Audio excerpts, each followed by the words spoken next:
knows what it's like to be the bad man, to be the sad man behind blue eyes. And no one knows what it's like to be hated, to be faded, to telling only lies. But my dreams, they aren't as empty as my conscience seems to be. I have hours only lonely.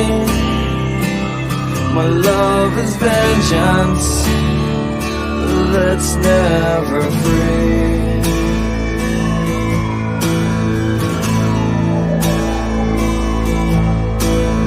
No one knows what it's like to feel these feelings like I do. And I blame you. No one bites back his heart on their anger. None of my pain and woe can show through.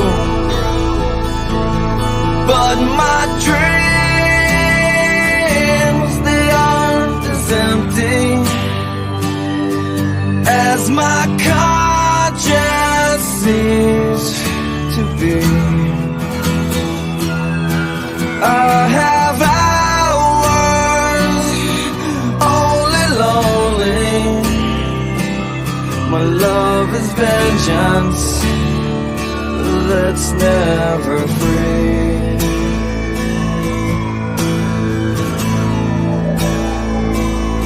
Discover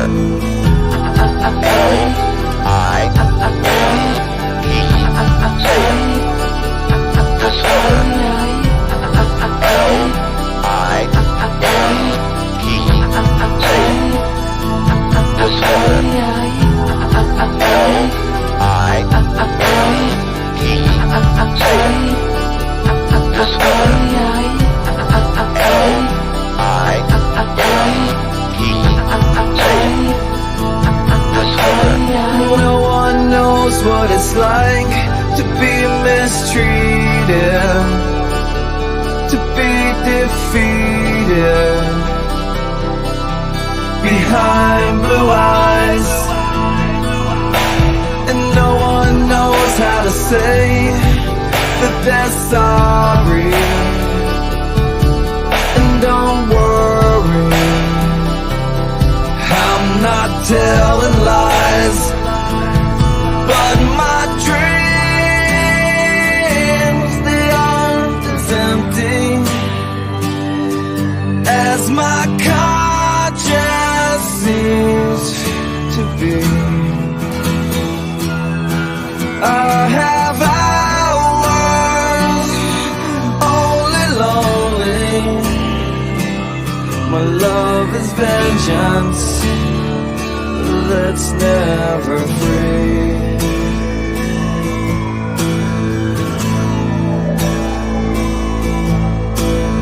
No one knows what it's like to be the bad man, to be the sad man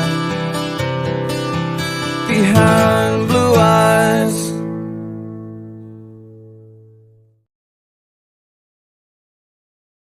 So a lot of people do that.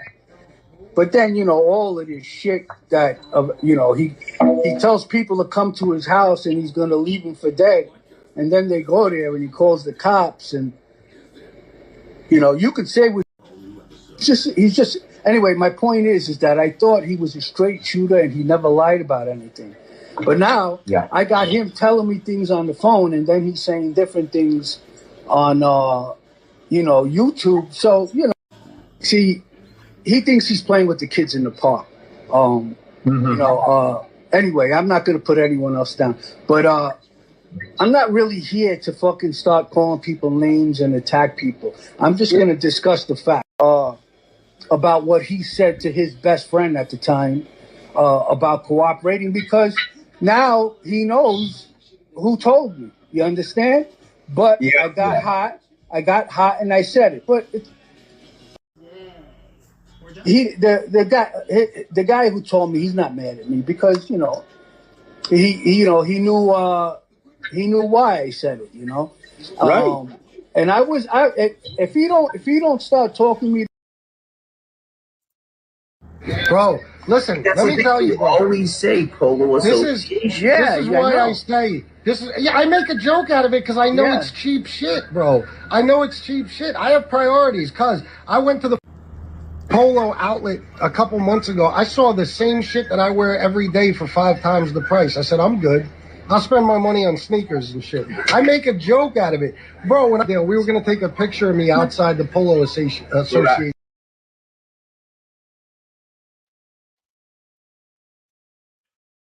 Oh. Sorry.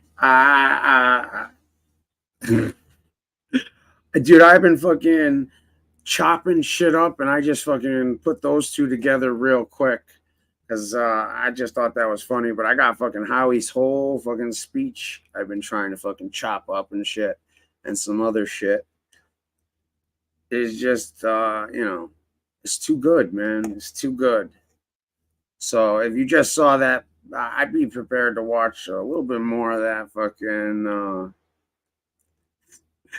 because I mean, dude, apparently you people want fucking repetitive ass shit. So Raised an arch fucking criminal, bro. Yes, you did. And a gangster. You kidding me? I could have been made guy if I wanted to. Agnostic, you still got his back.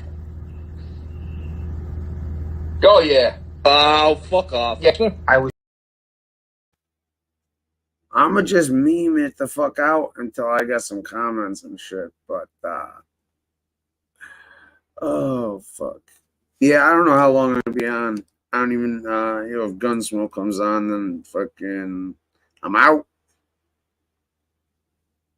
But I honestly just wanted to fucking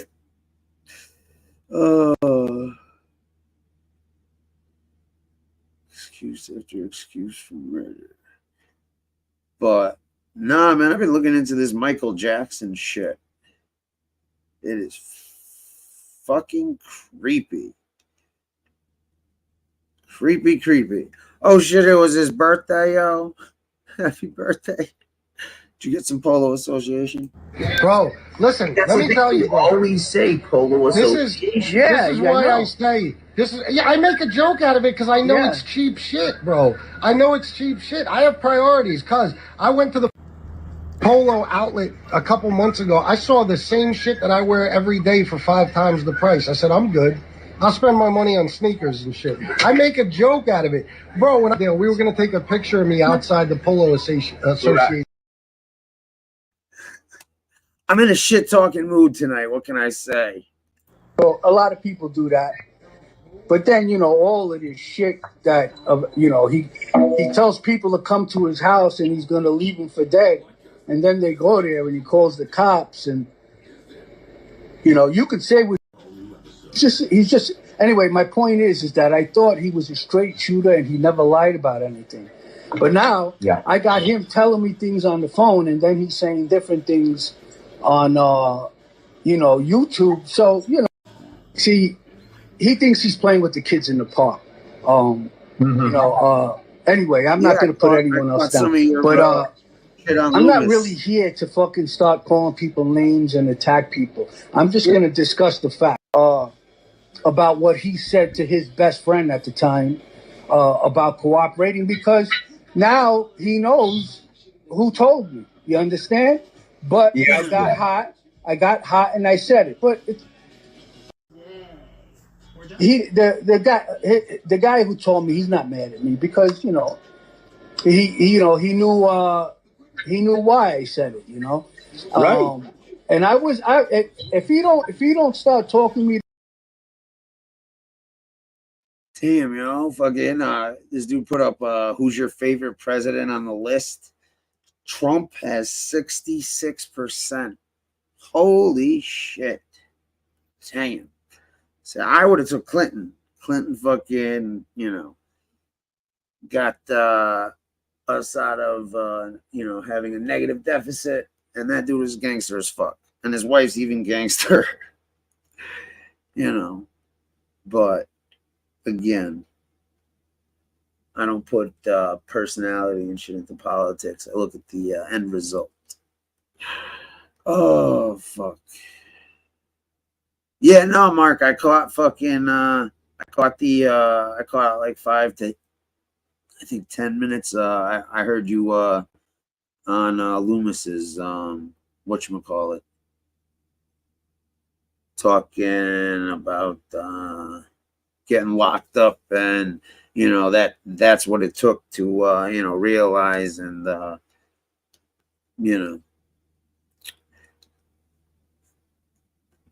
I absolutely think you're 100% right. Sometimes I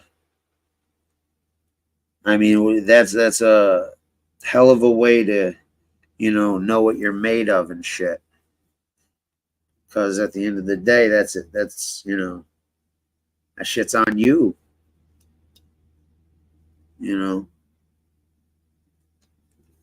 So, anyways.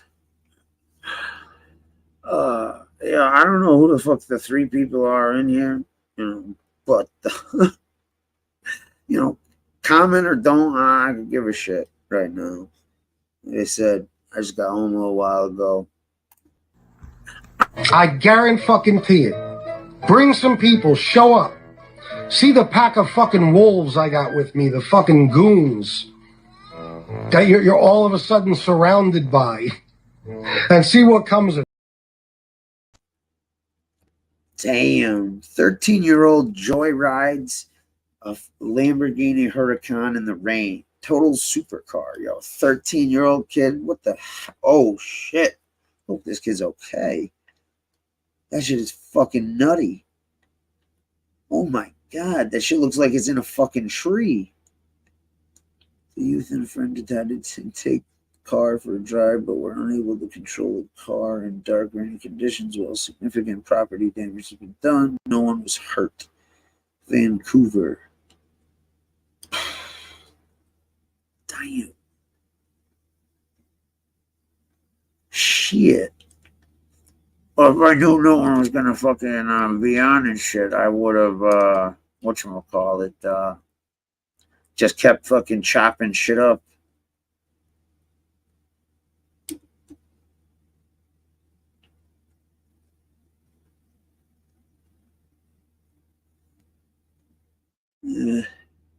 Why is fucking...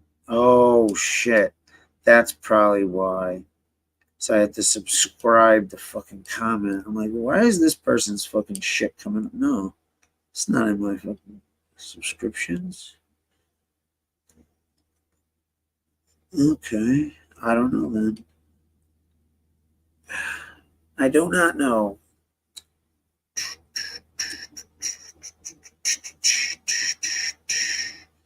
Well, shit. I mean, we might as well just play some greatest hits then. Give me a sec.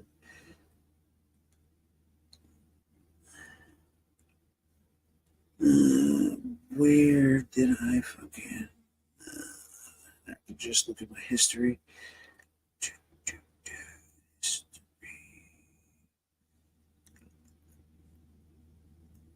This is it.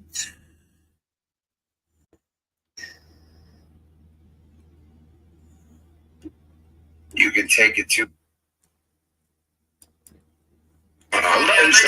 BK and fucking I Want to Talk. without any. All right, there we go. Right, but you remember when we would go come on here with AMBU? And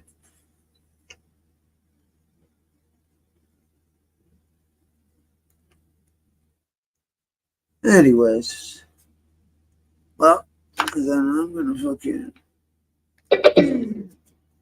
do some fucking time stamping and shit so I can fucking take clips and you guys can just listen to fucking a show.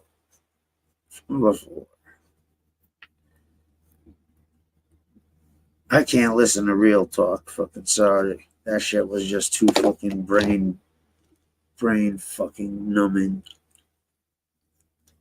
But don't worry.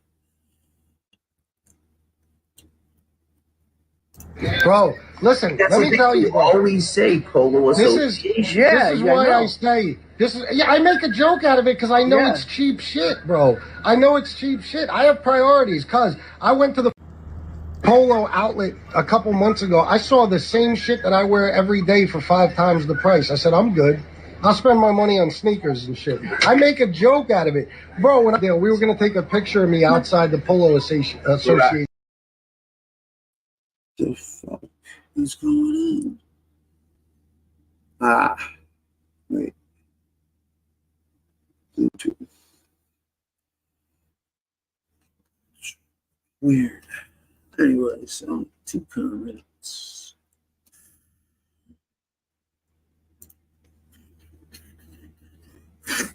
What's up, guys?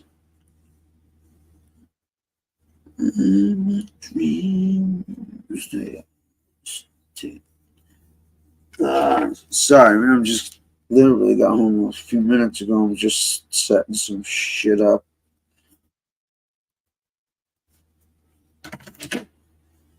But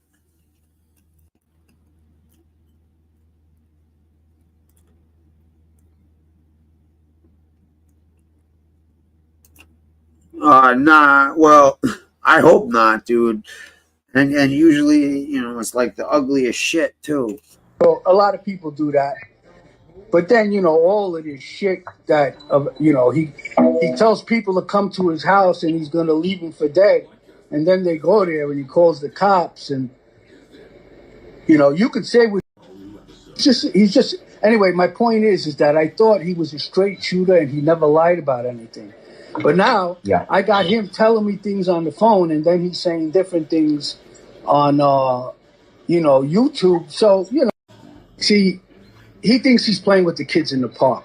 You know, anyway, I'm not going to put anyone else down. But I'm not really here to fucking start calling people names and attack people. I'm just going to discuss the fact about what he said to his best friend at the time about cooperating, because now he knows who told me. You understand?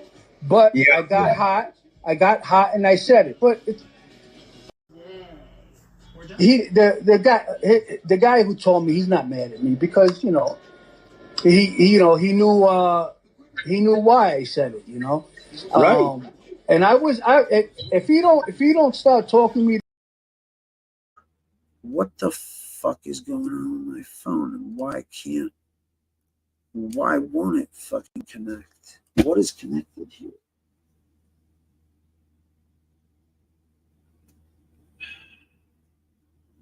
Damn.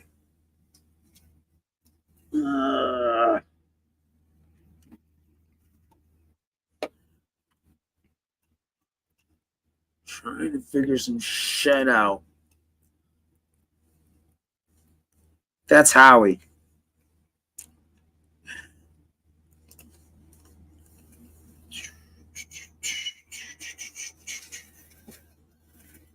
I just took a picture of him and animated it. Alright, so what the fuck is going on? Why? What? I gotta have some kind of fucking device hooked up to this shit, dude. What the hell is going on?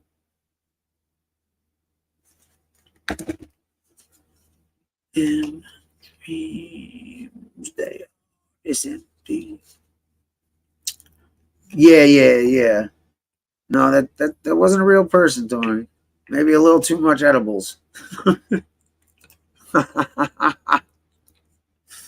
Maybe just a little too much edibles. There's 2 cop cars, okay? And they're chasing 4-wheel deals. It's real neat ORV. And there are bullets flying all over the place. It's the most amazing thing I ever saw. More amazing than the time Michael Jackson came over to your house to use the bathroom. More amazing than the time you saved those old people from from that nursing home fire, Yeah, right? and I bet it was even more amazing than the time you ate your weight in Godfather's Pizza, right? Okay, Brand. Michael Jackson didn't come over to my house. He's a bastard. But his sister did. Oh, shit. Why? Oh, shit, this might be dead. That's why. Where the fuck's my other speaker?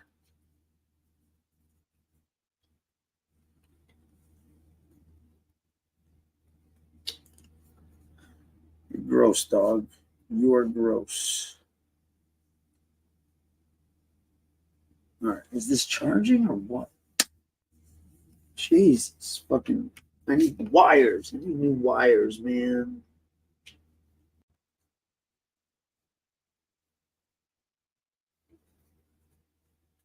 One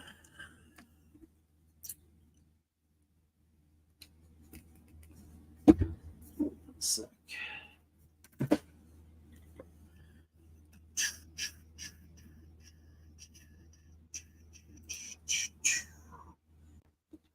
All right.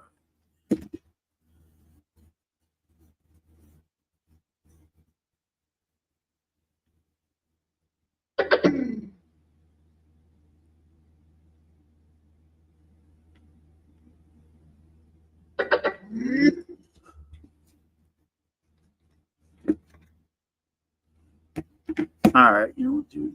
I'm just gonna take this. I was at work, felt like someone grabbed my chain. What?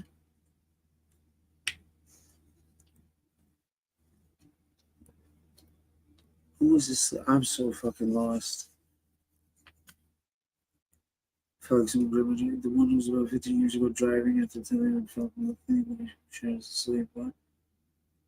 Oh. I'm so confused. I must be missing some comments here.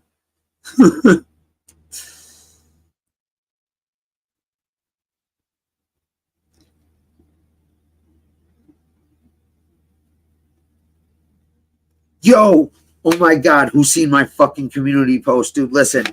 Yo, this is the funniest shit ever. Dude. So this list, right, is 27 gangster white boy photos that seem legit, right?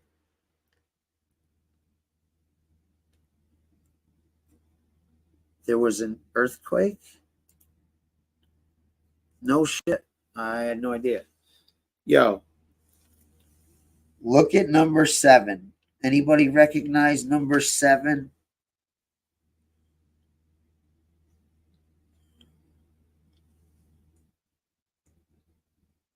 Oh, this is too good. Anybody recognize number 7?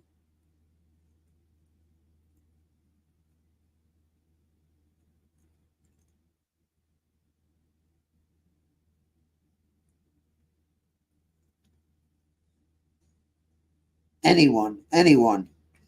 Yo, I gotta fucking, you gotta fucking see this shit. And I mean, dude, these aren't real gangster pictures. Like, they're being sarcastic.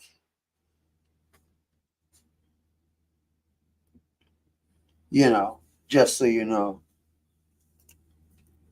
I think the epicenter was Lebanon, New Jersey. No shit. What the hell? Is that a lot? All right, I'll just share it. Hold on. This shit is too funny. Too fucking funny.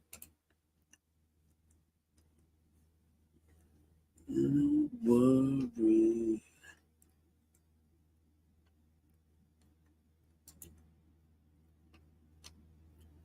I think they got to make a new list, yo.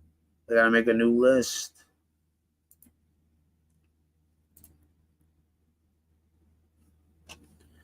My dreams.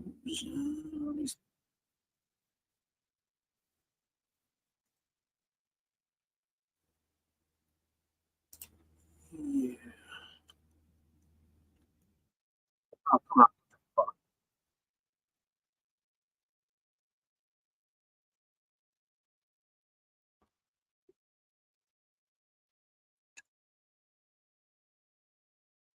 God, what the fuck is this? Keep. How is this still up? How the fuck is this? How the fuck is this?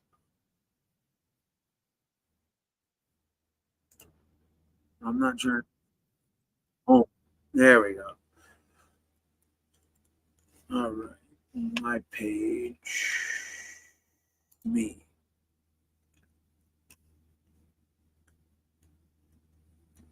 View channel. Share. The face looks familiar. Well, if you need a reminder, no, I didn't feel any fucking earthquake or anything like that, dude. I don't know what the fuck you guys are talking about. Shit. I'm out the loop. I'm out the loop, guys. Don't pee on the floor, use the Commodore. La la la la la la la la.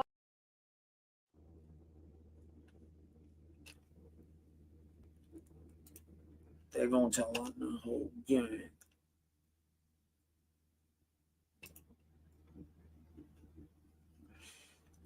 Community.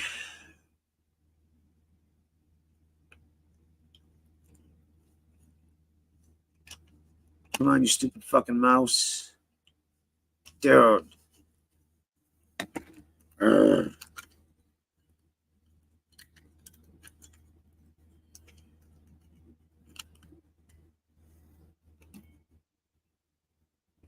G-Unit. Oh, Jesus. These fucking people never cease to amaze. Oh, what the fuck? What the hell is going on with this shit? Oh. Yo, what the fuck is up with this shit? Like, yo, why won't it let me click links on fucking here? All right, go to my community page. Actually, I'll just post the link. Oh, this is too fucking funny. I don't know why this shit ain't working, though. Why is this shit?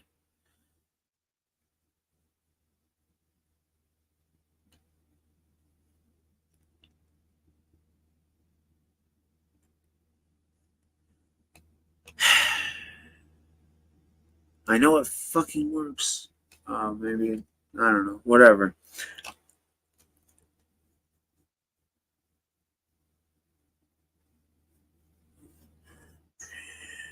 Switch account. This shit is too funny, man. Too funny.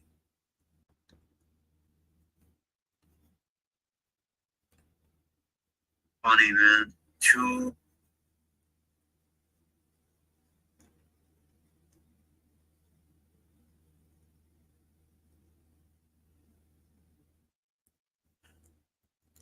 No, that's Stacks. That's Stacks. Oh, curious. Let's see. Oh, shit. Tony Pizza's got the lead. Tony Pizza's got the lead.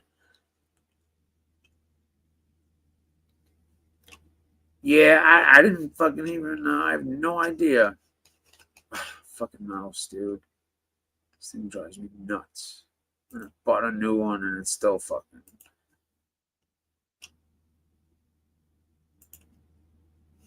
What's up, diversity? Yo, we got we're gonna start having a fashion hour on here, man. So people are gonna stop by, give fashion tips and shit. The reason I say the baggy clothes should always be the choice is because chances are if you're wearing a decent outfit with some baggy jeans or shorts and a nice shirt, some nice sneakers, you're going to look good, okay? Some it's baggy jeans with some construction Timbs. Bro, listen, That's let what me tell you, bro. always say, Polo This Association. is why I say I make a joke out of it because I know it's cheap shit, bro. I know it's cheap shit. I have priorities because I went to the Polo outlet a couple months ago. I saw the same shit that I wear every day for 5 times the price. I said, I'm good. I'll spend my money on sneakers and shit. I make a joke out of it. Bro, when we were going to take a picture of me outside the Polo Association.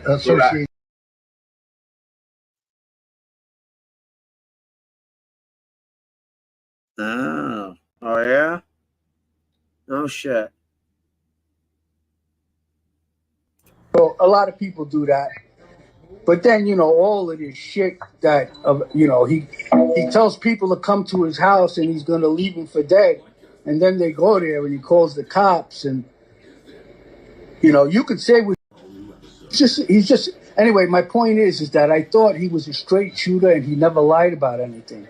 But now I got him telling me things on the phone and then he's saying different things on, you know, YouTube. So, you know, see, he thinks he's playing with the kids in the park. You know, anyway, I'm not going to put anyone else down. But I'm not really here to fucking start calling people names and attack people. I'm just going to discuss the fact about what he said to his best friend at the time about cooperating, because now he knows who told me. You understand? But I got hot. I got hot and I said it. But the guy who told me, he's not mad at me because, you know, he knew why I said it, you know. Right.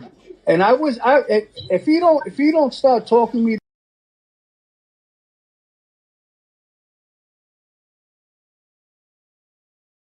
What the fuck? I ain't got no ass, so my fucking pants always fall down. Doesn't matter how tight my belt is.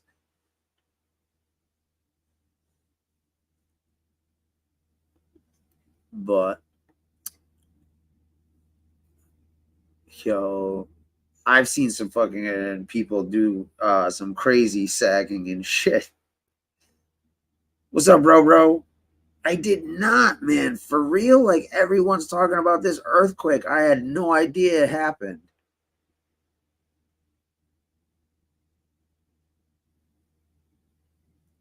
Honestly, I was like, what? Huh? Been out the loop. Out the motherfucking loop. I was chopping and cutting and fucking trying to re-listen to some shit so I could get some clips from it.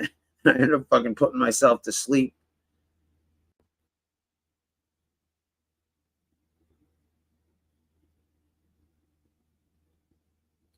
And then I went out, took care of a couple of things, and you know, came back, and here I am. You know? That's crazy, though. I wonder if John Panisi thought he was getting haunted again. I'm sorry. I had to. Got no problem with the guy. I actually like him. He seems more intelligent than fucking a lot of these people on here. But I couldn't help that comment. Spooky.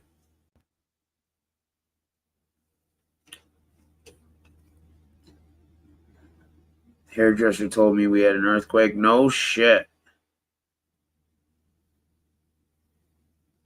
Yeah, man, that's crazy. Especially, like, you know, you don't hear about that on the East Coast over here. You know, usually the earthquakes are over in Cali and over that way. Tectonic plates and shit. Oh, I know, Tony, you're a big fan. I know you're a big fan, Tony.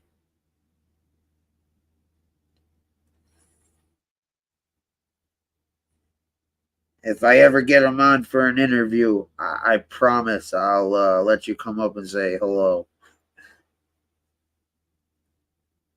Really? Jesus, I didn't get fucking anything.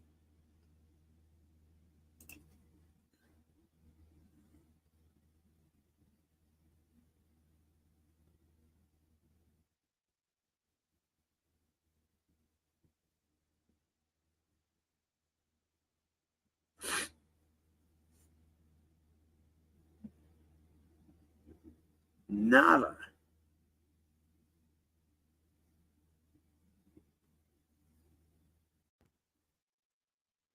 I know you would. Don't get your hopes up though, because I like I said, man, I've been trying to get interviews for fucking ever from everybody.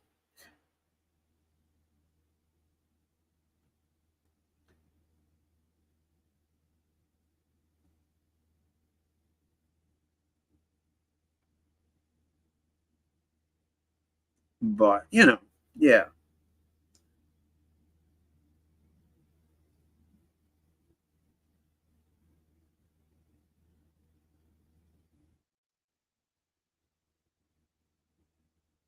Uh,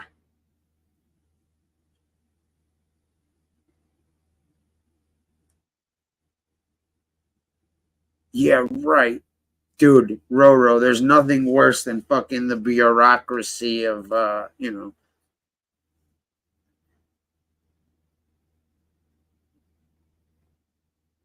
psh, yeah, right. Yeah, right. The only place you're gonna see that shit diversity is right motherfucking here. Right here. Where else are you gonna find the ghost of Bofa? I definitely do. I definitely need to do a fucking a meme of fucking Bofa the ghost. What up, Drum?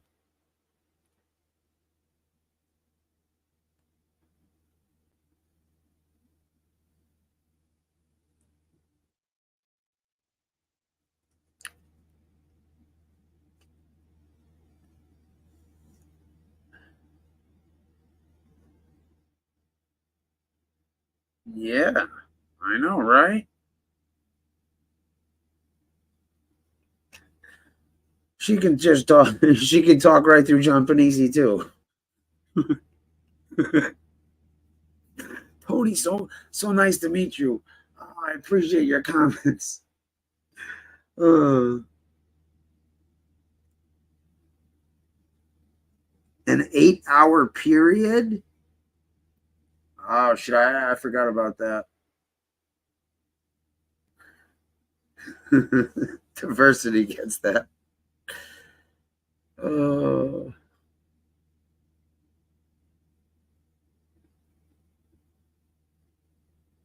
was in a room full of hipsters watching Thing Dude. Oh, okay. Fucking hipsters. Fucking hipsters. Yo, one of my like closest friends fucking moved to New York and had a restaurant in Brooklyn and shit, started becoming a hipster. I'm like, yo, what the fuck? What the fuck is wrong with you?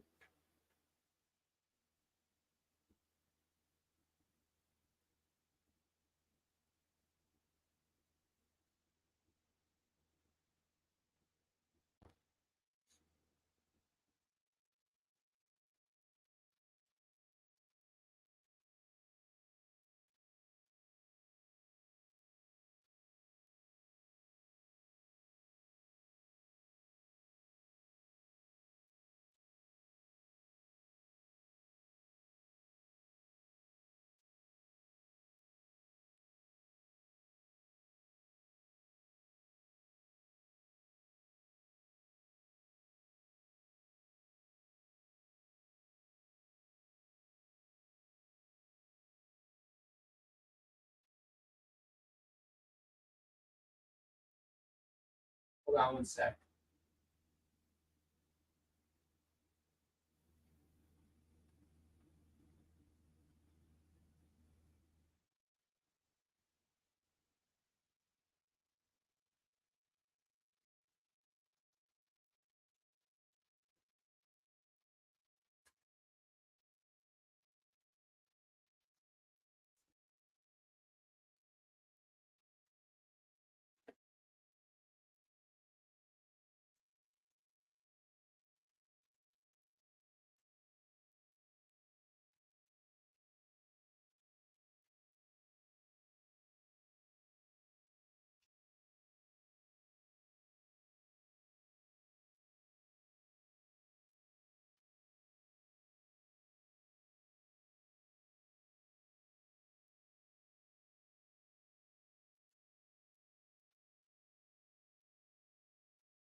Sorry.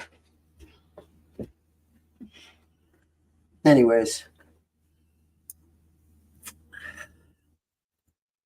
Email?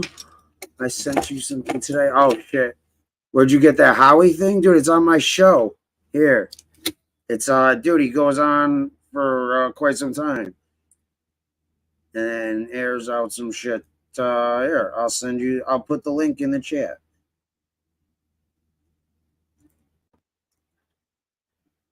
Telling only lies and my dreams.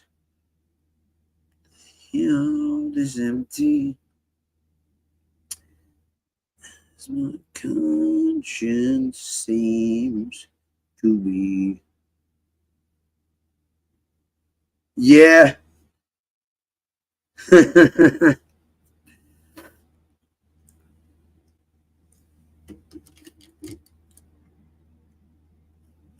Yeah, we're gonna have this guy come on and do it right.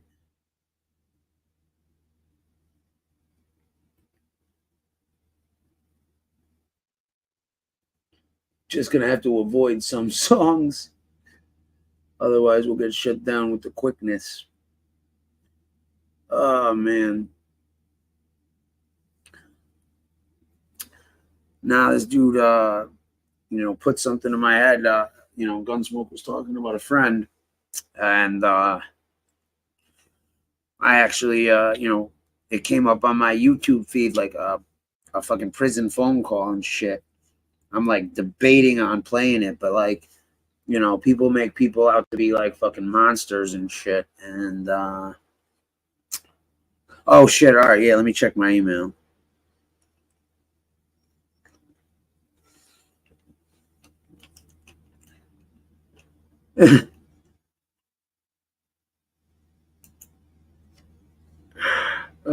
Hold on. Let me check my email. See, I gotta figure out which email did you send it to, because I have two. One just stopped working, or I thought it wasn't working. Hold on, here we go.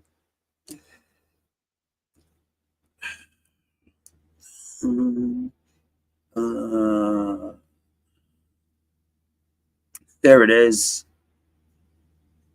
Wait, is this April 5th? No, this is yesterday.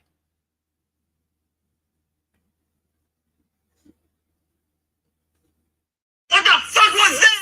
You fucking idiots! You're all fucking idiots and you fucking suck! Oh shit. I remember this show. What the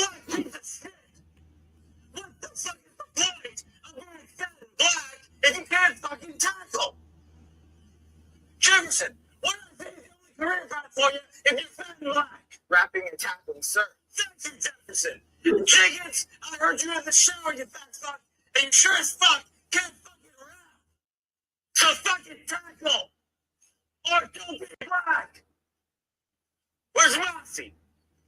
There he is. Here's my impression of Mossy trying to catch the ball. Oh, Santa Claus, I'm karate kid, but I can't fucking catch. Look at my fortune cookie. It says, I don't catch ball. Fuck you. Clark, the quarterback, the good looking fucking consistent, who sucks. Spend all your time sucking on titties and sucking on pussies. Well, I got an idea. Spend less time sucking on pussies and sucking on titties and spend more time learning how to play.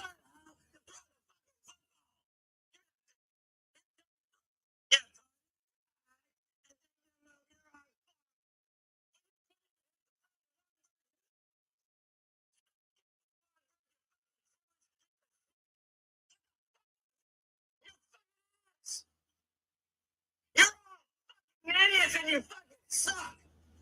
Jenkins, you fat black piece of shit. Black if you can't fucking tackle. Jefferson, what are the things the only career path for you if you're fat and black? Rapping and tackling, sir. Thank you, Jefferson. Jenkins, I heard you in the shower, you fat fuck, and you sure as fuck can't fucking rap. So fucking tackle. Or don't be black. Where's Mossy? There he is. Here's my impression of Mossy trying to catch the ball. Karate Kid.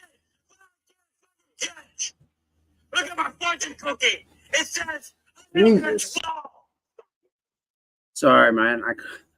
Pizza's face on that.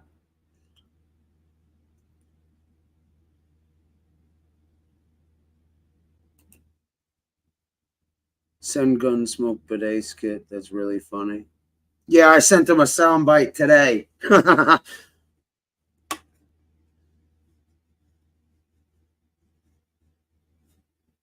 Wait, who? Oh, I'm not sure.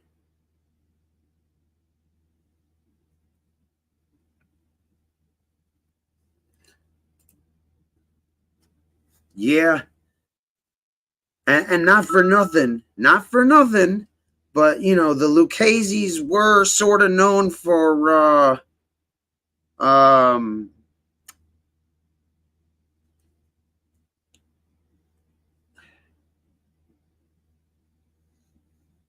Hildegard Wolf. Yo, why is someone sending me shit in German?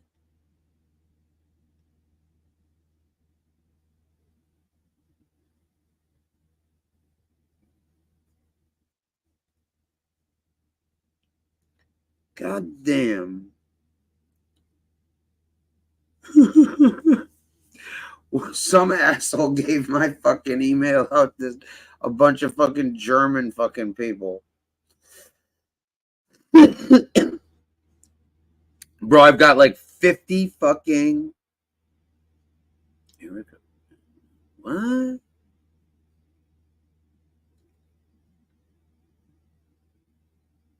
Jesus. Oh, God. There's fucking... Yo, Roro sent me a fucking email. She's like, yeah, left. I sent you an email. And I was like, oh, okay. And I'm like, what the fuck is this? And then all it says is, I swear to God, it's real.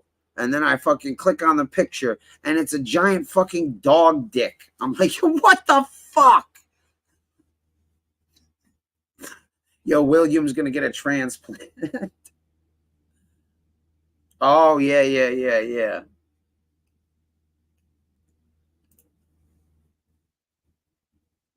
I need you now. Please text me.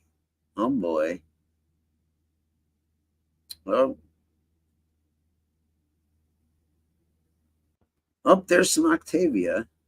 Rhonda Garland. Who the hell is Rhonda Garland? R.E. Just wanted to follow up on our plans from last night. I just lived 3 blocks away. I'm really looking forward to hanging out. I realize I haven't heard back from you yet. Do you need my contact number? Are you still interested in getting together? Who the fuck is this?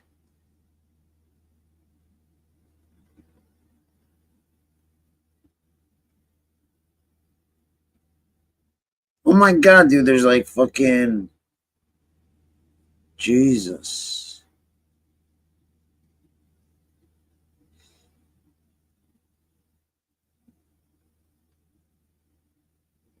This is fucking weird. I got some fucking crazy weird emails. That's fucking strange. Dude, yeah, that's the last thing I needed to see was fucking, you know, your dog's fucking, what the fuck was that guy's name? Oh, fuck. What the hell was that guy? You know, Ron Jeremy, you know, the dog. Apparently that guy's too fucking insane to go, yo, one was more than enough. One was more than enough.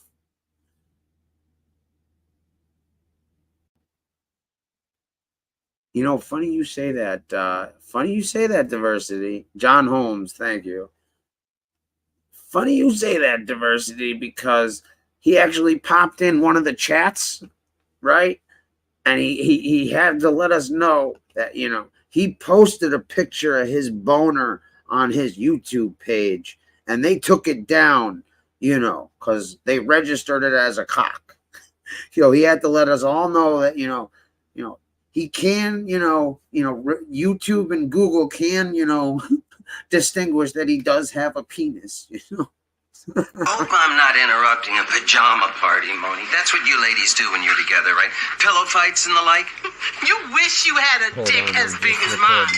I am a man of ample girth and length. Ask Moni.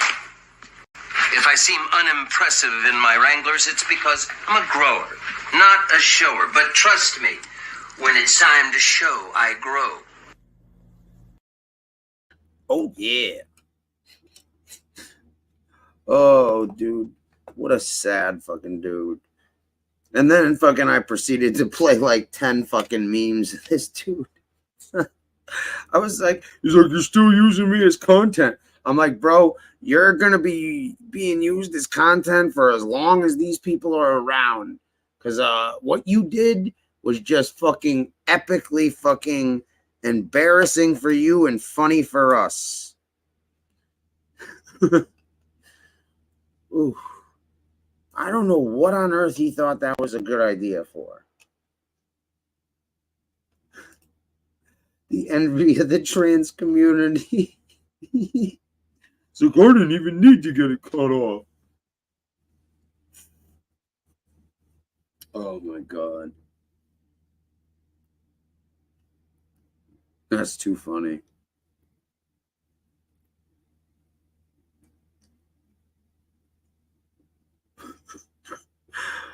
Oh, Jesus.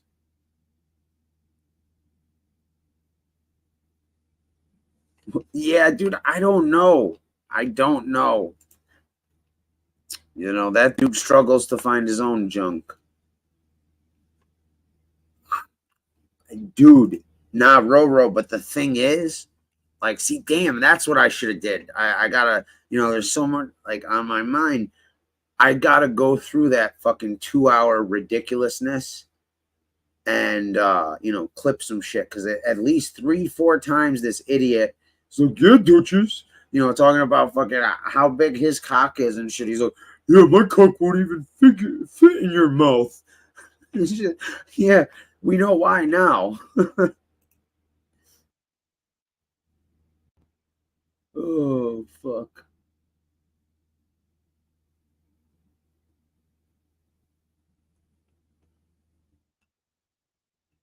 Yo, I don't know, but I guess the laughing, you know, I don't know, the laughing, you know, provoked some kind of flashback or memory.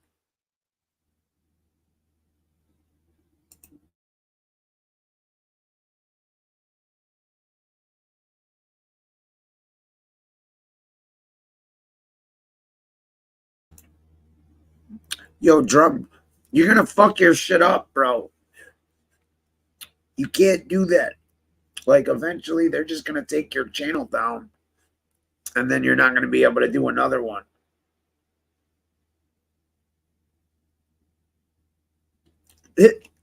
Yeah, bro. That's not, you know. Listen, there's a lot of music you can play on here, and you have a copyright thing, but it's they allow the use on YouTube, like the intro song I have and shit. Exactly. No notice, no nada. You know, no Beatles, Eagles, oh, what the fuck? There's a few, you know, but you can get away with a lot.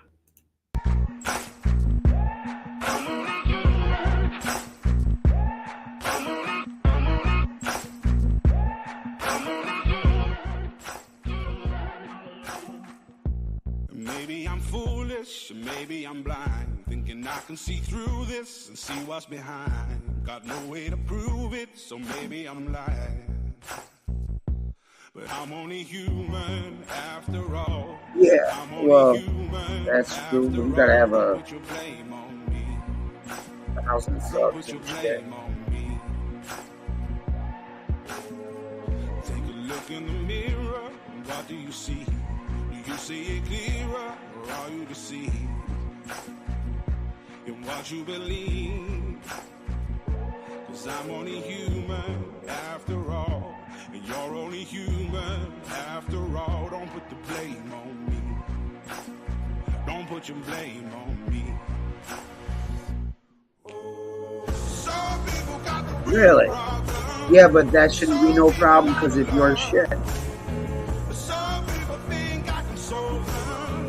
Lord heavens above, I'm only human after all. I'm only human after all. Don't put the blame on me. Don't put the blame on me. Don't ask my opinion. Don't ask me to lie. Then beg for forgiveness for making you cry. For making you cry. 'Cause I'm only human after all. Red, they told me prison call drops down this morning. Oh, Suge Knight's got to be loving it. Oh, some people got the real problem. Some people out of love. Puffy, your life's in danger. Lord heavens above, I'm only human after all. I'm only human after all. Don't put the blame on me. Don't put the blame on me. I'm only human. I made mistakes. I'm only human. It's all it takes to put the blame on me. Don't put the blame on me. All right, Emma. Adios.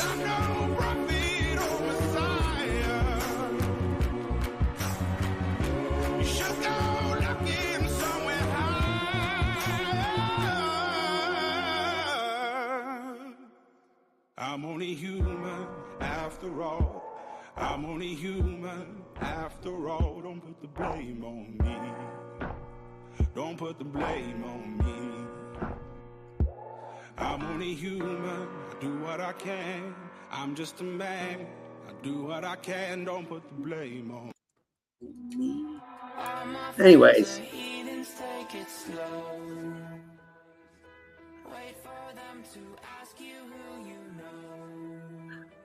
Fashion tips, anyone? Bro, listen, let me tell you, bro. Always say Polo Association. This is why I say I make a joke out of it because I know it's cheap shit, bro. I know it's cheap shit. I have priorities because I went to the Polo outlet a couple months ago. I saw the same shit that I wear every day for 5 times the price. I said, I'm good. I'll spend my money on sneakers and shit. I make a joke out of it. Bro, when we were going to take a picture of me outside the Polo Association. Oh shit, that's right. I fucking clipped the Chicky video. I clipped the Chicky video, that's right. Let's see what I got.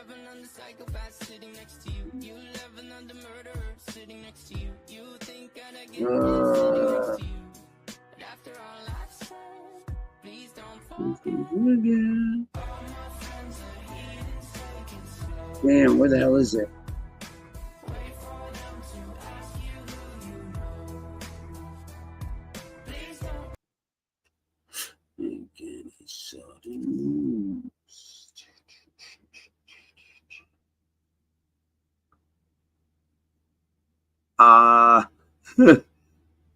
Oh man, dude, I'm fucking dyslexic as fuck. So listen, when I look up at the chat sometimes, currently avoiding housework. No, but it is a lot heavier, you know. Dude, the Chicky video, the Stacks video, I got all those. I can't play the Stacks videos on here though because dude's a bitch and fucking strikes me. That's how I got a couple strikes. For him pissing on the floor, they struck me for sexual content and damn.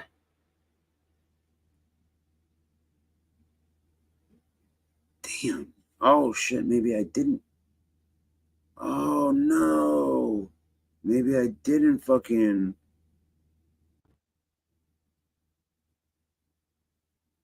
Apparently not. But it's up. I know it's up here. It's on my show. Dude, listen. There's a lot of fucking classic moments on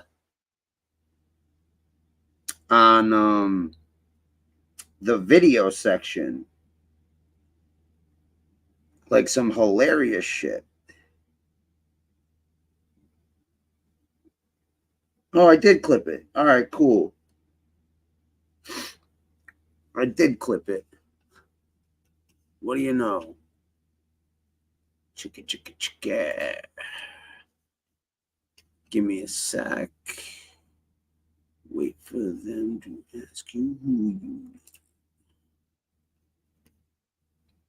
chicka, chicka. Chicka, chicka. And we have Fish versus FBS.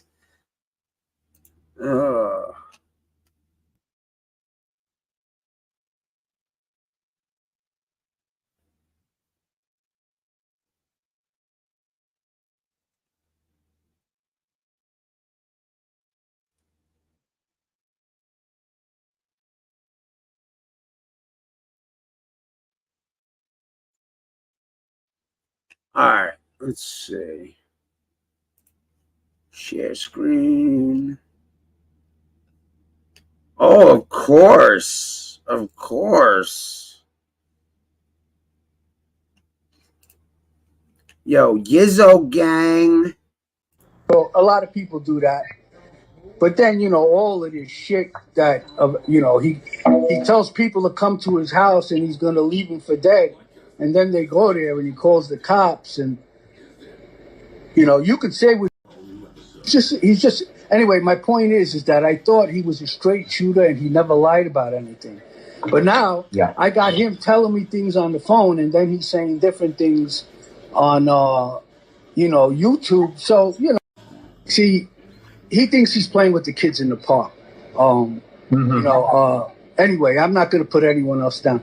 But I'm not really here to fucking start calling people names and attack people. I'm just going to discuss the fact about what he said to his best friend at the time about cooperating, because now he knows who told me. You understand? But I got hot and I said it. But it's, the guy who told me, he's not mad at me because he knew why I said it, right. And if he don't start talking to me.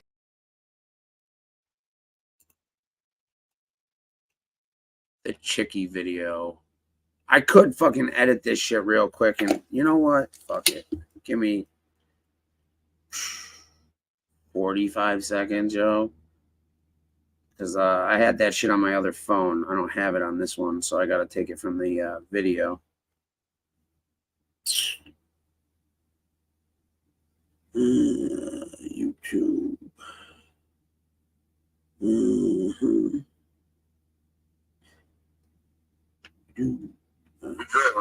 Share screen. What's the timestamp? Oh shit! I play that shit right off the rip. I didn't know that. Hold on. Share screen.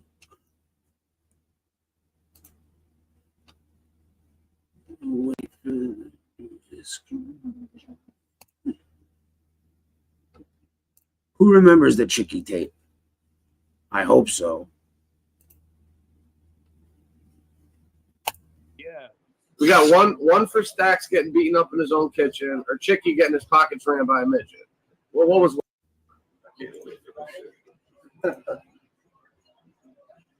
I know, right? I got butterflies in my stomach. Oh, you should. You should have seen. You should have seen. He's in the chat. Drop the link. You should have seen what Chicky had in his pants after the fight. Yeah. Oh, wow. A lot worse than butterflies.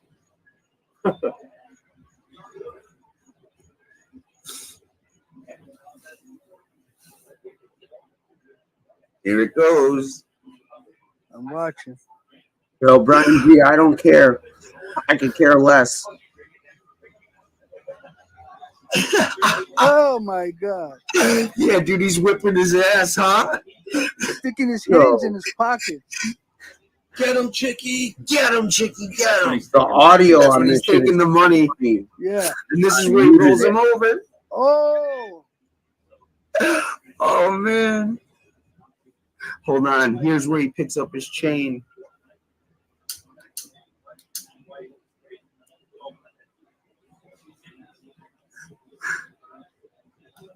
Damn, he had the opportunity to look around, see if there was anything on the floor. He's running through his pockets right now. You guys heard he's going through the back pockets, right? And he's see him climb up these stairs. Look at this dude. He's just swatting. He looked like he's trying to swat a fly away. I know, bro. But this is Chicky whipping his guy's ass, guys. This guy is fucking a straight savage. Don't mess with Chicky. Don't look at this dude. Fucking can't even climb upstairs. Can't even make it up 3 stairs. Damn, where's Real Talk when you need him? Right? Real Talk's tougher than fucking this dude. 1 stair, already out of breath. Oh, jeez. We're gonna start some. Wow. Yo, guys. Oh my god. Hey, I'll tell you one thing. He really showed him. Right, dude? He whipped that guy's ass. Yeah, he fucked that guy up.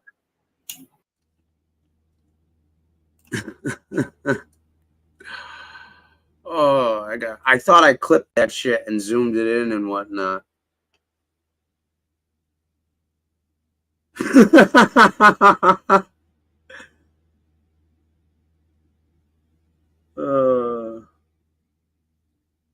Paranoia. That's because he's got, he thinks they're coming after their fucking Beverly Hills Polo stash, for real. Bro, listen, let me tell you, bro. Always say Polo Association. This is why I say I make a joke out of it because I know it's cheap shit, bro. I know it's cheap shit. I have priorities because I went to the Polo outlet a couple months ago. I saw the same shit that I wear every day for 5 times the price. I said, I'm good. I'll spend my money on sneakers and shit. I make a joke out of it. Bro, when we were going to take a picture of me outside the Polo Association. There's 2 cop cars, okay? And they're chasing 4 real deals. It's real neat ORV. And there are bullets flying all over the place. It's the most amazing thing I ever saw. More amazing than the time Michael Jackson came over to your house to use the bathroom. More amazing than the time you saved those old people from that nursing home fire, right? Yeah, and I bet it was even more amazing than the time you ate weight in Godfather's Pizza, right? Okay, Brand. Michael Jackson didn't come over to my house to use the bathroom. But his sister did.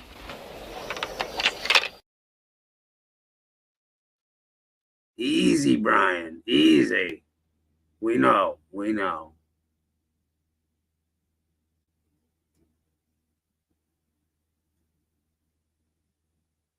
Nah, what he was talking about, Roro, was the fake polo versus the real polo. Like the Walmart polo, the Beverly Hills Polo Club, and Ralph Lauren.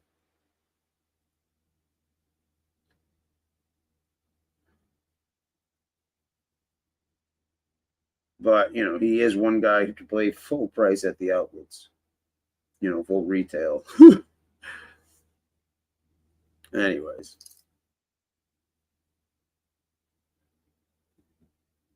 Yeah, had to bite my style. At least he fucking rocks like all the ugly fucking polo gear, though,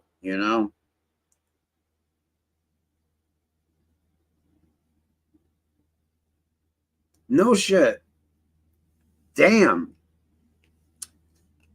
Yo, fuck, man. Yo, this person's got to stop commenting right below Roro. Because, my eyes play tricks on me, and sometimes fucking, that's all I see. Oh, listen, Roro. I definitely have a bit of polo, the collection and shit. Oh, I I do not know if I still. Let me see if I got it on this phone. That's some you know balloon. Oh man. Shit. Let me see if I got it on this one.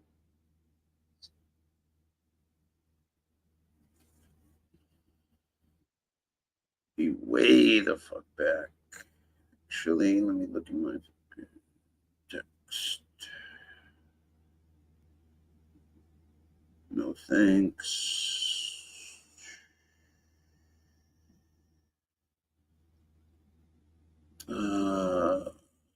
Yeah, I don't even think it's on. Oh, fuck. I think I know which phone it's on, too.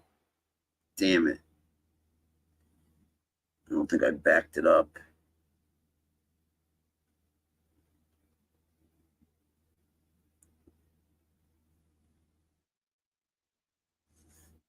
I'll check.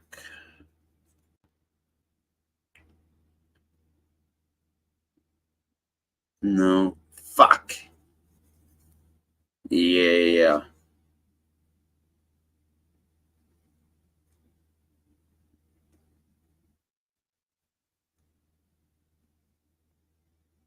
That wasn't bad. It was a buttered baguette. Yo, dude, if I had those, bro, holy shit. You know who's got those is Casparosa. Casparosa has that shit.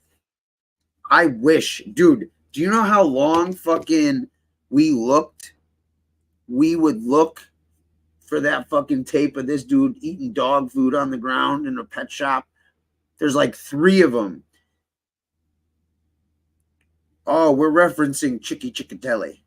Hold on, man. I gotta find that fucking. You know what? What time is it, dude? Shit. Dude, it's way too late to be texting this dude. But hey, man, maybe he'll wake up in the middle of the night, or maybe he's up. But if not, I promise I will deliver that shit to you tomorrow. Where is that shit? Yeah, there we go.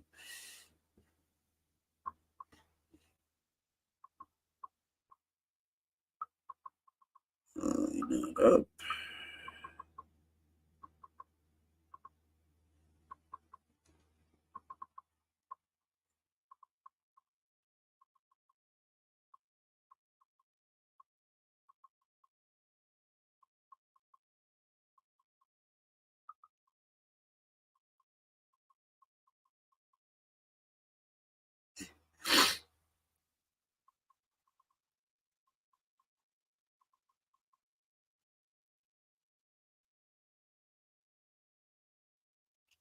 Oh man, you don't know Chicky Chickatelli? Oh boy, he was a big time mobster. Big time mobster. He ran Springfield with an iron fist.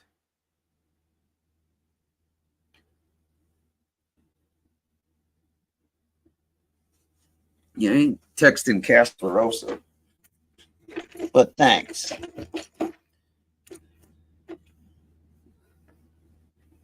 Weirdo.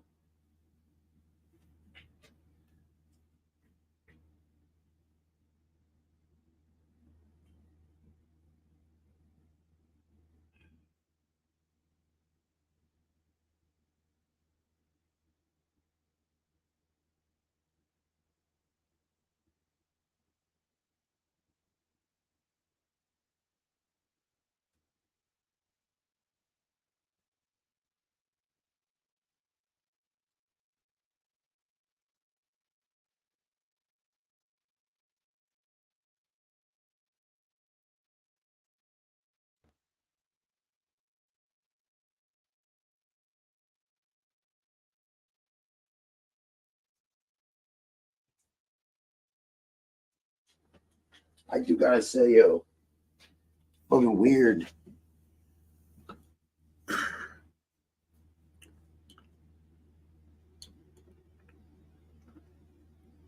Don't you do it, Gunsmoke. Oh, fraud. He grew up around a few people, but he was never, you know. Yeah. Mostly his stories are other people's, like some other people we know. That fat bastard. That fat bastard. Yeah, Ian has a certain way of fucking that fat bastard in my area. That fucking cocksucker.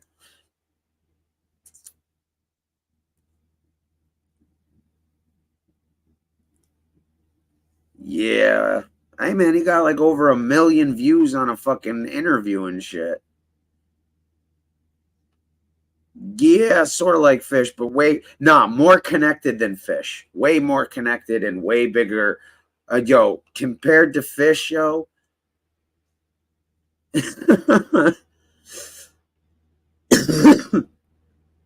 Similar, but yo, Chicky is way more certified than fucking Dude. Way more certified than Raised an arch fucking criminal, bro. Yes, you did. And a gangster. You kidding me? I could have been made guy if I wanted to. Agnostic, you still got his back? Oh yeah. Oh, fuck off. Yeah, I was. Yo, but nobody's got shit on this guy. Even when I was just another low-level thug on the streets, I hung out with bigger people, you know, more important people. I had the best connects. I was the craziest when it came to doing violent shit.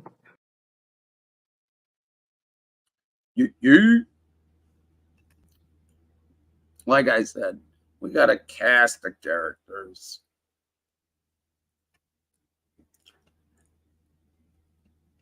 Yeah, exactly. Yeah, he is. Like, yo, you know, if you ask fucking, like if you ask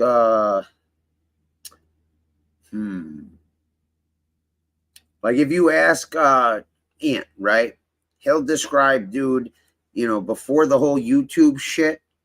He was like, yeah, you know, he was the funny fat guy. You know, he was funny. I don't know why he's all acting tough, that fat bastard. But I guess, you know, Dude is a person like who likes to talk behind people's backs, you know, like constantly say one thing to one person, another thing to another, you know, tell you whatever you want to hear. One of those type of people. So, you know, hey, take it for what it's worth. I give him more credit than fucking than Damien, bro. When the fucking FBI came, yo, Damien wasn't in Boston, dude. He fucking lammed it. And Chicky stayed and met up with the FBI, and he's like, yeah, what do you want? They're like, oh, FBS fucking called the cops and feels like you're a threat. You know, leave the kid alone. Stop picking on him.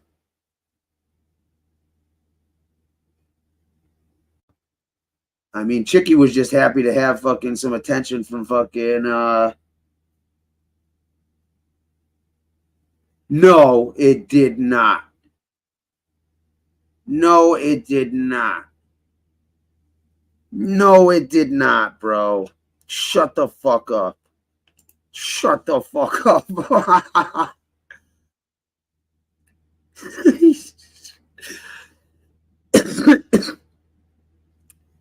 Oh, Jesus.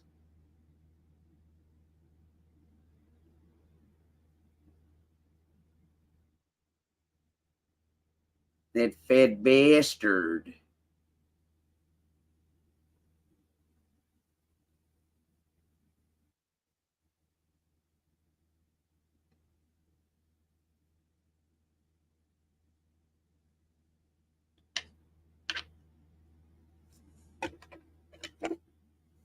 Google it. Interview mobster survives security. Let's see. Yo, Chicky was not in no. Yo, Chicky was witness number 5. Yo, his brother's desperate to fucking come back on here and fucking air Dude out again, apparently.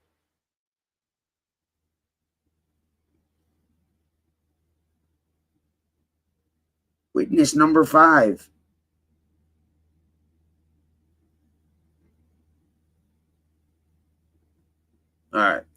Mobs. Oh shit! No, I'm googling that shit. I gotta YouTube it. Mobs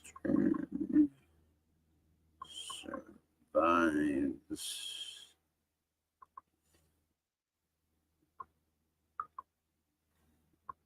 Max security.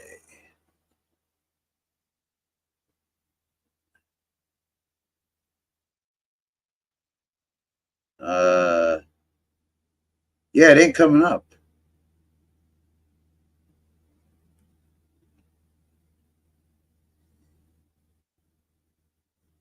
Oh God, dude, did you see this fucking ex-mob boss controls my life for 24 hours? How cringy that shit was.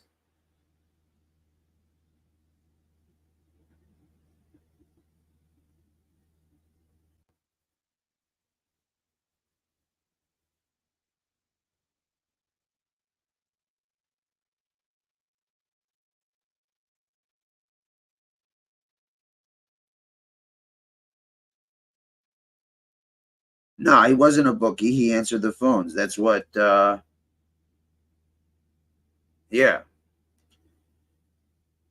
It was not his money. He wasn't putting up money and taking bets on his own. He was not running the book.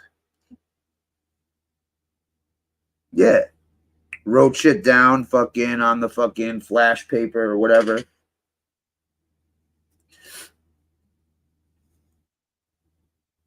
Oh my God. Oh, see, that's why it says bookie for the mob. No fucking way. Oh God. And it's got 193,000 views. Yeah, I did search the wrong thing.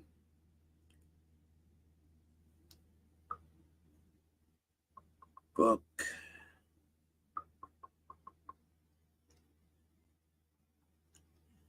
There it is. Oh God, I gotta hear. Episode of Locked In with Ian. Wait a minute.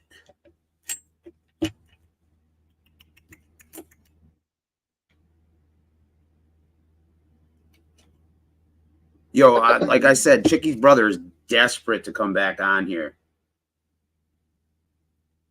And it's like, yeah, dude, he's been bothering me to get him on. Fucking, I'm like, oh boy.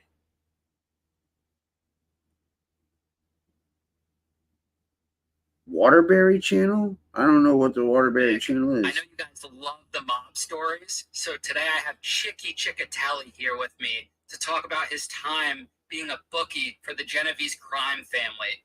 In this episode, we hear about his upbringing, the time he spent working with the mob, and how he was sentenced to federal prison and then gets out of prison and ends up back on house arrest for a second criminal case. Hope you guys sit back, relax, and enjoy this episode with Chicky Ciccatelli. Also, guys, I have really exciting news for you. Factor is our first sponsor for Locked In and is sponsoring this episode today. Cool. Where's Chicky? Oh, there's Chicky. Ciccatelli, but Chicky might as well be on my birth certificate at this point. It suits you. I love the name Chicky. And it's not like what you expect. Like when I first talked to you, like, Oh yeah, I know. I'm looking at this fucking comments right now. it doesn't really like fit the person. But no, I love it. So I'm not calling you David. I'm calling you Chicky. I got you. Thank you for having me. It's a pleasure. Thank you. Of course, man. Starting at the beginning of your story, where are you from? Where did you grow up? What's your childhood like? I'm from Springfield, Massachusetts. It's Western Mass, west of Boston, right on the Connecticut River. Hartford's 35 minutes from me. New Haven's maybe an hour and a half. New York City's about 2 hours or 15 minutes. We're centrally, Providence is an hour. Boston's an hour. Yeah, he made a couple $100 a week. Bro, this is the guy that fucking took a fucking loan and had the most ungodly, like the VIG. Yo, Common, did you hear fucking Anthony Schiavelli died?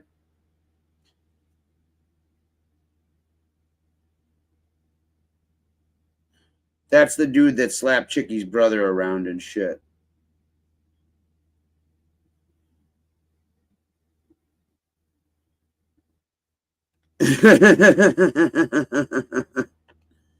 No shit. Nah. Listen, if you want, you know, again, the answers you seek are on my video page.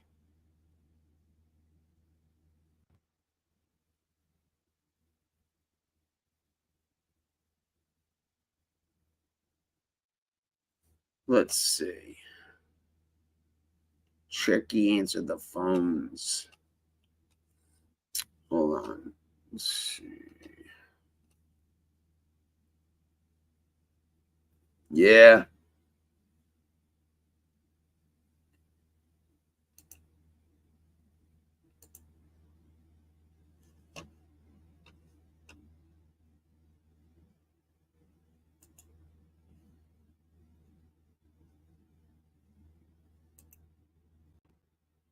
Yo, Chicky was sending me pictures of that dude in dresses and shit. I'm like, yo, what the fuck? Just like real talk. What do you think about his defensive skills, Jack? What do you think? Oh my God, he was like swatting like it was a bug.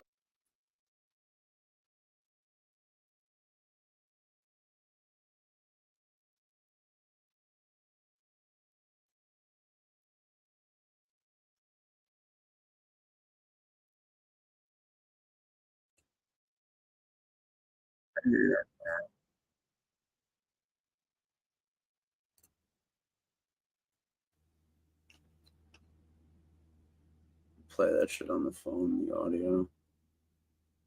Yeah.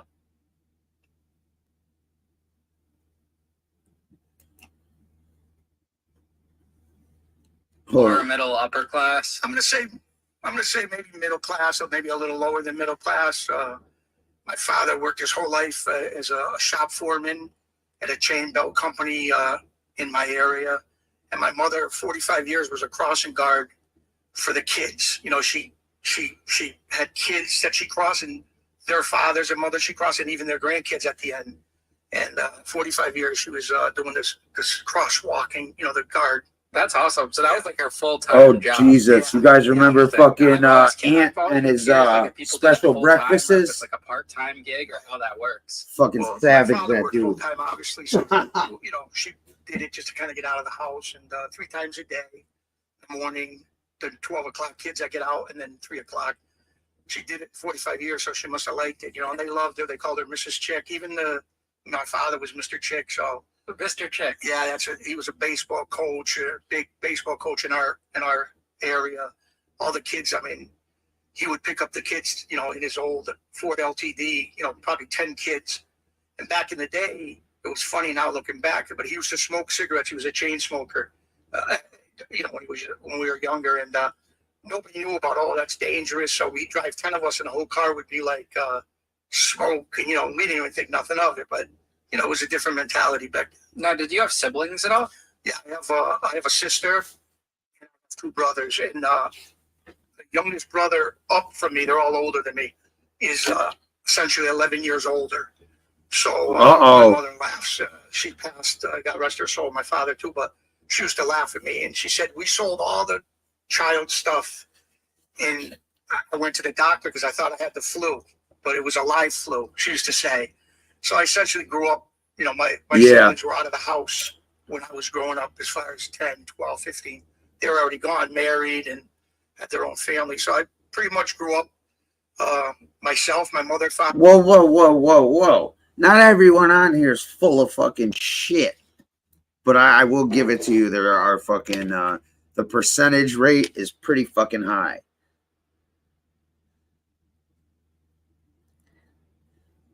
Our area. Nah, it's like a thing of pride. You can tell.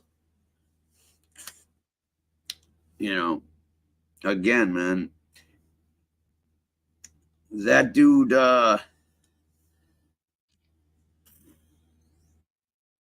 he definitely, you know, again, Chicky's such a black.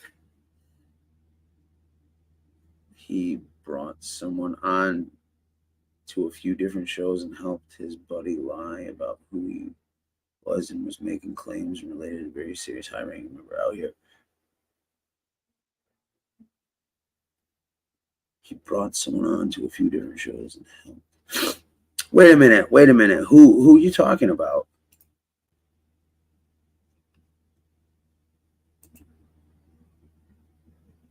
Call him out on the show indirectly by asking if he was related to said person, knowing he wasn't, and the guy said, yeah, that's my uncle. Oh,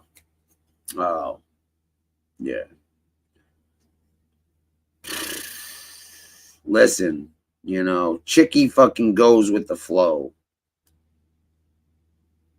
Oh, God, dude. Yo, these comments blow my fucking mind, yo. Chicky seems like a character straight out of The Sopranos. Yo, Roro, straight up, Roro. I can't. I'm sorry. I got him. Actually, I could play this one instead. Listen, man, there's a whole bunch of would-be made men on here. Raised an arch fucking criminal, bro. Yes, you did. And a gangster. You kidding me? I could have been made guy if I wanted to. Agnostic, you still got his back? Oh, yeah. Oh, fuck off. Yeah, I was. Gang. Trying to be nice. But, oh, man, you know.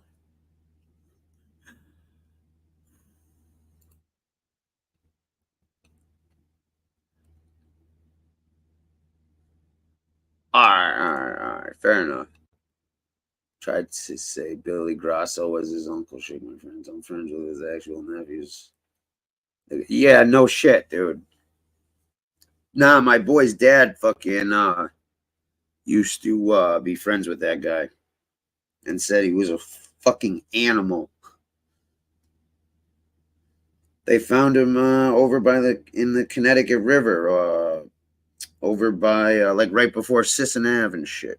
No, wait. Like I don't know, dude, wherever that fucking shit, I forgot where the fuck it is. It always gets flooded and shit. They got the canoes like right by there and shit. That was Patriarcha's last hope, Junior, to take over. That was his muscle.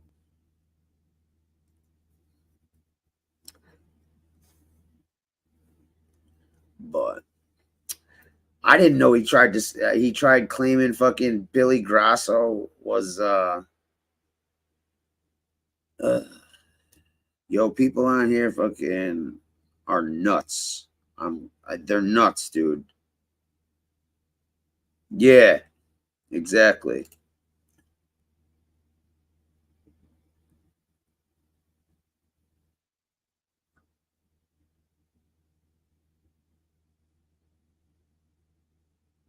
I keep meaning to check out whatchamacallit.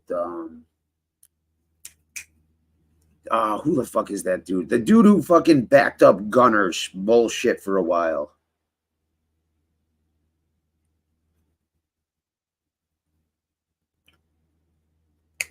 What the fuck is his name? Scott Bernstein. Scott Bernstein did a show. I just haven't caught it. I saw the fucking subtitles and shit. He's like, top 10 fucking mob murders in Connecticut.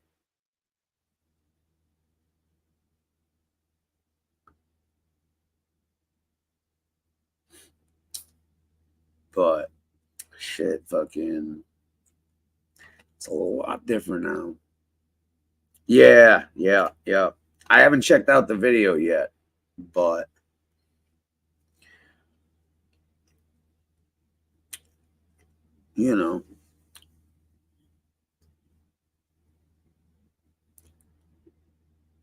there's a bunch of fucking Genovese and Gambino guys fucking littered around Connecticut.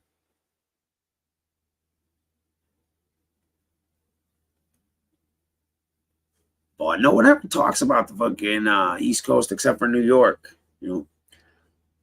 But,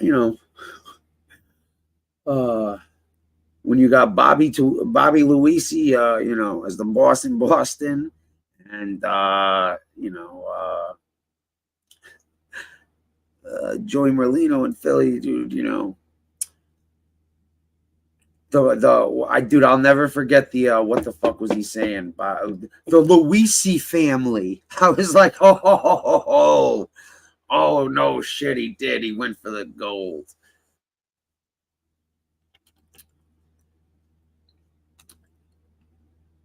Yeah, he did fucking back Gunner. And like, yo, ask Common, dude. Cause like he was one of the people that I went at this dude too, fucking, and they would both like anytime you'd ask one, you know, about this dude's family history or whatever the fuck, Gunner would be like, oh, well, ask Scott. And then Scott would be like, oh, well, that's something you should talk to you know, Gunner about. Yeah, yup.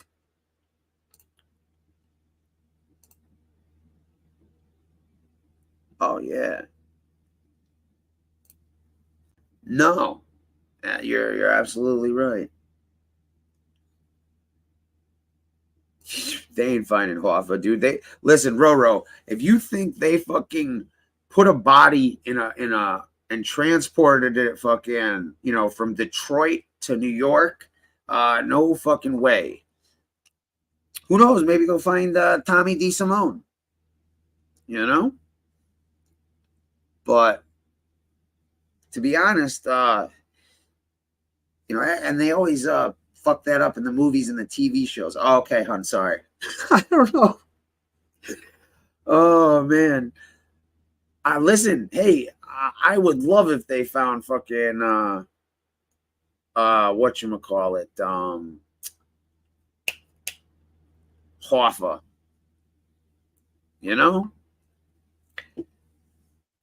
I don't like unsolved mysteries. Yeah, from what I hear, he was ground up in a fucking in a sausage factory, ground up in a meat grinder. There's one of three ways: ground up in a meat grinder,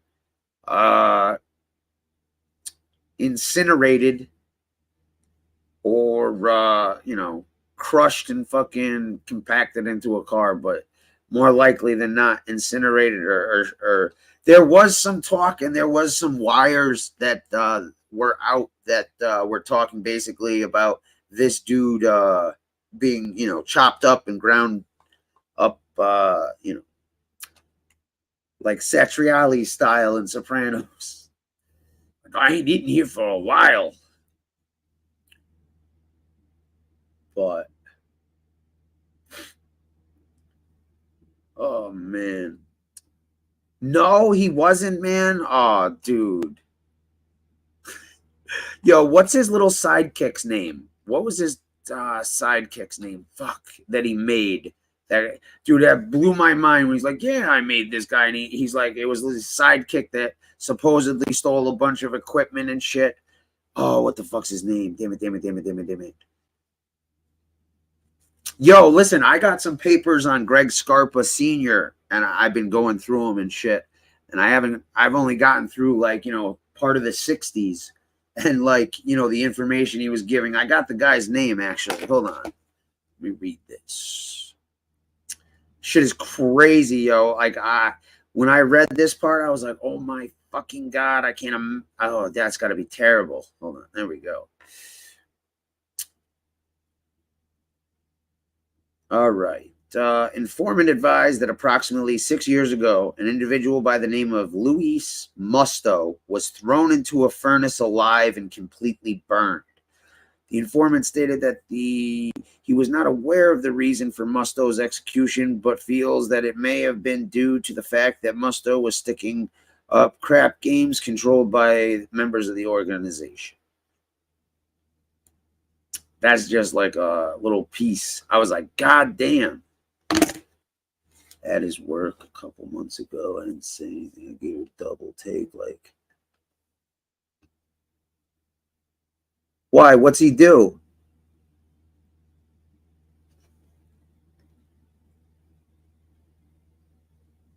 Paul Tanzo. Oh my God. Yo, that dude is on fucking on goddamn Facebook and shit, scamming motherfuckers. Have you heard of this loan?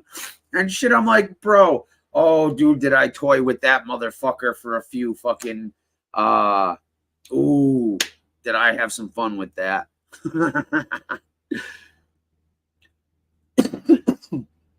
That shit was too funny.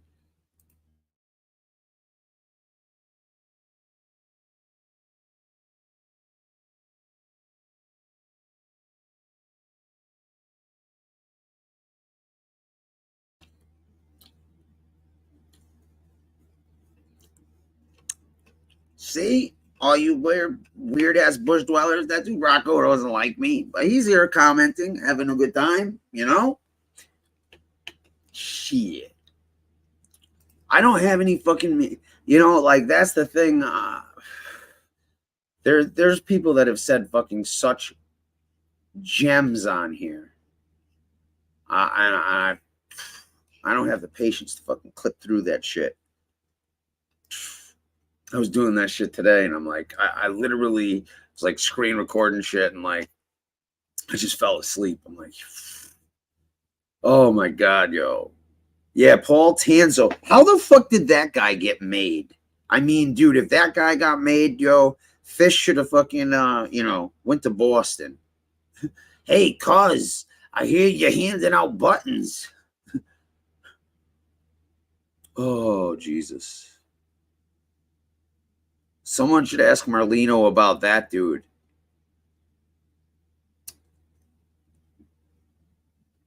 He works at a store in Boston. No shit. No shit. I guess the YouTube and the gospel just isn't what it used to be.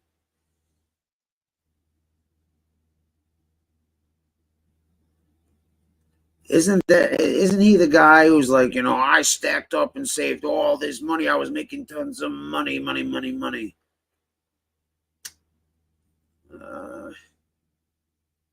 See, that's why, you know, I can respect Frank, you know, and a few others, man, that you know, haven't dude, how about oh God, what the fuck's his name? Big Bad Brad. What the fuck is it? That was I don't know, man. I thought I caught some sideways comments. I guess not. I don't know. I don't care. You know, either way. You know. But, you know, it is what it is. I don't give a shit. We're just fucking hanging out. Like I said, man, I look at this shit like a bar. You know? You come, you hang out, you bullshit with who you like, fucking who you don't, fucking, you know, have some fun, have some laughs. And, you know, some drunk motherfucker always whips his fucking dick out. And, you know, it just happened to be fucking, you know, Tiny Wee William. You know, Fish is fucking, you know, he's got that shit on fucking repeat.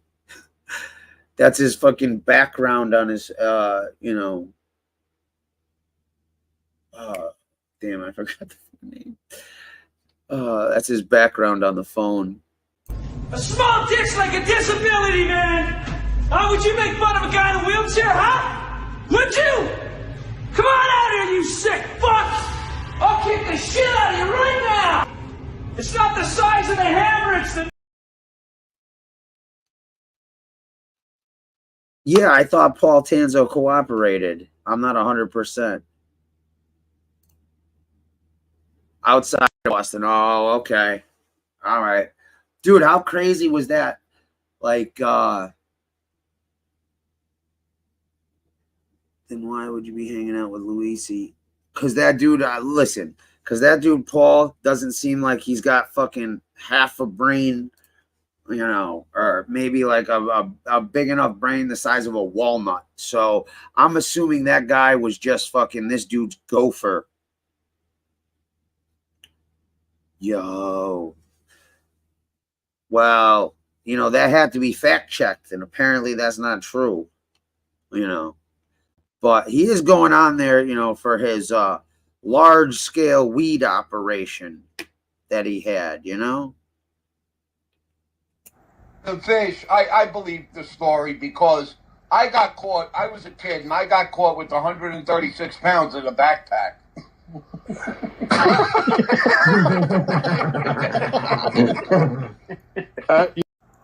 I know from dealing coke, it was 28 grams in an ounce. Yeah. How many ounces are in a pound? How many ounces? How many ounces are in a pound, Fish? Stupid.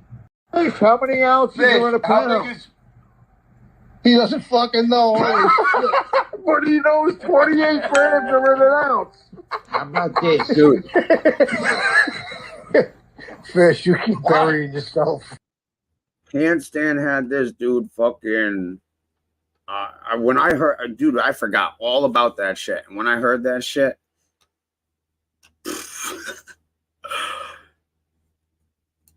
okay, dude, I don't know, man. I honestly don't know. Like, I don't know how to take it. Dude, listen, I have no issue with you at all. I just thought maybe you didn't like me. That's all.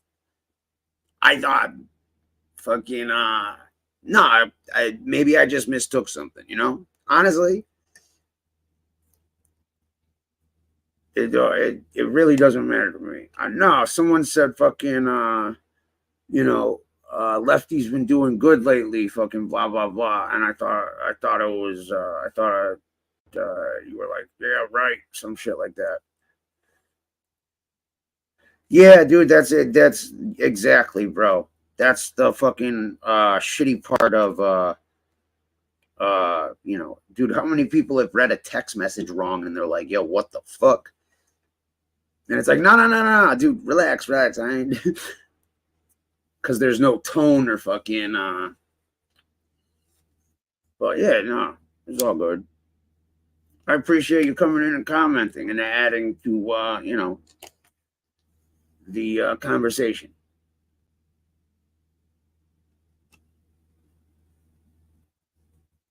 Yo, listen. If fucking Jim Morrison's fucking kid can get on there, yo, if Jim Morrison's fucking kid can get on there, there's no reason we can't fucking get these dudes on. No reason.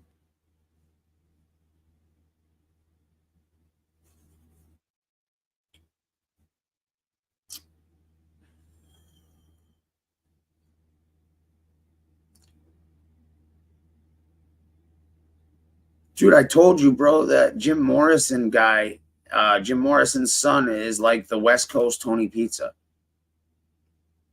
Watch that interview and tell me he does not remind you of Tony Pizza. But like, instead of a mobster, it's a rock. Yo, oh my God. We should try to get that. Yo, we got to try to find. Okay, hold on, dude. I bet he would too, dude. With fucking, listen, man, with stories like this, you can't lose. You can't lose with fucking, bacon on Sonny Francise's lap from a child, God knows what else. Oh, dude, if he reveals his fucking biggest secret. I'm Batman. All these guys would meet at the Cadillac Diner. And my grandfather would bring me along, and Sonny would sit me on his knee and feed me bacon while they were talking. I was only a little fucking,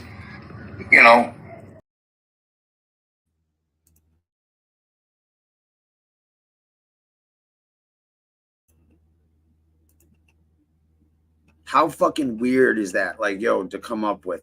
Dude, I remember this dude was talking about hanging out with what the fuck's his name? Salvi Testa and shit. Yeah, me and Salvi were. Oh, okay. Got you. Yeah.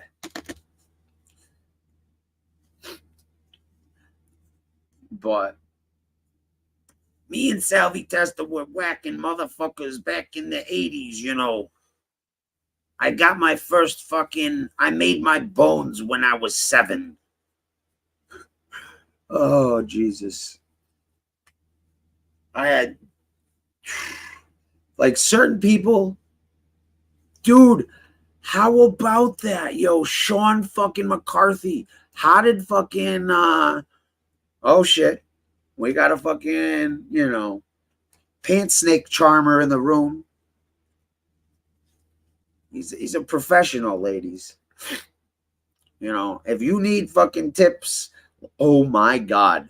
Oh my fucking God. How did I not clip that? Yo. All right, dude. I gotta fucking hold on. Old school. What the fuck's that guy's name? Yeah, I know. I take it. Old school movie. Blow job teacher. Andy Dick.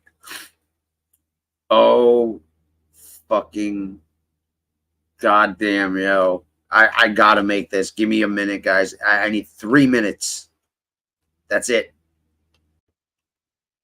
I'll play a couple memes.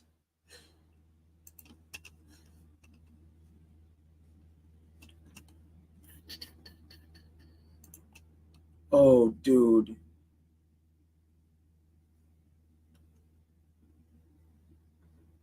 Thank you, Steve, for giving me that fucking wonderful fucking idea just by popping in, you know? Dumb and Dumber. Yeah. Short. Where the fuck?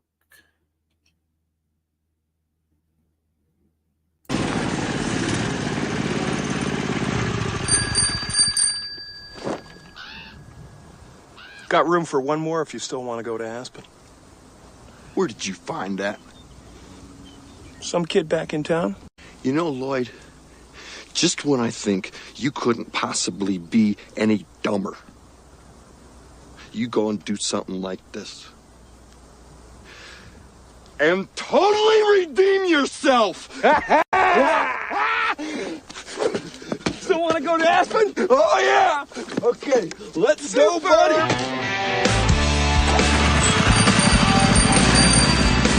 Lloyd, no, west! Go west, Lloyd! Stop or go to the bathroom! Just go, man. Oh. That sure is warm.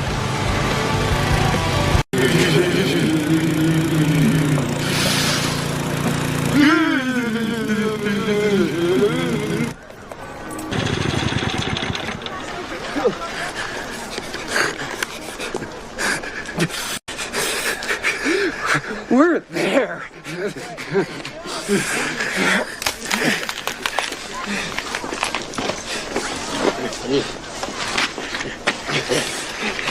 Got a little dippy going through the.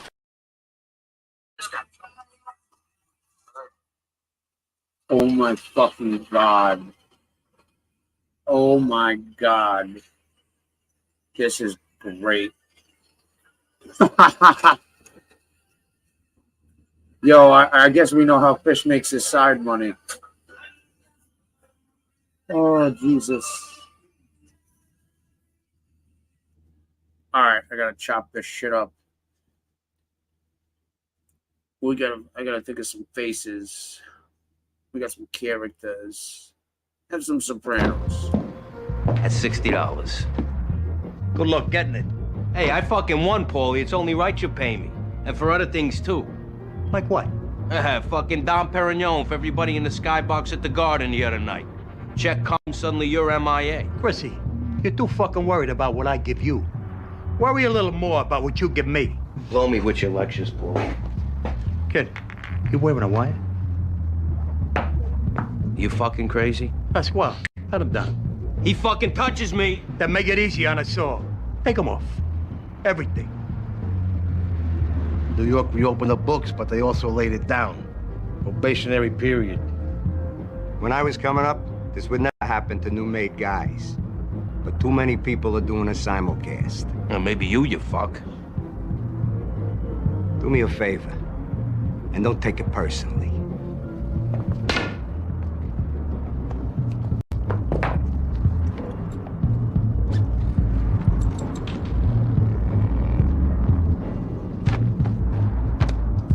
I said everything. Go fuck yourself. Before I was breaking balls. Now you're beginning.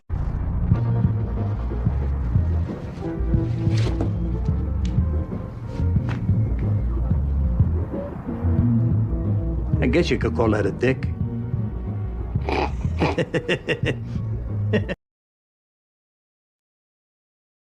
Damn, I'm getting fucking good at this shit. I asked Bing to create I gotta a cartoon cut movie this shit poster into for my fucking 3 fucking second clips or 15-second clips. That's why it takes forever to fucking do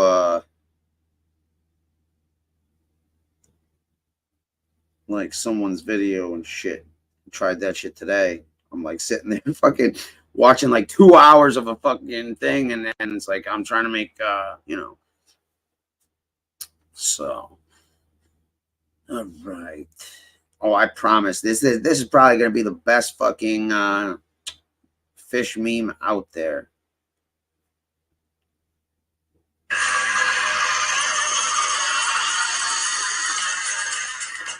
Fish wanted to be famous.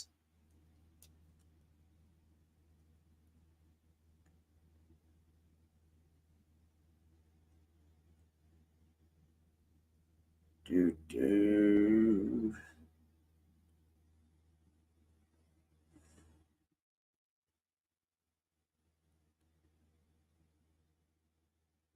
Split, delete. All right, I'm done. Now I gotta swap it. No fucking way. Are you serious? Oh, dude. Oh, boy. Poor fucking JC. I hope not, dude. I truly hope not.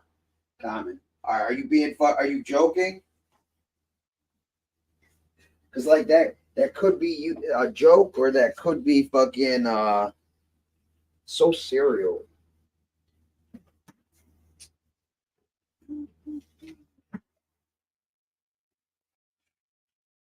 So serial. Oh, dude, I really hope you're joking.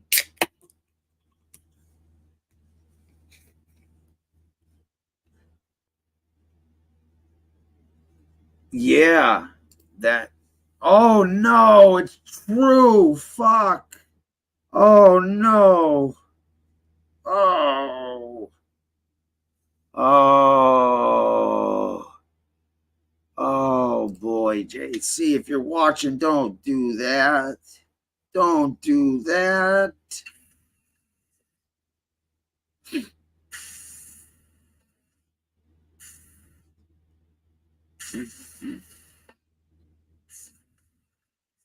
Wait a second. Oh, all right.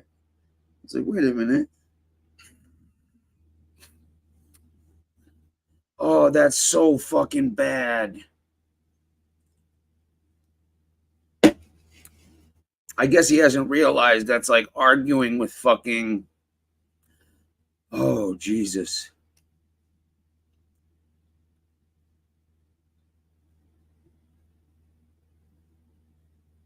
Like, I really don't believe that guy Mark from Soft White Underbody said he was close to second to Dowd out of all the people.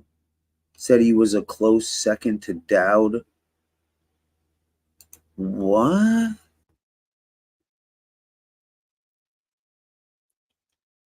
Oh, what the fuck?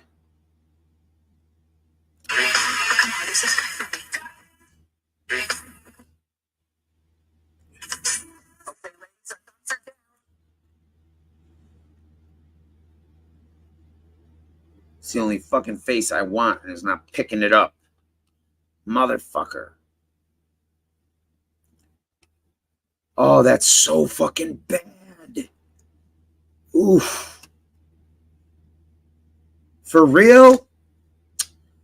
How is this not fucking working? That's gonna piss me the fuck off. If I can't get, yeah, the A-Lights boy. They were friends till fucking one sniffed the other guy's coke, and fucking, well, they haven't talked since.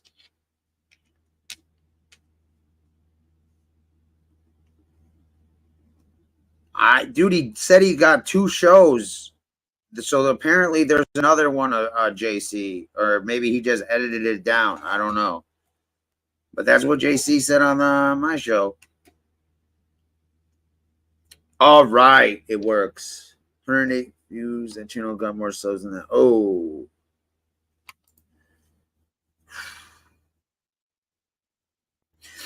All right. Where is, there he is. Second guy. And we got Stacks or fucking we have Stacks or what the fuck's his name? The fuck flopping his cock out guy. Your choice. Stacks or flopping the cock out guy. The fuck's his name? Canarsie, Jeff Canarsie.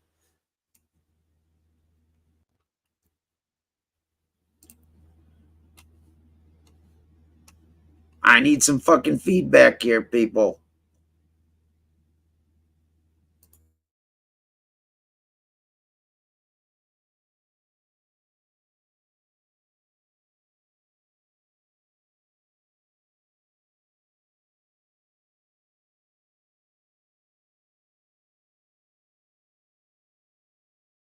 There's a flip side to that. There's a flip side to that, man.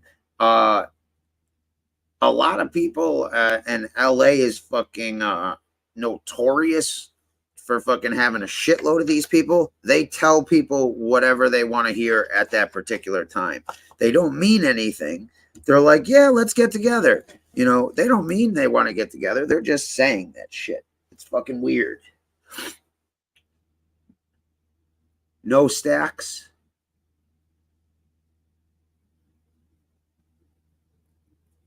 What do you mean no Stacks? Like,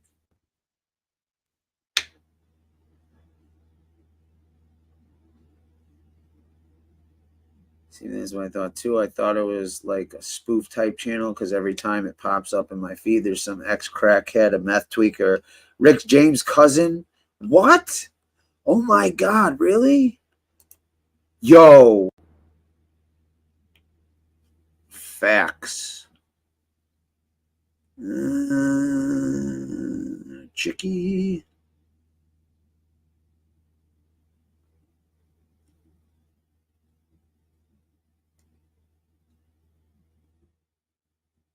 All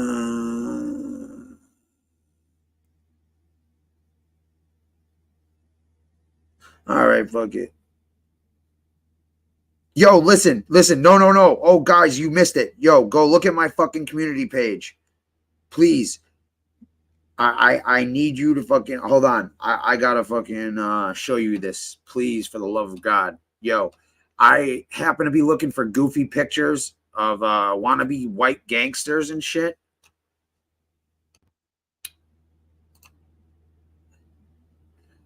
Oh, this meme is awesome. All right, hold on. I gotta fucking show you this shit, dude.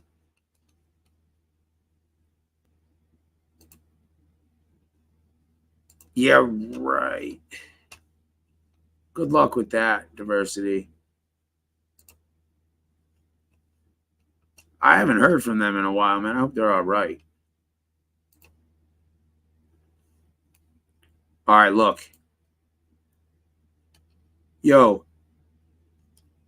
Click on the link for this list where Stacks is number 7.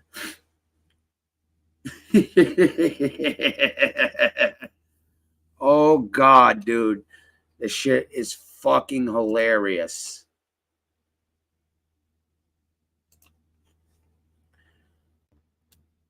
Oh, so is this fucking meme. This meme is fucking going to be great. Do it. Are you getting head here? Pee-wee's still on a porch talking.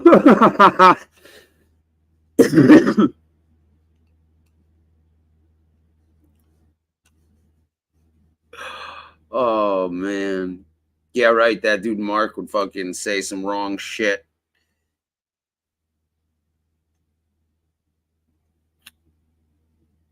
and end up in the fucking river.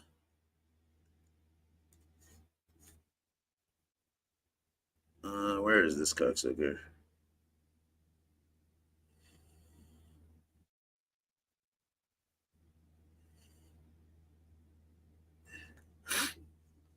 Pee Wee was on panel once, and everyone had 5 o'clock shadow by the time he stopped talking. That he's the guy who found the Whitakers? Oh my God. Oh my God.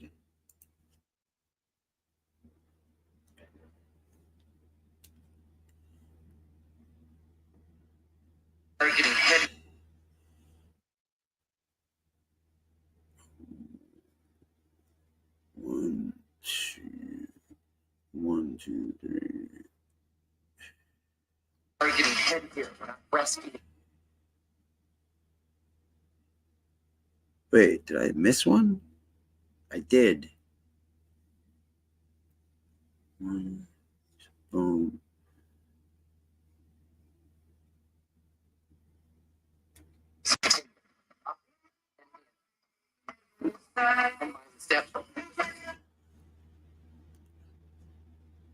Spat out his teeth and just going. No! No! I don't even know who this guy Pee Wee is, dude. To be honest, man, I really I know he was like a long-winded person who said he knows Elon Musk and shit, but that's about all I know. I haven't experienced Pee Wee.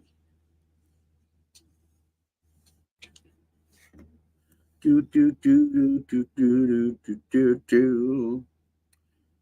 All right, let's try this one last time with this. All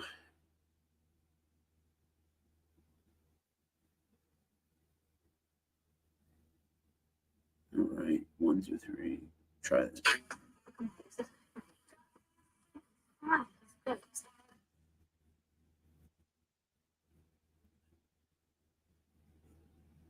Yo, listen, man, they're all about fucking maybe going on OnlyFans.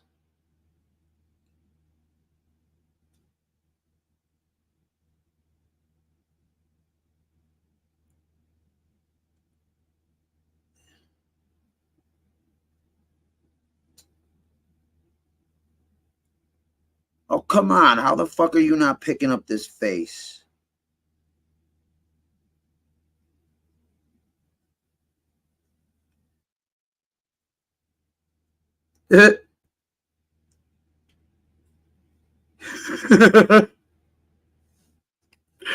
Oh shit. All right, that actually made me fucking laugh. That made me fucking laugh, dude. That was fucking good. Okay, ladies, our thumbs are down.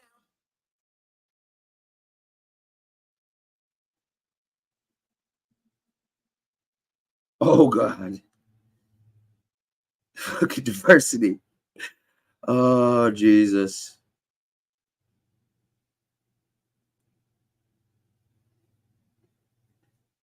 Damn it, it won't get this guy's face. How is it not getting this guy's face?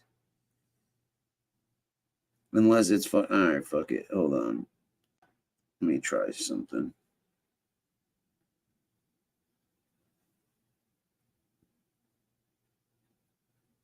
Oof. Wow. Those are those inbred people, right?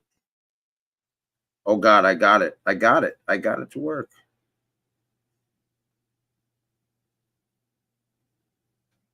Cool. I was right. It was covering fucking 2 people's faces.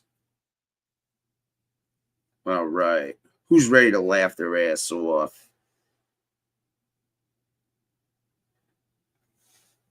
Gotta mute it for a sec.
Honestly, this is fucking. I should fine tune it, but you know, I think it's good enough. I think this is fucking hilarious. I'm loading it to imagine having to bark like a dog and wearing a shot collar in case you wandered too far.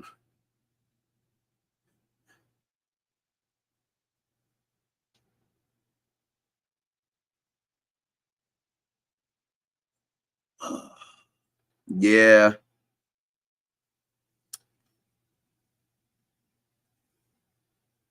Yo, Lucio loves his popsicles, man. Straight up.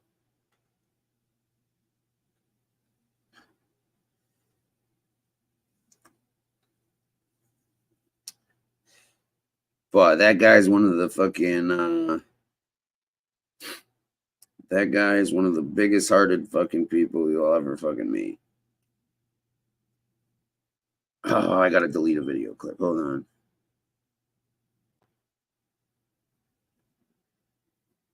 All right, what am I deleting here?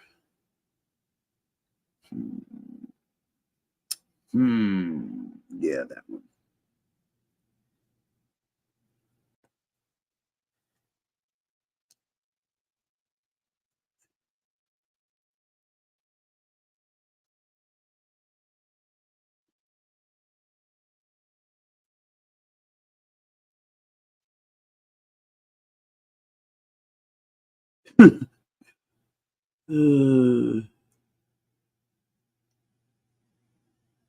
You sick fuck. Oh, I know he did. Oh, I know. Ladies and gentlemen, we now know what Fish meant when he said he was working at the furniture store. Okay, ladies, our thumbs are down, our wrists are flexed, and we're gonna position ourselves for insertion. Ready? Do it.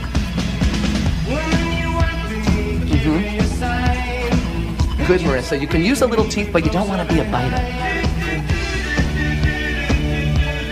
Now, you're going to do the work, ladies. These carrots are not going to ejaculate or getting head here. We're not breastfeeding from a mythological beast.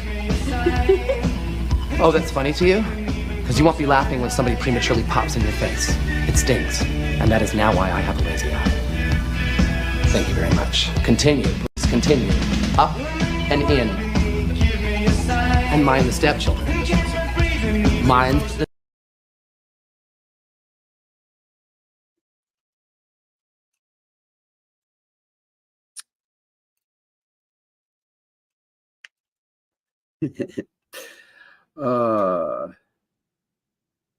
Who barks like a dog?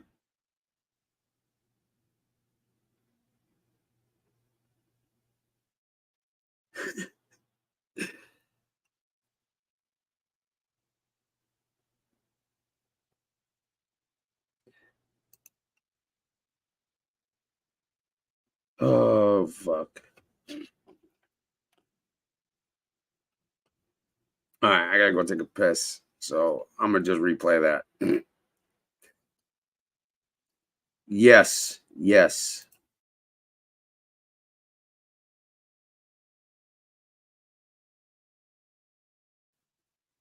And their thermostat was fucking whatchamacallit? Oh shit. My bad. Oh fuck, sorry. Sorry, bro. My apologies.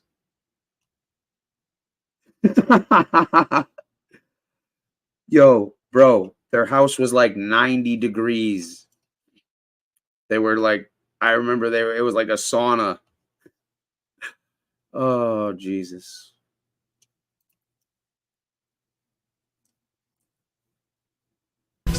Okay, ladies, our thumbs are down, our wrists are flexed, and we're gonna position ourselves for insertion.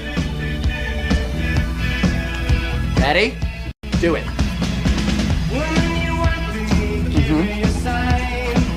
Good, Marissa. You can use a little teeth, but you don't want to be a biter.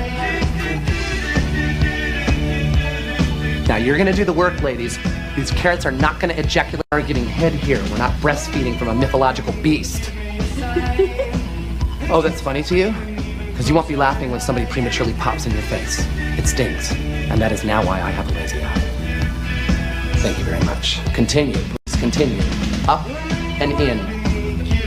And mind the stepchildren. Mind the... Oh, Jesus.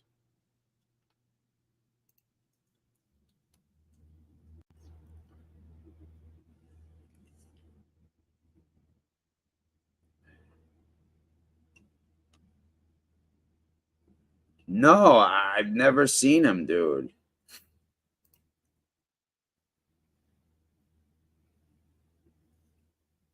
Yo, can you imagine being their fucking downstairs neighbor? Oh, shit, I gotta take that off the screen.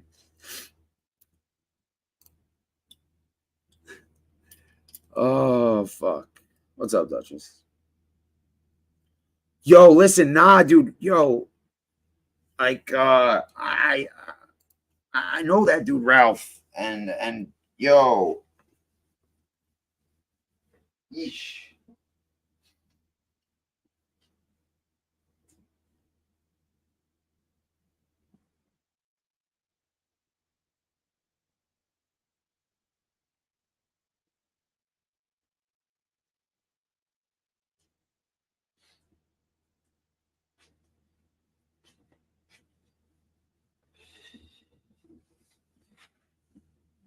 I only got pissed like one time,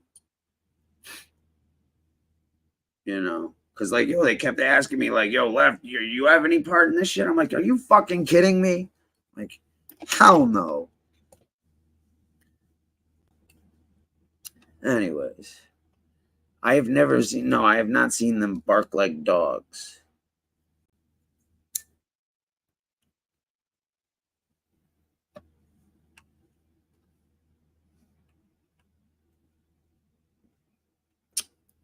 Oh, okay. I was wondering why you're up at 3 o'clock in the morning. I hope you're fashionably dressed. Bro, listen, let me tell you, bro. Always say Polo This Association. is why I stay. I make a joke out of it because I know it's cheap shit, bro. I know it's cheap shit. I have priorities because I went to the Polo outlet a couple months ago. I saw the same shit that I wear every day for 5 times the price. I said, I'm good. I'll spend my money on sneakers and shit. I make a joke out of it. Bro, when we were going to take a picture of me outside the Polo Association. Goddamn fucking mouse, yo. I can't fucking... yeah. No shit, bro. No shit. I don't know where they've been either. As a matter of fact, I'm going to look at like the last time I...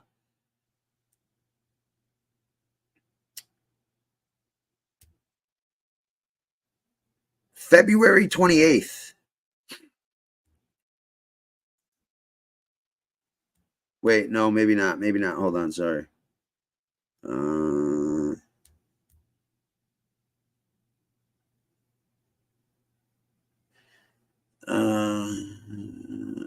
Pep. Oh yeah, I tried on the 31st of March, but he didn't pick up.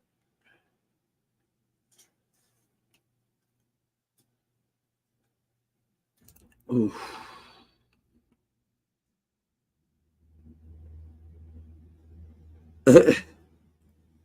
Give me a sec, guys.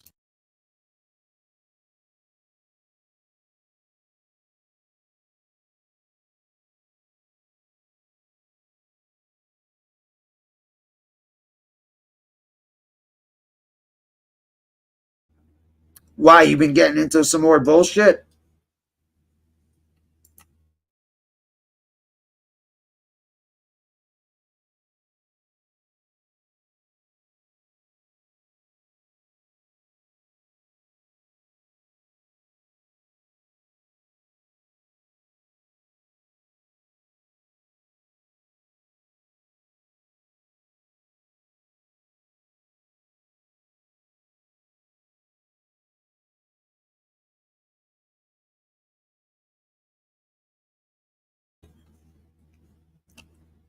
Yeah, man, I hope they're all right.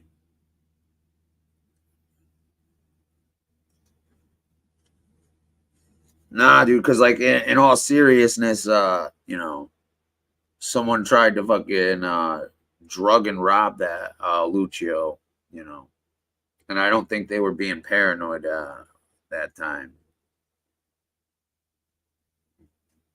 Oh God. Oh, well, dude, JR, you know why? You know why?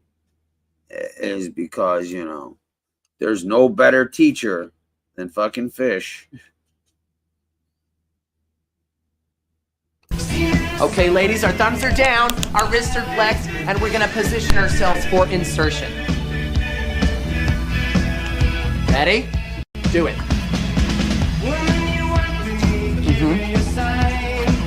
Good, Marissa. You can use a little teeth, but you don't want to be a biter. Now you're gonna do the work, ladies. These carrots are not gonna ejaculate our getting head here. We're not breastfeeding from a mythological beast. Oh, that's funny to you? Because you won't be laughing when somebody prematurely pops in your face. It stings, and that is now why I have a lazy eye. Thank you very much. Continue, please continue.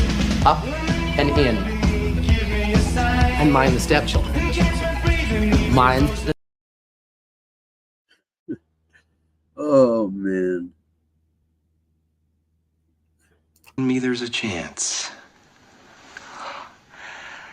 Yeah! I read you.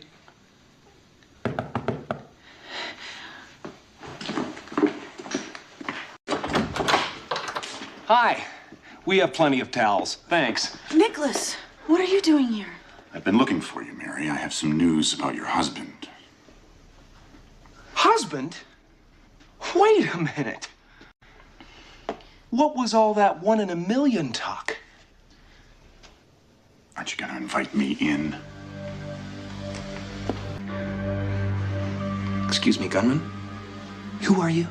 Oh, don't play dumb with me, asshole. I'm the rightful owner of that briefcase that you've been carrying around. Oh, well. Nicholas, my family trusted you. Shut up! Listen, Mr. Samsonite, about the briefcase, my friend Harry and I have every intention of fully reimbursing you. You open it up. Open it up! Go ahead. Open it up. Do what he says. Hurry.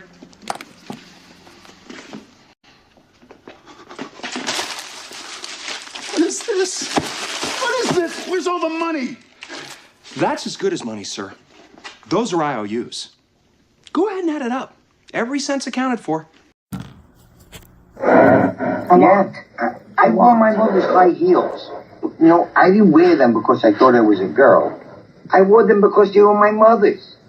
Explain. You know, it's my mother's heels. My mother's shoes. I put them on. I walked.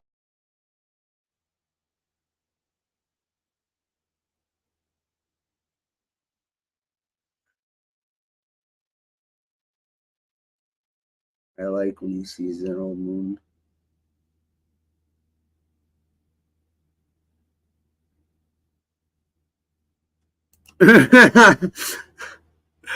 Oh, man. That shit is too fucking funny. Dude, you know, again, man, he brought new meaning to just the tip. I truly, I'm curious. You know, he answered how many times he got beat up, you know, a week, you know, but I'm curious, you know, how many times he's heard this. Like, where's the girl that popped his cherry? I would pay for that interview. Oh, it's small. They're all small. No, they're not. What are you talking about? I've seen bigger, that's all. You've seen bigger? Yeah, I've seen bigger. When have you seen bigger? In college. Well, not just in college, but maybe if you had a bigger one. This is the one I have. Listen, I just don't think you're going to even be able to get it in the hole. You That's know all. what? Oh, I got that shit. I just cut it off before fucking the Lambo one. Yeah, I know. camel toe. He's like, no, it's a moose knuckle. Oh, man.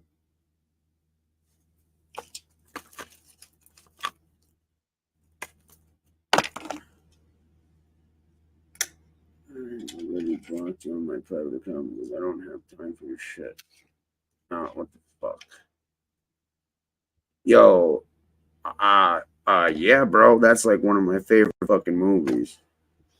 What are you doing? Hearing you. I'm alive. I'm alive. You're waking the neighbors. No. Oh, shit.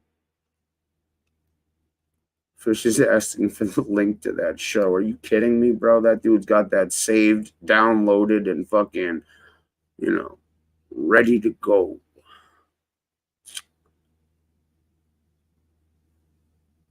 Cause I don't understand, you know? I don't understand, cause.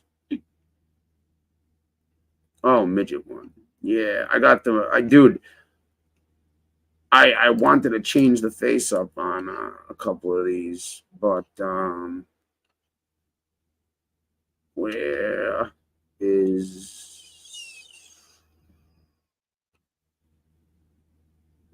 Seinfeld has some gems. Why did I drink for all those years? Why did I look for love in a bottle? Mr. Kramer, you're up. Wait a minute. What? You are doing gonorrhea, aren't you? Well, we'll see.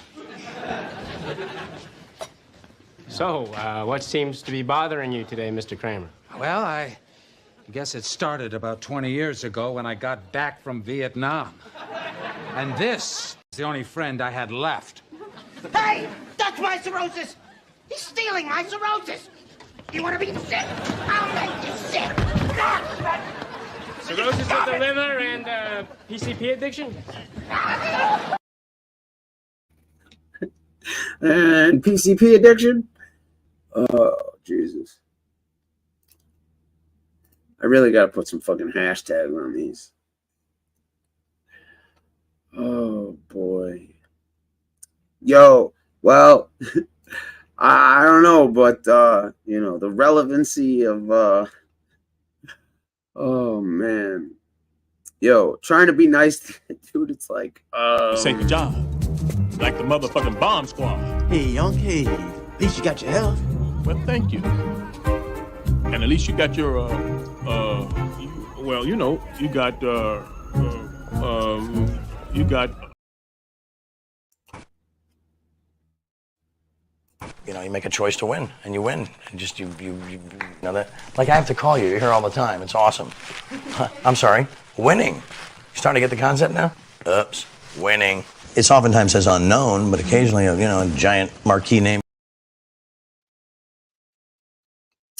Trying to find. What happened to this gang? We used to own this city. I go away 20 years, and all of a sudden now there's friggin' Mexicans controlling the neighborhood? Okay. What? What, I say something wrong? No disrespect on Paulie. We all get your point. I just think it's a little weird that you made it so, I don't know, racial. Yes, thank you. I hope I'm not interrupting a pajama party, Moni. That's what you ladies do when you're together, right? Pillow fights and the like? You wish you had a dick as big as mine. I am a man of ample girth and length. Ask Moni. If I seem unimpressive in my Wranglers, it's because I'm a grower, not a shower. But trust me, when it's time to show, I grow.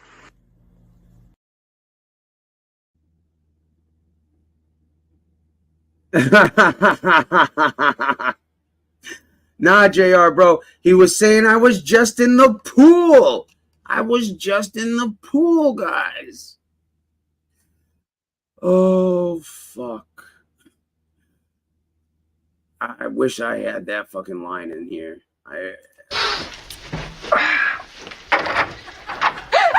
Oh my God! I'm sorry. I thought this was the baby's room. I'm really sorry.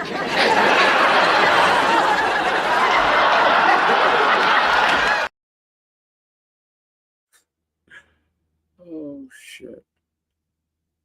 What else we got? But guys, dude, we really shouldn't be laughing. We really should not be laughing. It's a disability William has. A small dick's like a disability, man. Would you make fun of a guy in a wheelchair, huh? Would you? Come on out here, you sick fucks! I'll kick the shit out of you right now! It's not the size of the hammer, it's the... Oh, fuck. Yo, I just can't imagine fucking wintertime for dude. Shwayne Tabari. This is a show where we hang out and bust some balls and shit, I guess. And play some clips and shit. You know. We have a cast of characters on here that you know, for better or worse, are well-known bullshitters. Raised an arch fucking criminal, bro. Yes, you did. And a gangster. You kidding me? I could have been a made guy if I wanted to. Agnostic, you still got his back? Oh, yeah. Oh, fuck off. Yeah, I was. We got it all, including fashion tips. The reason I say the baggy clothes should always be the choice is because chances are if you're wearing a decent outfit with some baggy jeans or shorts and a nice shirt, some nice sneakers, you're going to look good, okay? It's baggy jeans with some construction Tims. Bro, listen, That's let what me tell you, they bro. always say Polo Association. This is why I say, I make a joke out of it because I know it's cheap shit, bro. I know it's cheap shit. I have priorities because I went to the Polo outlet a couple months ago. I saw the same shit that I wear every day for 5 times the price. I said, I'm good. I'll spend my money on sneakers and shit. I make a joke out of it. Bro, when we were going to take a picture of me outside the Polo Association. He has to tie a string to it. Inverted penis syndrome. Find the Don Knotts movie, Mr. Lippet, and put Fish's head on.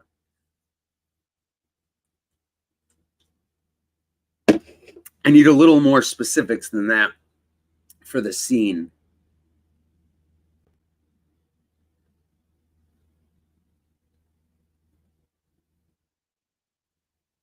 Apparently, the guy was sitting on the toilet fucking... Yo, I cut 1 minute of this show. 1 minute. And dude had... He tells us he stabbed somebody, but no. We were wrong. He got stabbed. Then he brags about getting beat up on the subway. Then he threatens to kill me and my mother. And, you know, among other things, in 1 minute, guys. Ask me, killed anybody? No, I stabbed somebody. Killed anybody? Okay, you stabbed. No, I stabbed somebody. Okay. And matter of factly, it's I got the video when I got beat up on the fucking train a few fucking goddamn days ago when somebody beat me up on the fucking train. So I smacked them with a fucking bomb. Hey man, you're already headed to break your record. Lefty, let me tell you something, Lefty. Jesus. I was in the fucking hood. No fucking way. Lefty, let me tell you something. I was in the hood with niggas, bro. Think I'm scared of a white boy like you? I'll fucking kill you. Oh, I forgot. Yeah, you also and your fucking mother.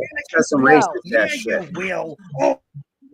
Up to a black man and say that to his face? No, because he'll fucking kill you. That's why I got stabbed.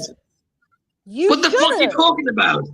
Okay, so Oh wait, I thought you stabbed somebody, but no, Wait. oh, sorry, you got wait, stabbed. you said you stabbed somebody. Fucking retard. I got stabbed. What's the last grade you? I know, right?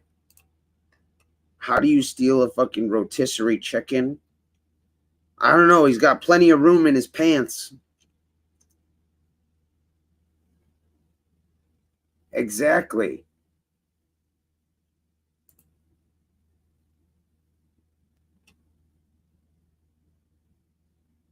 How can I get to your other site?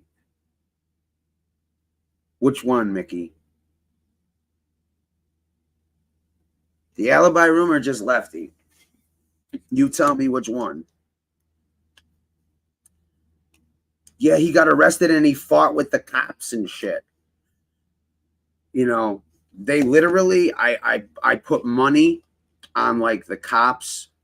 You ever fucking, you know, as a kid or whatever, you know, your little brother or whatever, you know how like you literally put your hand outstretched on their head and they're like, you know, not smart enough to swing up at your arm. They're just trying to swing and they don't have that distance. I see that dude fighting with the cops like that.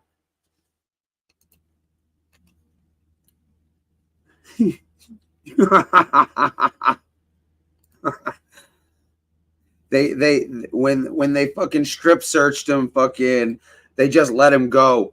They're like, oh man, you're like, dude, just bad enough, bro. Here, take your chicken, take your 40, be on your way. We'll pay for it, pal. You got enough problems.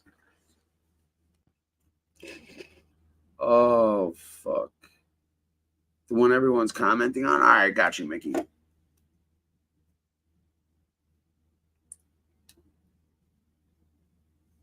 Just punch Lefty's alibi room into the YouTube, but I got you. I'll hold on. Share. I need the show specifically.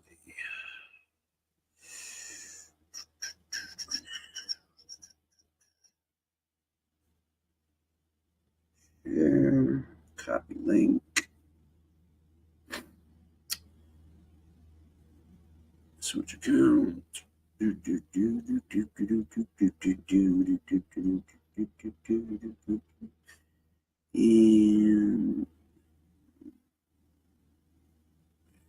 there you go. And there's 3 people in there, Mickey. So I don't know. If you guys are in there, you guys can come over to that channel where everybody's commenting and shit. Get away with a green. Bro, listen, I had a roommate that stole a rotisserie chicken. I just clicked the link, Mickey. Stole a rotisserie chicken from ShopRite every fucking day. His dad owned fucking several car dealerships and fucking, you know, built housing developments. And this cocksucker still every day would steal a fucking rotisserie chicken. I'm like, okie doke.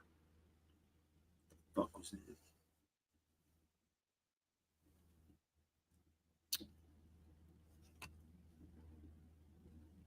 Yeah, Mickey. If you're not familiar, and you know, shout out to Diversity for this.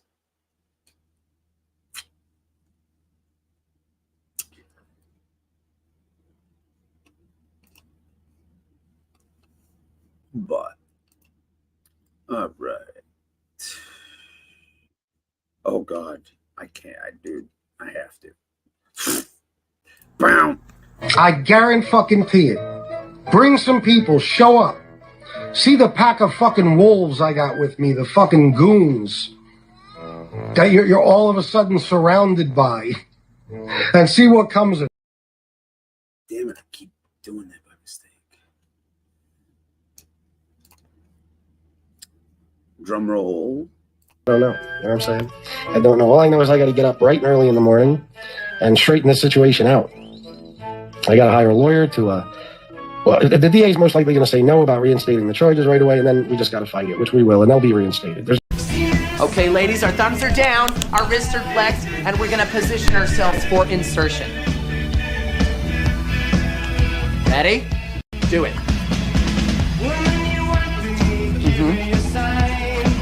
Good, Marissa. You can use a little teeth, but you don't want to be a biter. Now you're gonna do the work, ladies. These carrots are not gonna ejaculate our getting head here. We're not breastfeeding from a mythological beast. Oh, that's funny to you? Because you won't be laughing when somebody prematurely pops in your face. It stings. And that is now why I have a lazy eye. Thank you very much. Continue, please continue. Up and in. And mind the stepchildren. Mind the Yeah, if you want to shoplift and shit, the best way to do it is fill your carriage and just, you know, walk out the door. Especially nowadays that they don't have bags and shit. Is that a Nickelodeon show, you sick fuck? You're a sick fuck, man. You're a sick. That was. Oh, Jesus, dude. How fucking disgusting is that, man?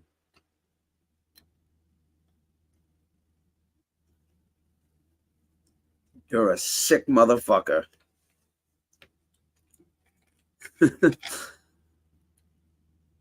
There was special ingredient in the slime.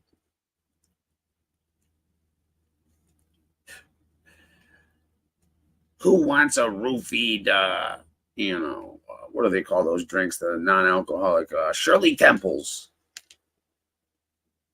Yo, for real. That guy, yo, it fucked up that dude Drake Bell so much, dude. He's in Mexico singing Mexican fucking ballads and shit. Hola. It's me, Senor Drake. And he renamed himself too. I forgot what the fuck it is, but that shit is fucking... Would you rather be known as the guy with the tiny prick or the guy that got caught stealing the rotisserie? Yeah, dude, I haven't even fucking seen that, dude. I've seen bits and parts, and I really don't have any interest in that kind of shit, JR. I don't want to see that shit. But I would rather be known as stealing a rotisserie chicken. Yeah, I gotta fucking stroll through that shit because, like, yo, this dude definitely says a few times, you know, how large his member is. You guys can't even fathom the fucking length and girth of my junk.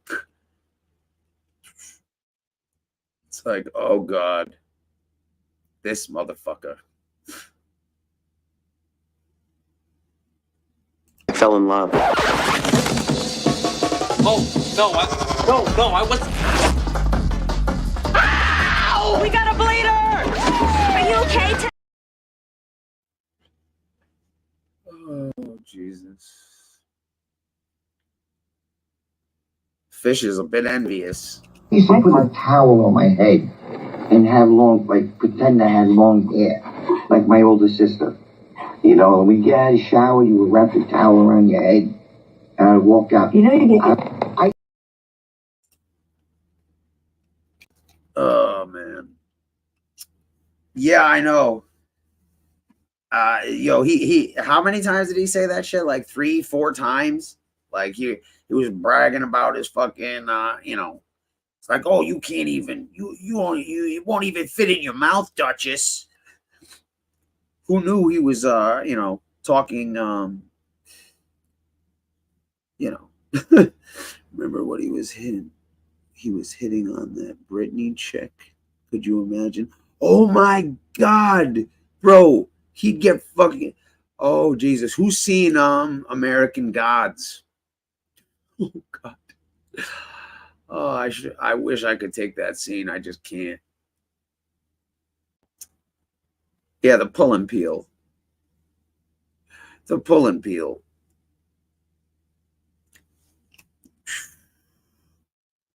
Bro, that thing looked like more like a fucking nipple than a dick. He's got a third nipple. Oh, Jesus.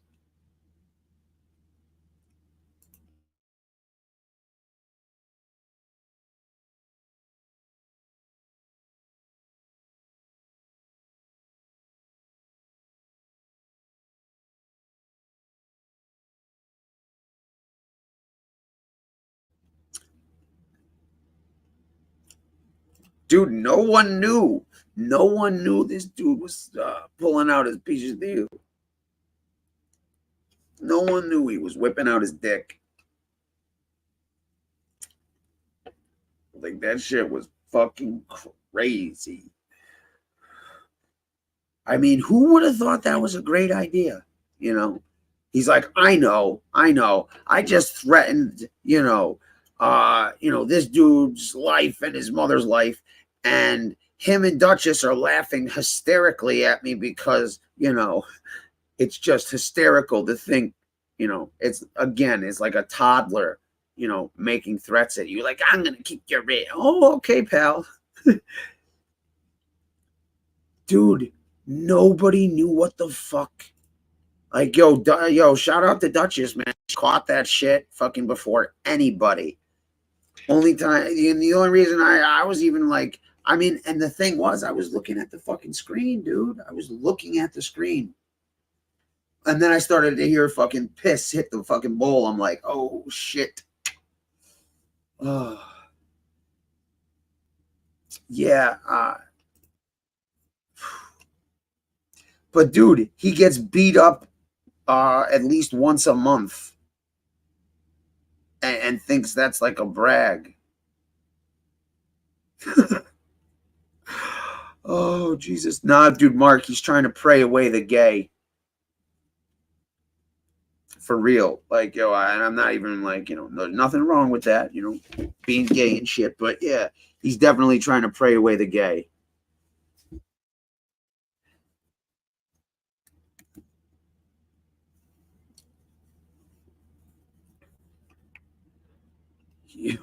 Nah, she doesn't, bro. Dude, she looks like fucking... Oh, what the... Dude. Oh, God damn it. I had a fucking picture and it looked exactly like that. Dude, she looks like a bulldog. She's got some fucking jowls and shit. But, like, yo, she looks like... Oh, what the fuck was that? Like, it was some fucking 80s, like...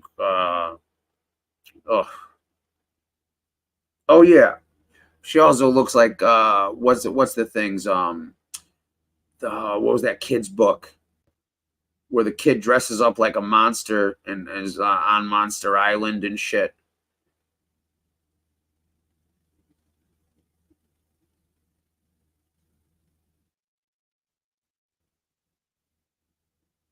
Yo, she's got fucking I don't even know, dude.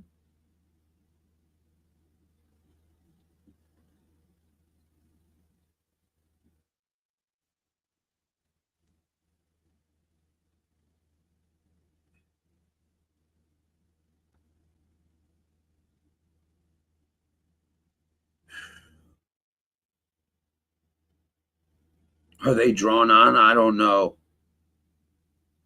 Maybe they're tattooed on. Who knows, dude? But that, yo, someone sent me like some clips and shit, dude. I don't know what it is with some people and their, you know, jilted sense of reality is. Like, people like, yeah.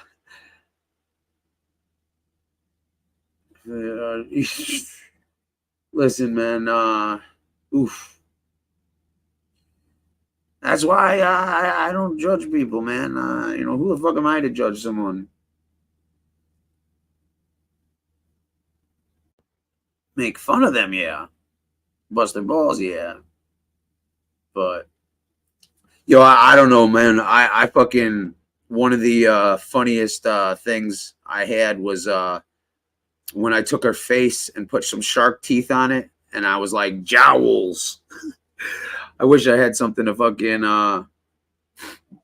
you know. You're going to need a bigger boat.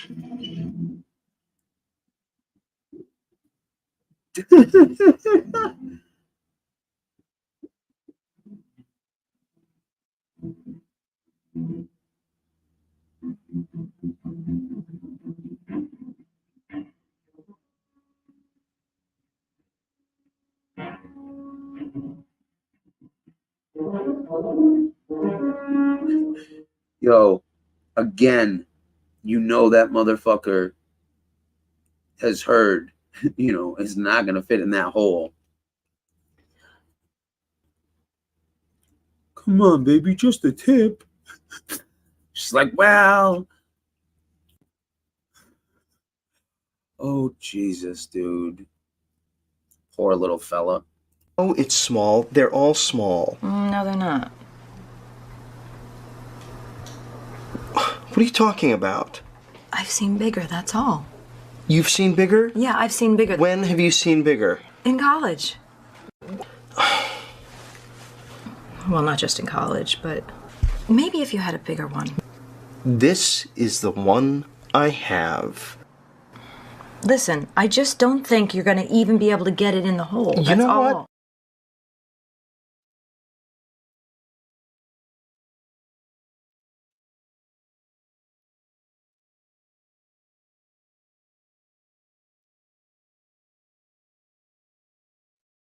William used to be a multi-millionaire till he spent all his money on Extends. And you know, a cure for his disease. Oh shit, dude. Jesus, dude. Mark's getting fucking. Oh boy. Dude, I mean, can you imagine that shit, dude? Guys, seriously. You'd be drowning yourself in fucking booze and drugs if you had a penis like that, too.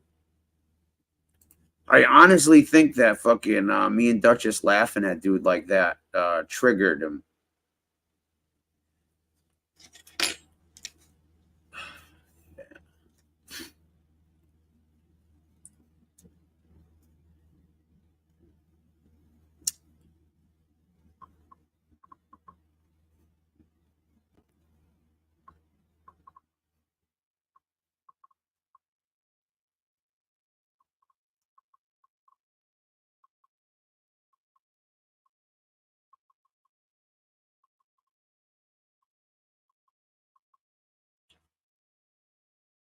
Viagra won't work. There's nothing to grow. It's stagnant.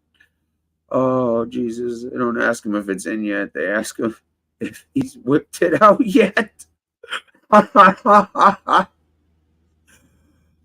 Where is it? What are you doing? Oh, my God. Buffalo Billy. Oh, my God. Is it taped? Is it taped back? Did you tape it back in between your legs? Oh, Jesus.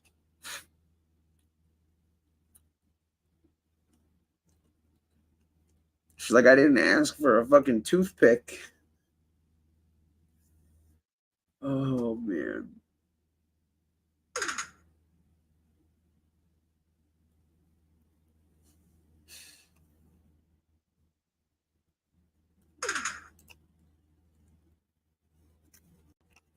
Do.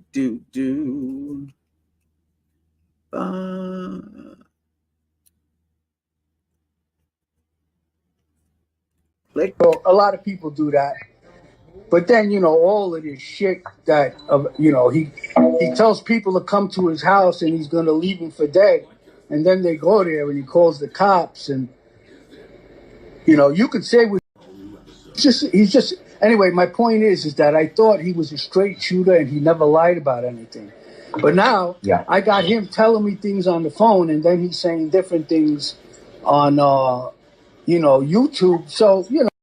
See, he thinks he's playing with the kids in the park. You know, anyway, I'm not going to put anyone else down. But I'm not really here to fucking start calling people names and attack people. I'm just going to discuss the fact about what he said to his best friend at the time about cooperating because now he knows who told me. You understand? But I got hot. I got hot and I said it. But it's, the guy who told me, he's not mad at me because you know he knew why I said it, you know. Right. And if he don't start talking to me.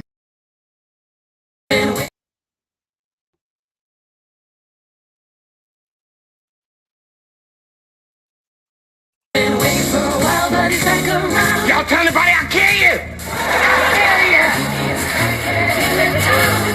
Peanut butter and crap. Look out, crack! Here I come! Dude, I use like 3-4 apps for for that shit. I gotta like cut, do this, that. Then it's a fucking pain. It's actually a real pain in the ass, believe it or not. It's just I've gotten pretty good and pretty quick at it, you know. But I'd still like to, yeah, man. That's some real big dick energy right there, on Duchess.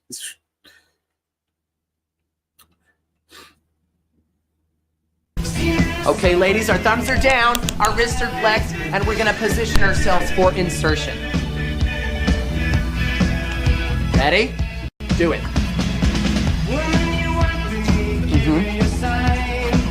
Good, Marissa. You can use a little teeth, but you don't want to be a bite. Yeah, bro. He's an angry little dude. Now you're gonna do the work, ladies. These carrots are not gonna ejaculate our getting head here. We're not breastfeeding from a mythological beast. Oh, that's funny to you? Because you won't be laughing when somebody prematurely pops in your face. It stings. He was and that is now why I have his to diaper. He started getting penis envy. Continue, please continue. Up and in. Hopefully it's not And mind the hereditary. step children. Hopefully he didn't pass anything on. Mind the... He's changing his kid's diaper. He's like, yo, fuck you. Fuck you. You think you're better than me because you got a bigger dick? Oh, Jesus.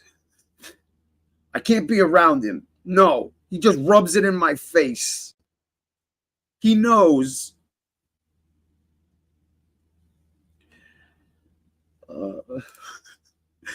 Yo, I think William should get a fucking, you know, a 23andMe or, you know, make sure that's his kid. Because I don't believe the guy can fucking have sex.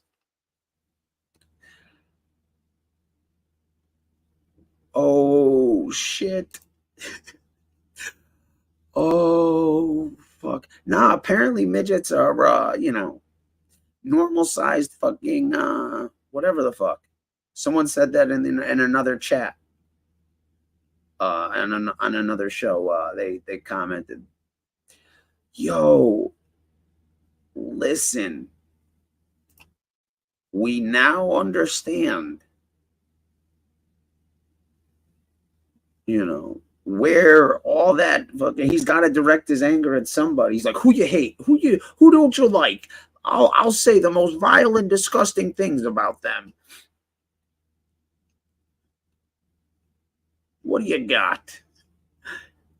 They're like, yo, please stop. By the way, you know, hey, donations are always welcome. Change! No, that was really all the change I had. Spare some change. I just gave you change. Change!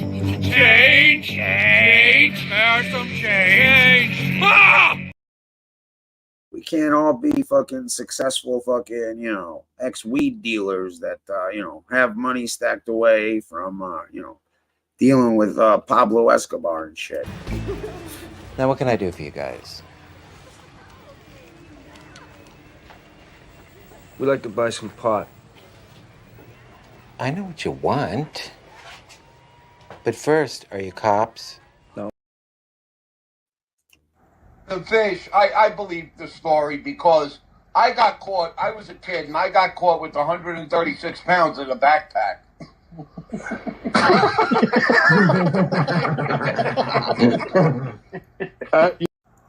I know from dealing coke, it was 28 grams in an ounce. Yeah. How many ounces are in a pound? How many ounces? How many ounces are in a pound, Fish? Stupid. Fish, how many ounces are in a pound? Take care, dude. He doesn't fucking know. What do you know? 28 grams are in an ounce. How about this? Fish, you keep burying yourself.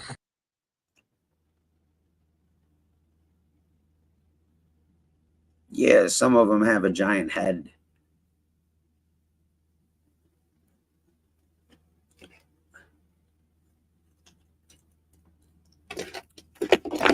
They're just like, you know, shit, dude. That consists of fucking Fish's crew. He's got all the neighborhood kids, you know, running ice for him. There's a Raised an difference. arch fucking criminal, bro. Yes, you did. And a gangster. You kidding me? I could have been made guy if I wanted to. Agnostic, you still got his back. Oh yeah. Oh, fuck off. Yes, sir. I was. Fuck. Yeah, I gotta find that Gabagoose shit. That shit is too funny.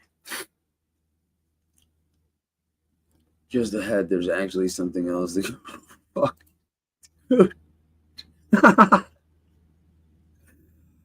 Yo, he would, dude. I know every single one of the guys here knows fucking like in school and shit. When we were in school, there was always that one kid that fucking was in the fucking guy's bathroom taking his fucking pants down in middle school all the way. Like, what the fuck is that guy doing? Oh God.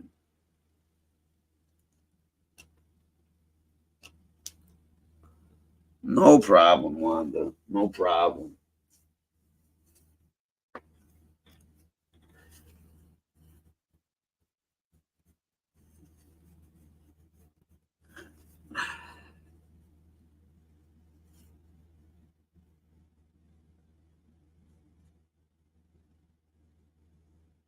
Yeah.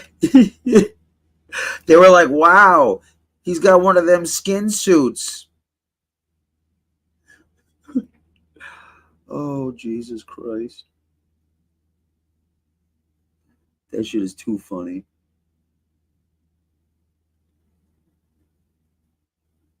He, you know, streaked fucking across you know, Yankees game, but they just didn't know what to do. They're like, what is that guy doing? A flash, that's like a blip. Bro, he came in here and had to fucking let us know that, you know, YouTube actually, you know, verified he had a cock. It's like, I came on with a hard on and put it on my show or on my channel and they took me down. So see, guys, I do have a penis. I'm not kidding. Like, yo, when I had to block his little teeny weeny fucking peenie out on that fucking show, the thing I used to block, you know, the thing, it got so fucking small. I kept Xing it out because all four corners were so fucking close together. It was like impossible. Ray Charles. Yo, Stevie Wonder's. Yo, you know Stevie Wonder's not fucking blind. Like blind. He can see.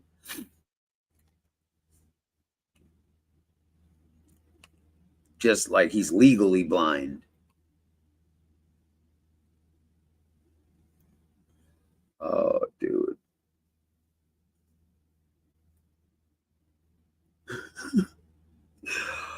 Nah, but he's never drunk. Never drunk. Right, JR? Never drunk. Just, I'm not drunk. I'm just an alcoholic. Oh, Jesus. He sees shadows.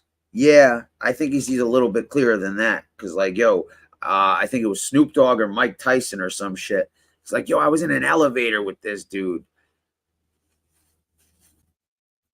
Yo.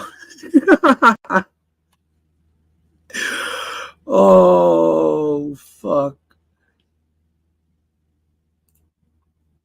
Jesus, dude. Yo, you know he's still lurking. You know dude is still lurking around. We got some questions for Senor Side-Eye. Oh, my. Yo, I'll be right back. I got to.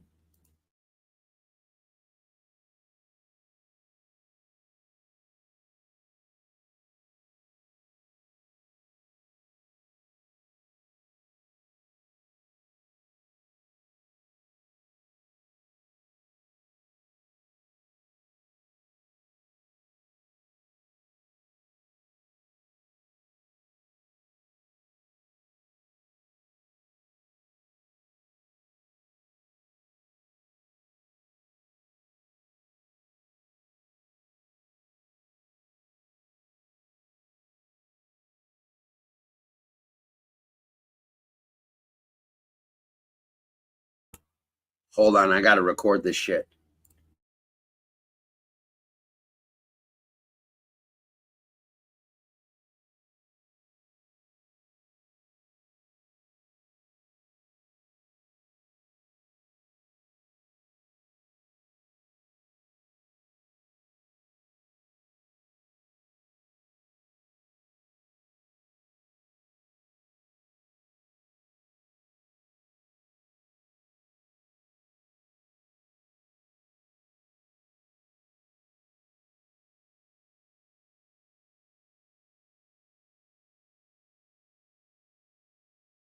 Oh my fucking god. Yo, hold on.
Oh, that's funny.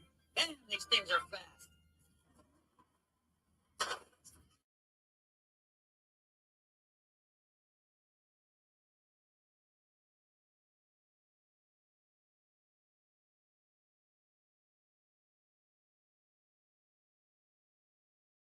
Ruski's about to make his fucking debut with the memes.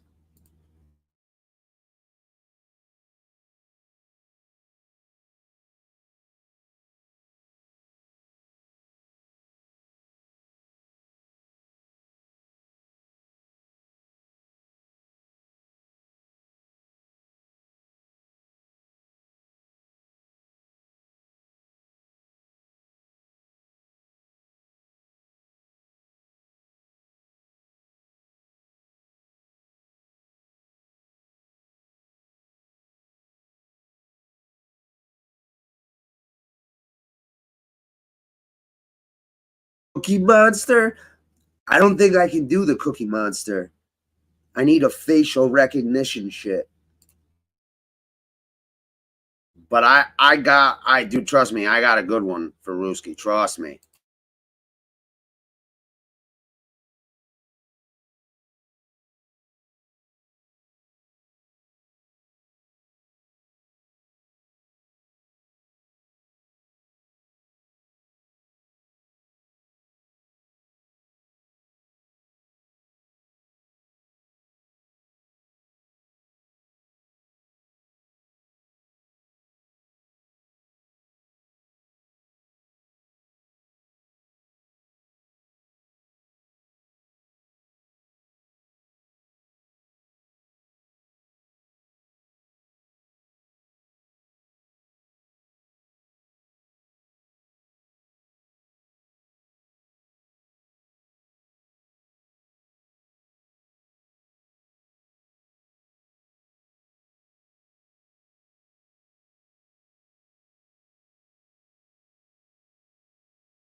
Oh,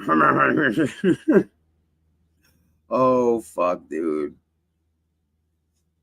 Dude, what do you think I'm doing right now, bro? God damn it, Diversity. What do you think I'm making right fucking now? Way ahead of you, pal. Way ahead of you.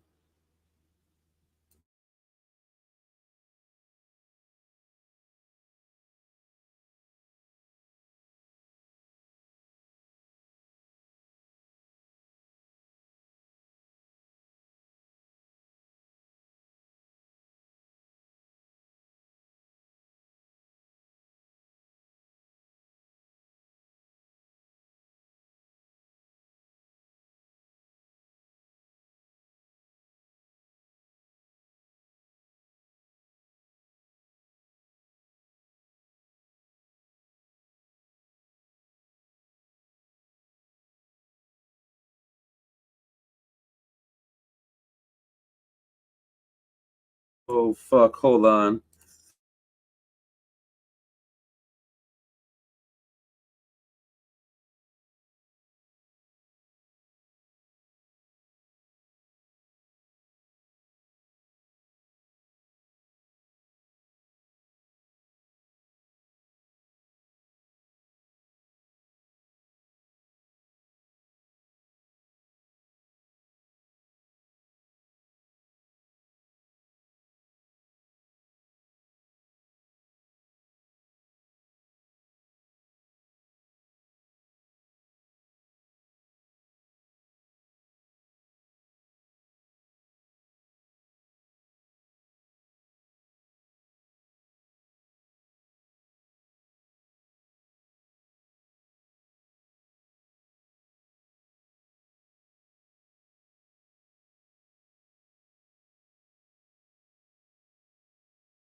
Okay, ladies, our thumbs are down, our wrists are flexed, and we're gonna position ourselves for insertion.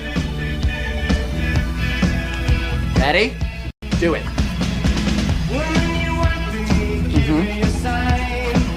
Good, Marissa. You can use a little teeth, but you don't want to be a biter. Now, you're gonna do the work, ladies. These carrots are not gonna ejaculate or getting hid here. We're not breastfeeding from a mythological beast. Oh, that's funny to you? Because you won't be laughing when somebody prematurely pops in your face. It stings, and that is now why I have a lazy eye. Thank you very much. Continue, please continue. Up and in. And mind the stepchildren. Mind the...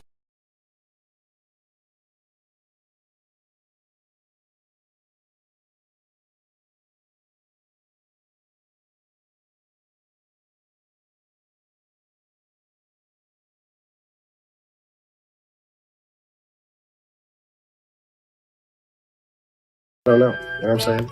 I don't know. All I know is I got to get up bright and early in the morning and straighten this situation out. I got to hire a lawyer to, well, the DA is most likely going to say no about reinstating the charges right away, and then we just got to fight it, which we will, and they'll be reinstated. There's no question about it.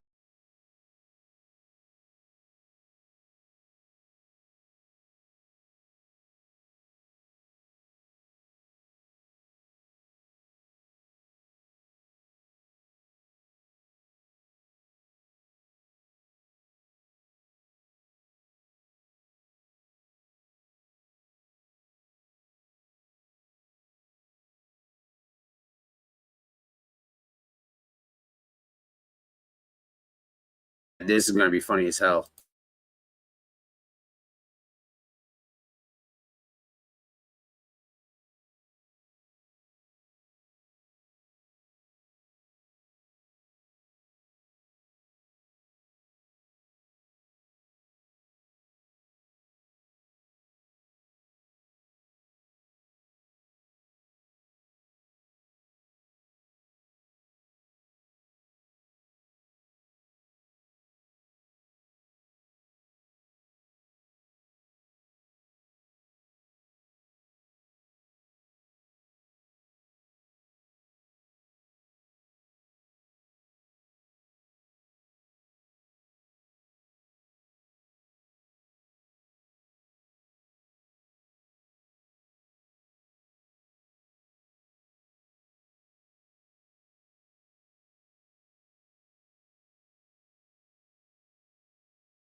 All right, I just got to blend it together real quick.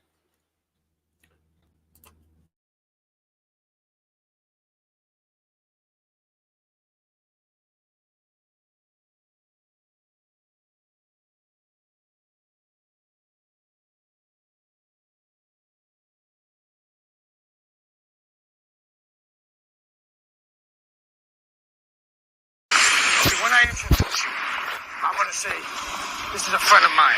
That means you're a connected guy. Now, if I said instead, this is a friend of ours, that would mean you were a made guy. I capisce? Yeah, friend of mine, friend of ours. What do I call you, friend of ours? Keep your fucking mouth shut about me. Don't say. Hey, Don. Hey, you got a couple of fazzoons. I got some things I gotta take care of. Yeah. What do you want, 100? Yeah. What are you doing? What are you doing? Wise guy don't carry his money in a wallet. See, wise guy carries money in a roll like this. See, Vina on the outside. Like that. Come on. A little bit. Donations are welcome, please, guys. Do me a favor. I'm not trying to be a dick, but if a whole lot of you can't donate tonight, can you just put it in the chat so I can end the show and go enjoy my life? I don't want to be an asshole. You know, I really don't. But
we got a winner. I'm downloading this shit to StreamYard right now. I gotta say, you know, every night, you know, I think they just get better and better. Nah, you didn't miss much. You didn't miss much. Just a couple fashion tips, you know, some blowjob tips from Fish, and you know, here, I'll give you the quick rundown. bro, listen, That's let what me they tell you, bro. always say, Polo This Association. is why I say this is. Yeah, I make a joke out of it because I know it's cheap shit, bro. I know it's cheap shit. I have priorities because I went to the Polo outlet a couple months ago. I saw the same shit that I wear every day for 5 times the price. I said, I'm good. I'll spend my money on sneakers and shit. I make a joke out of it, bro. When we were gonna take a picture of me outside the Polo Association.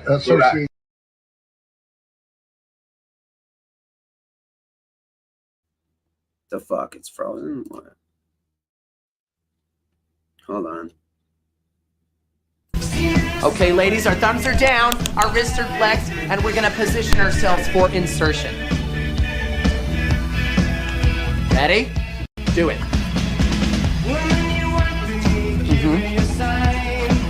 Good, Marissa. You can use a little teeth, but you don't want to be a biter. Now, you're gonna do the work, ladies.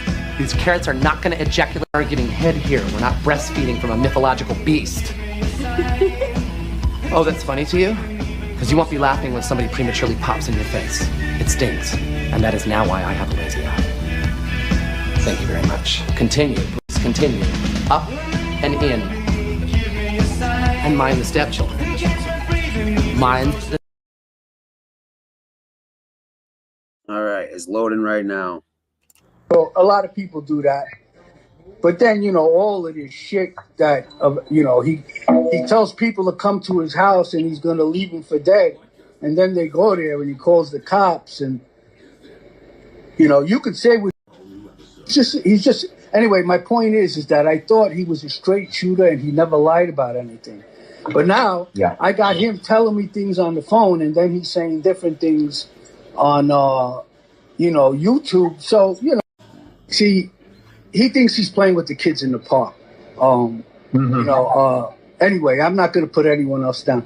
But I'm not really here to fucking start calling people names and attack people. I'm just going to discuss the fact about what he said to his best friend at the time about cooperating, because now he knows who told me. You understand? But I got hot. I got hot and I said it. But it's... the guy who told me, he's not mad at me because he knew why I said it, Right. And if you don't start talking to me.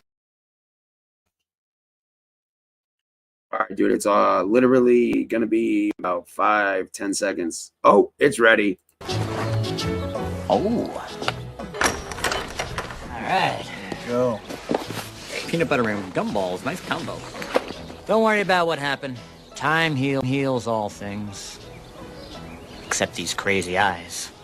Oh, it's good to be home, I know that much. I wasn't talking to you, Deeds. I was talking to that squirrel over there. Oh. Although it is a shame about that Cedar fella tearing apart your uncle's company and firing all those nice people. Where'd you hear that? Well, I watch the stock market channel all the time. I just watch because I suspect that anchorman of being an evil leprechaun. He can bullshit everybody else, but he ain't fooling me. Can you believe Deeds bought us all these? Damn, these things are fast.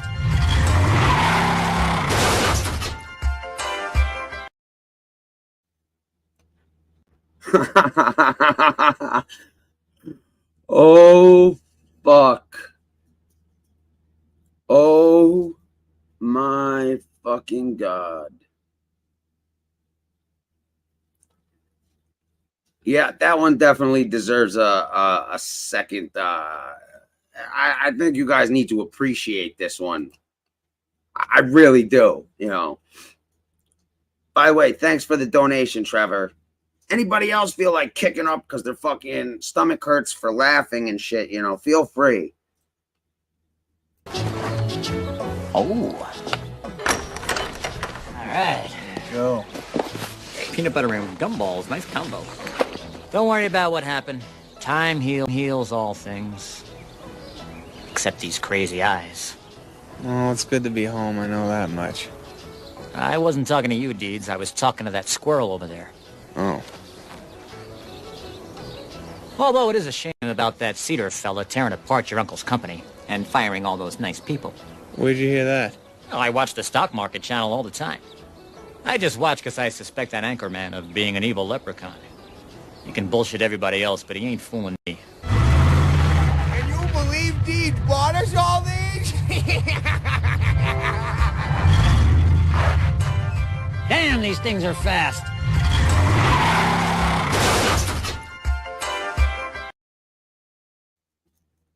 Right? Shit. I know, Trevor. I just said thank you. I just said thanks. God damn, dude. I just can't believe I haven't thought of these before, It's amazing. That's why I like fucking coming on and fucking around and bullshitting with you guys, because then I get ideas and shit. It's like, wait a minute. How did I not fucking think of that? I forgot who said Coward Stern, but that shit was funny as hell, too. Coward Stern. I don't know. You know what I'm saying? I don't know. All I know is I got to get up bright and early in the morning and straighten this situation out. I got to hire a lawyer to, well, the DA is most likely going to say no about reinstating the charges right away, and then we just got to fight it, which we will, and they'll be reinstated. There's no question about it.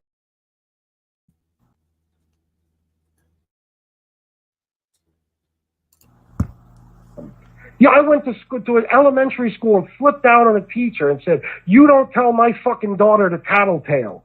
Okay? Never. I taught her whole letters. Oh, okay.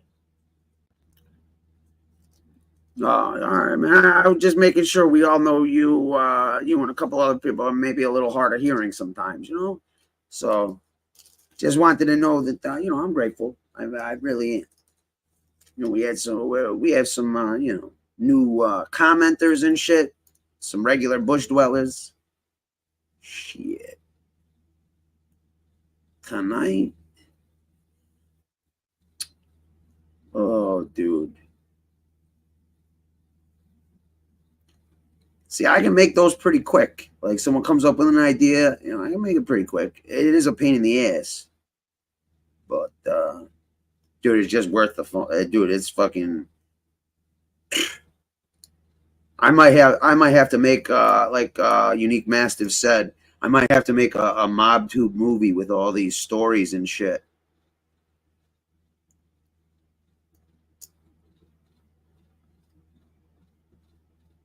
Brown, brown, brown, brown, brown, brown, brown, brown, brown, doom, doom, doom.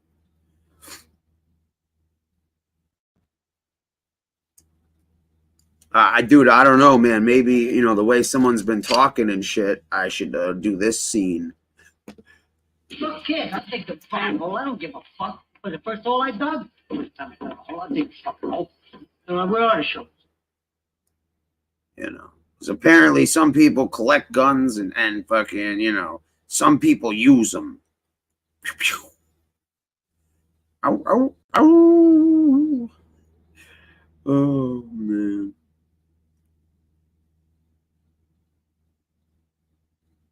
That Super Soaker never stays dry. Bam, bam, bam, bam, bam, bam, bam, bam. Dun, dun, dun. That fucking song's got it stuck in my fucking head. Ugh.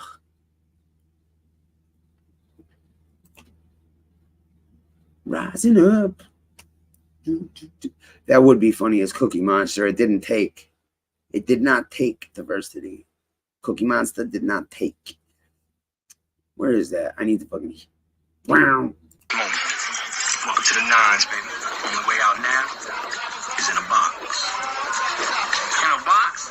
In a box. Oh, in a box. Right.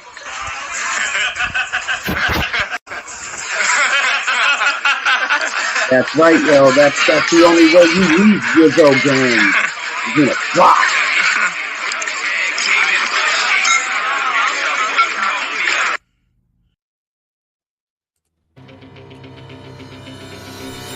A man I trust, a man with whom I share a his shoulder anytime, anywhere, because his dedication knows no bounds. If there is a man who can get you your shipment on time, it's my guy Glenn. So you can doubt me, you can doubt my services, doubt Glenn. Tiger.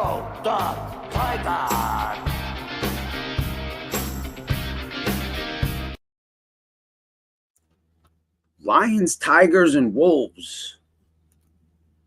Grrr. And fish. There's 2 cop cars, okay? And they're chasing 4-wheel deals. This real neat ORV. And there are bullets flying all over the place. It's the most amazing thing I ever saw. More amazing than the time Michael Jackson came over to your house to use the bathroom. More amazing than the time you saved those old people from that nursing home fire, right? Yeah, and I bet it was even more amazing than the time you ate weight in Godfather's Pizza, right? Okay, Brand. Michael Jackson didn't come over to my house to use the bathroom. But his sister did. All right. I'll give you guys the scoop. Little MobTube behind the scenes, yo. Every time Lee comes on Gunsmoke show, this dude fucking, he's, you know, he says, you know what to do, Lee. Jerk alert. Not like it's Chump.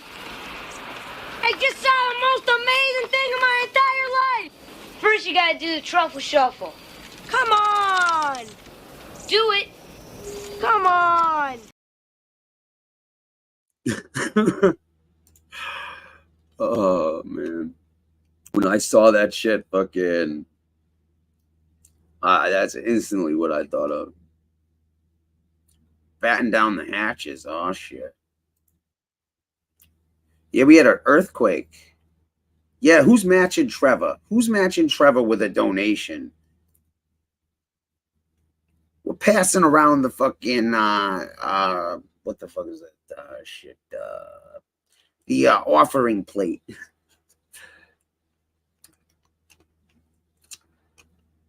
You know. Need my 10%. I need my 10%. I gotta kick up to you know, the MobTube Mafia captain, man.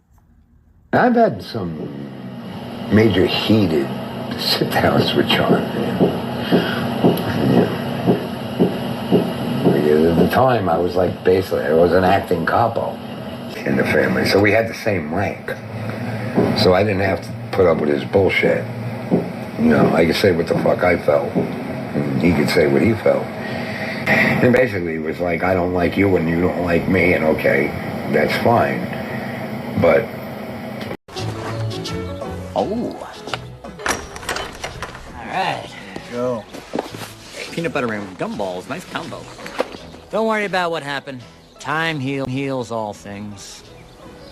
Except these crazy eyes. Oh, it's good to be home, I know that much. I wasn't talking to you, Deeds. I was talking to that squirrel over there. Oh. Although it is a shame about that Cedar fella tearing apart your uncle's company and firing all those nice people. Where'd you hear that? Well, I watch the stock market channel all the time. I just watch because I suspect that anchorman of being an evil leprechaun. He can bullshit everybody else, but he ain't fooling me. Can you believe Deeds bought us all these? Damn, these things are fast.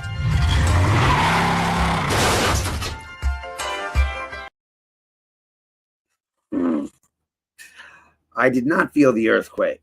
Oh shit, Sign said he's gonna match. Yeah, dude, the remakes are dude, they have fucking Conor McGregor and I think Jake Gyllenhaal or fucking Tobey Maguire, one of those two guys in fucking the Roadhouse fucking remake, dude. It's like, come on. Come on.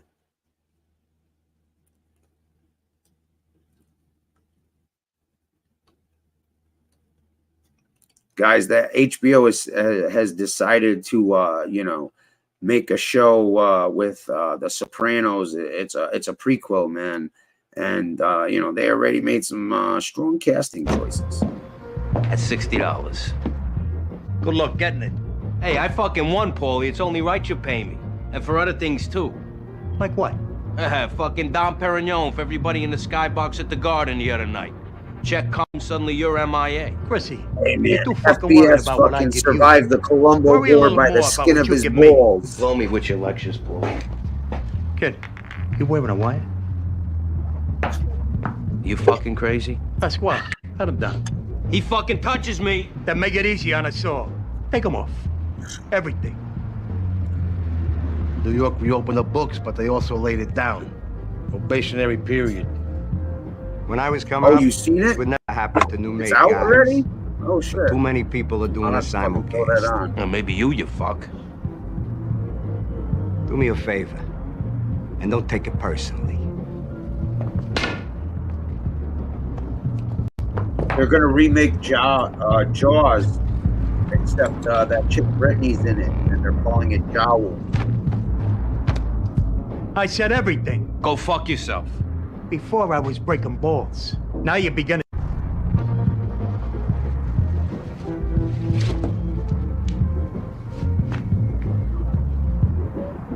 Dude, how terrible was I this? guess you could call that a dick.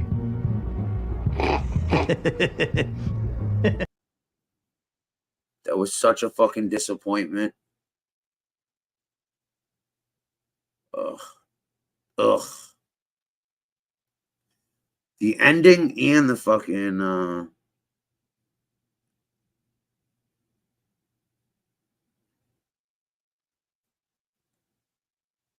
Yo, seagulls are nuts, man. I've seen them eat live squirrels and shit and pigeons. And rats.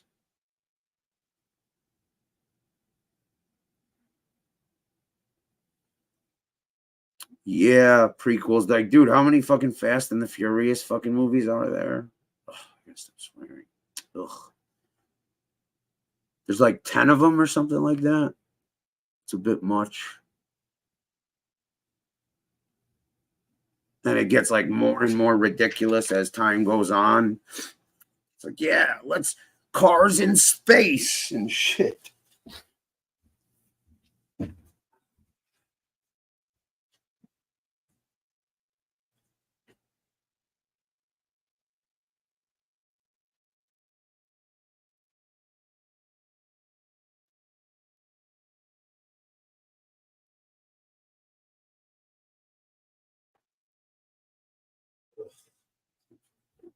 shit. Yeah, I appreciate you guys fucking coming on and bullshit and chatting it up, dude. It really takes my mind off some fucking stressful ass shit. For real.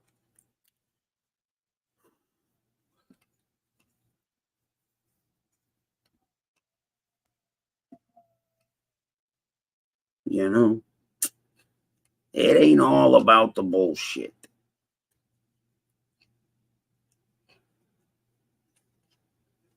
Down.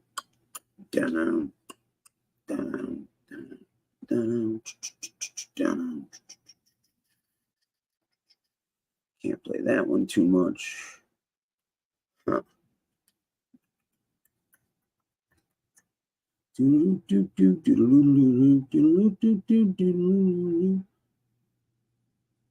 man, fishing is fucking wedding. Me, there's a chance. Yeah! I read you.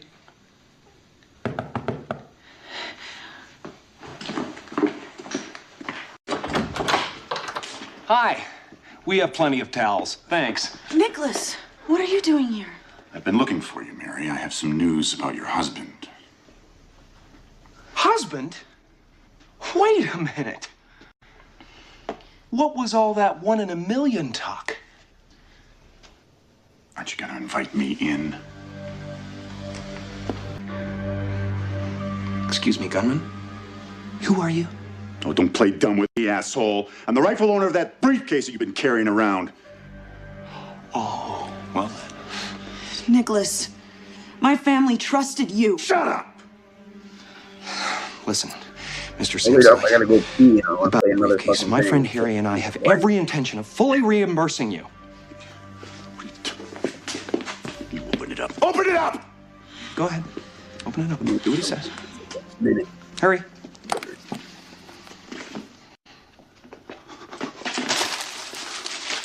Yo, that's what FDS's subscribers started giving him. Like, IOUs. That's as good as money, sir.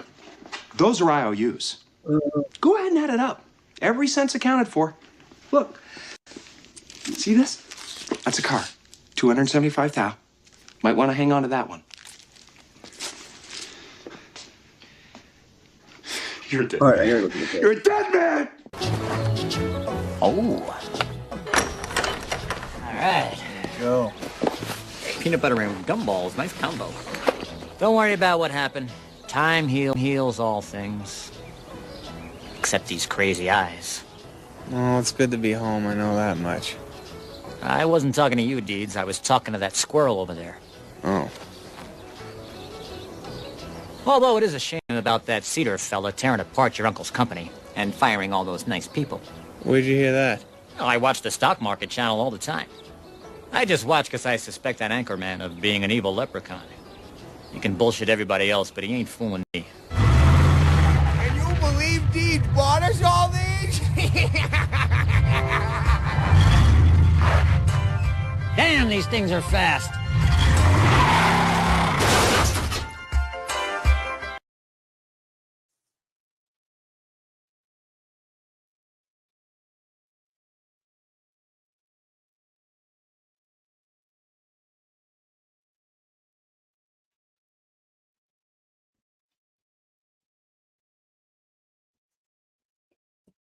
Damn. Ugh. I gotta make that other one. That shit's funny. I got another Ruski Googly Eye one. I cut off the point. I cut off the thing where fucking he says, "Hey, crazy eyes." Called poop schedule for later tonight. Oh God! Yes, it is Ruski as the gunman. It is, my friend. It is. Good eye, good eye. There's all sorts of fucking Easter eggs in some of these. You know?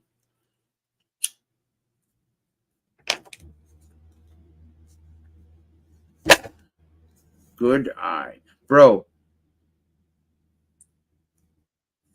Yeah. William fucking is asking, can I go on stream? I gotta show you know. Oh shit. Yeah. Unfortunately, my friend, unfortunately. That image is fucking burned into my retinas. Oh, this guy's, yo, in diversity, I know he has that shit, but it's probably on my other phone. But dude, this guy is literally sitting there with his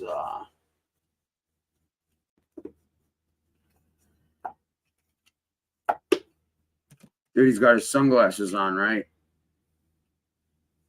And he's got a fucking, he's holding up his phone like this.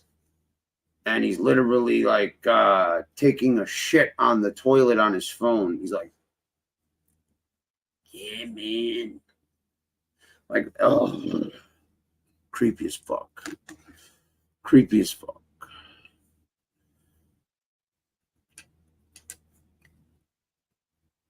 Oh, dude, what's he calling himself these days?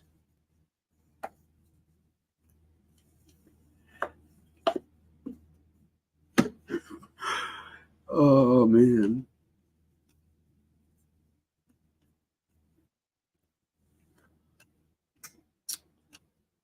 He's wanted. There's a sketch of him, but, you know, nobody recognizes him because the artist drew a fucking, you know, normal-eyed person.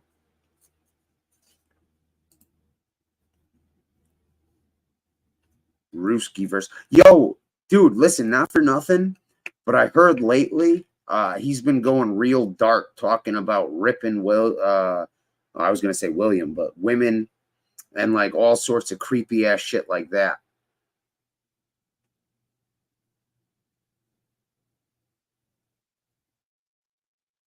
Yo, Steve is the Ruski verse.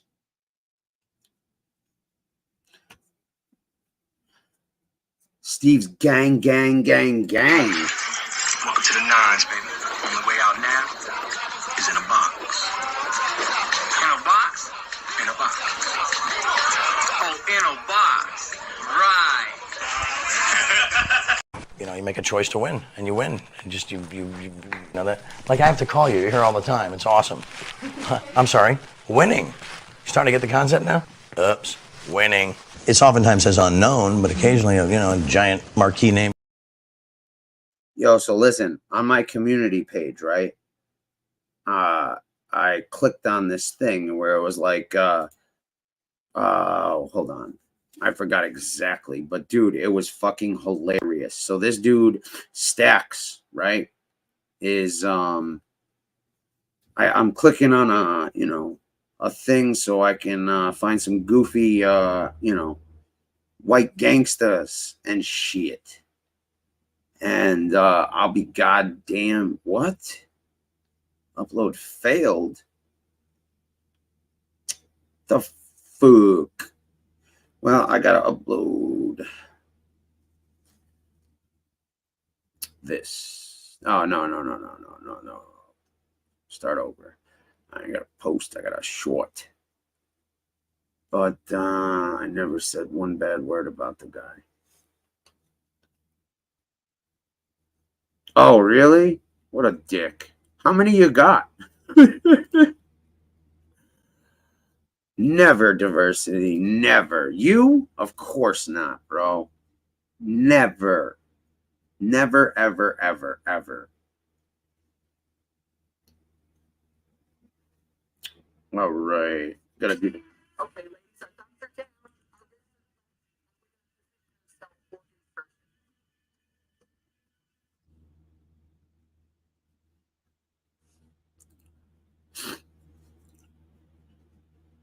Sorry, I'm just posting a couple of these, you know?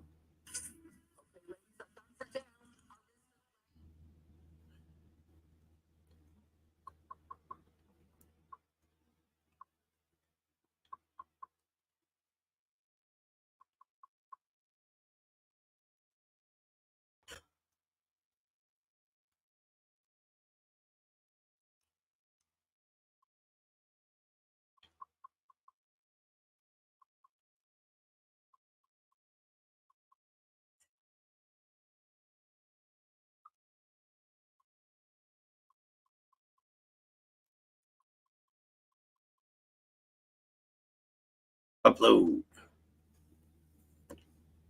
Preparing. All right, and I think I'll upload. I can only upload so many.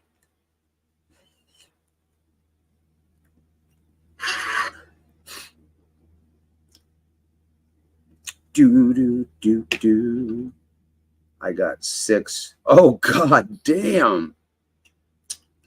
I got 1 fucking sock account. Sensitivity training with fish.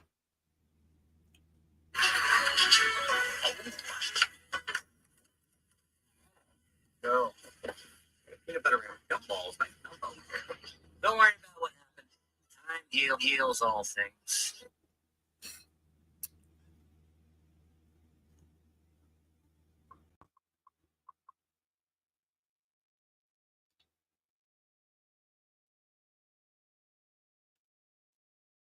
Ah, see, I didn't even spell it right.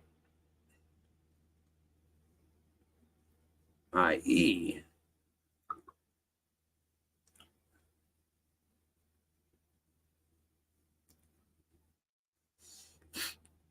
I need a good title for this. All my accounts have the same. Yeah, nah, me either. Me either, bro. I never understood that shit. But I guess there's just some keyboard warriors out there, you know?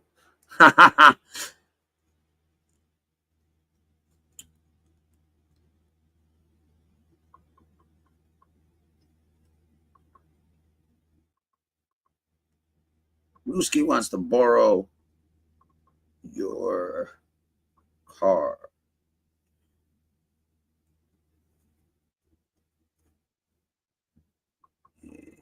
Said he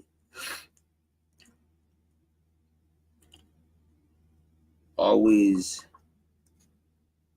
Oh, this is a good title. He always has his eyes at 10 and 2.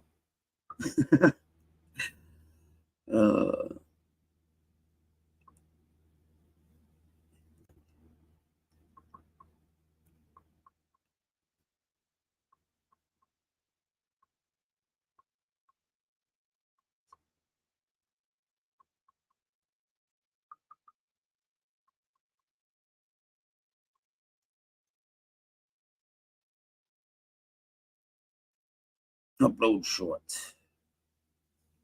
And one more. How about the Beverly Hills Polo?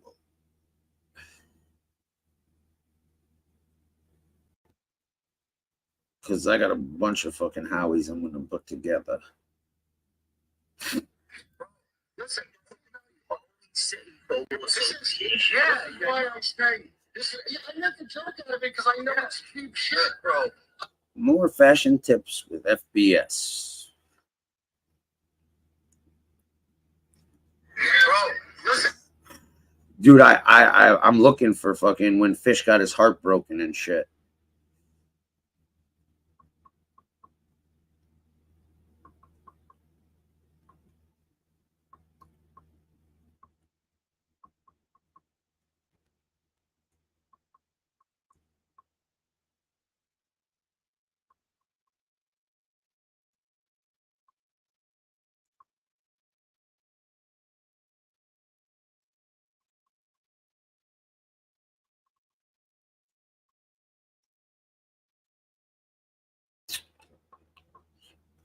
AKA. Yo, if anybody can, please send me the fucking audio of Tony giving off his nicknames and shit. Yeah, Tony Two Jobs, Tough Tony, Tony the Ice Pick. Oh God, that shit had me cracking up.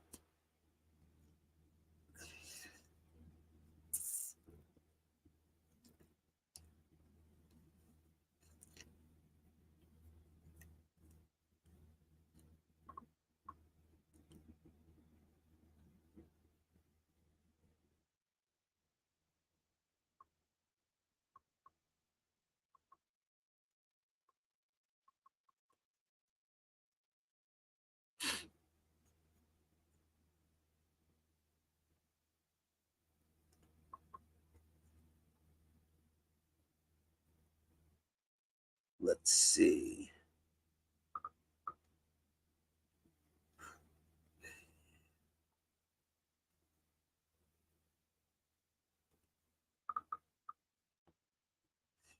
Do-do-do-do.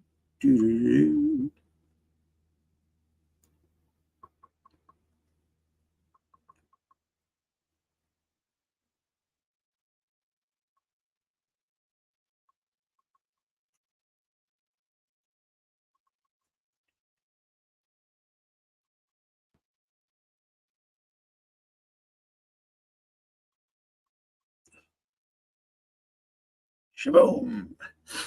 All right. The fuck? Okay. All right. Cool. Have a good trip, Duchess. Have a good trip.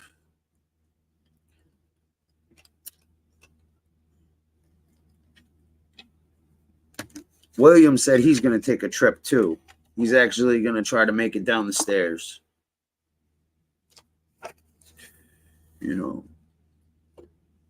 Can't all have fucking money like Duchess to have, you know, a trip and shit, you know. God forbid you save your money and have a job.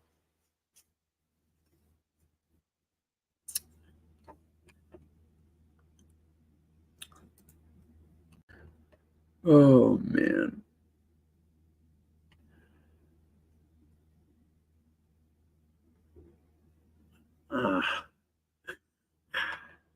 I can't. Shit is just too funny.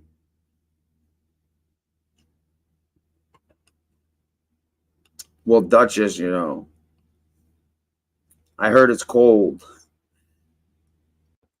And the pool is, you know, extra cold. Oh, fuck.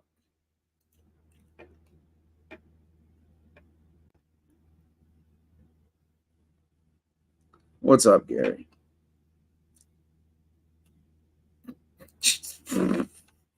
Yo, he keeps hitting up that fake Paul Castellano nephew for fucking, you know, his uncle's penis pump doctor. He's like, I understand they put something in the shaft. Well, what if you don't have a shaft?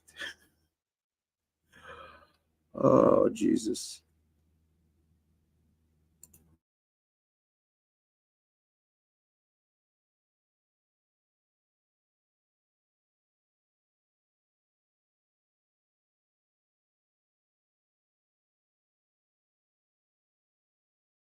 How'd you know he was one of those polar bears?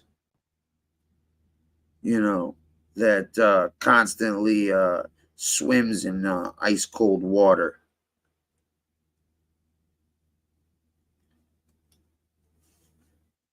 Oh, fuck. Yeah, more clips of teeny tiny William letting us know how you know, large his junk is, coming soon. Oh shit, that's right. It's Friday night, Saturday morning, where whatever you want to call it.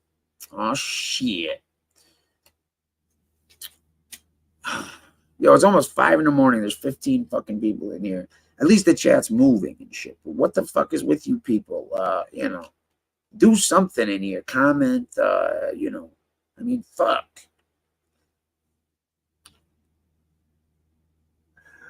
Oh. Yeah, you know.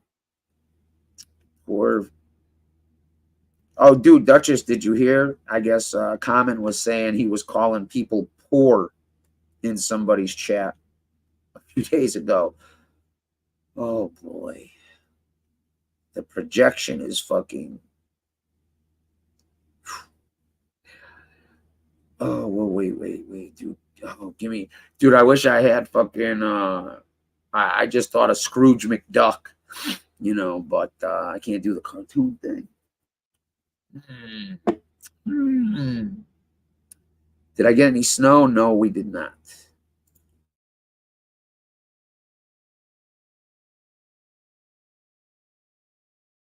Did you feel the earthquake, Gary? Apparently we had an earthquake.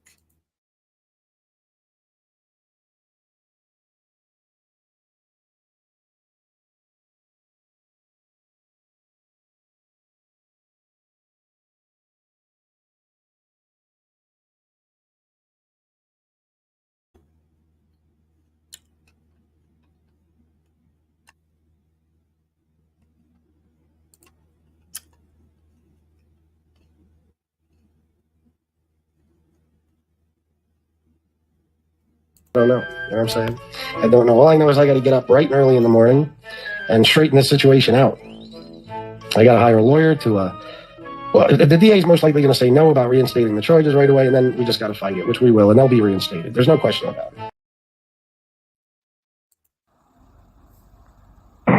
They didn't come to my house while I was inside. They didn't come to my house while I was inside. I would have killed every one of them. No, they waited till I pulled up.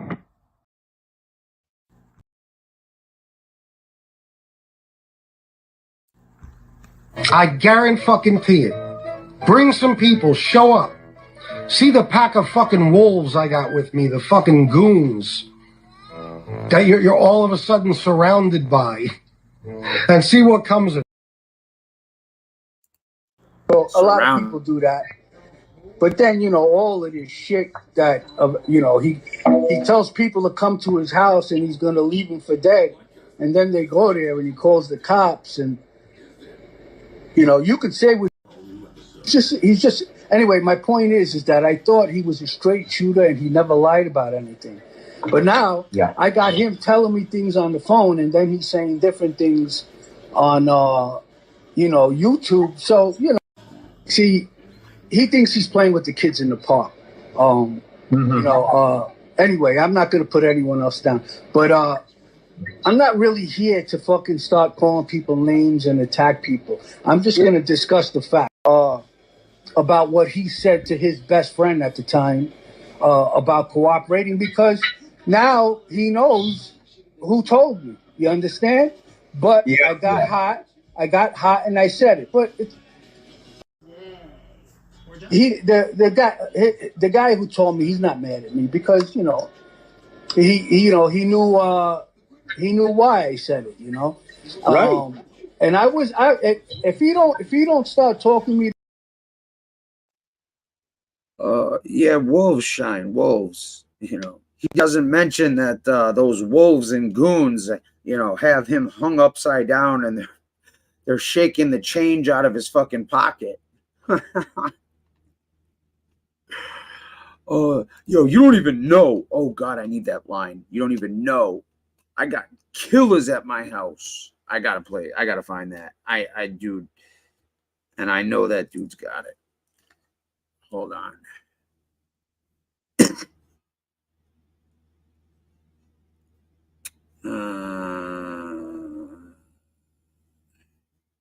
It's a little menace. Where is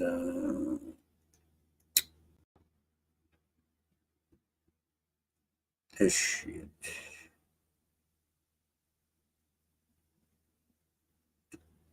Losing it.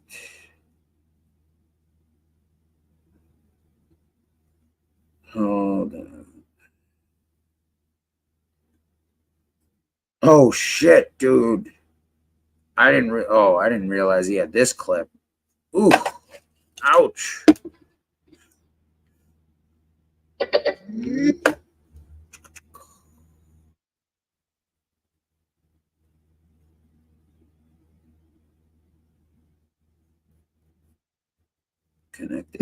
Connected. Ooh.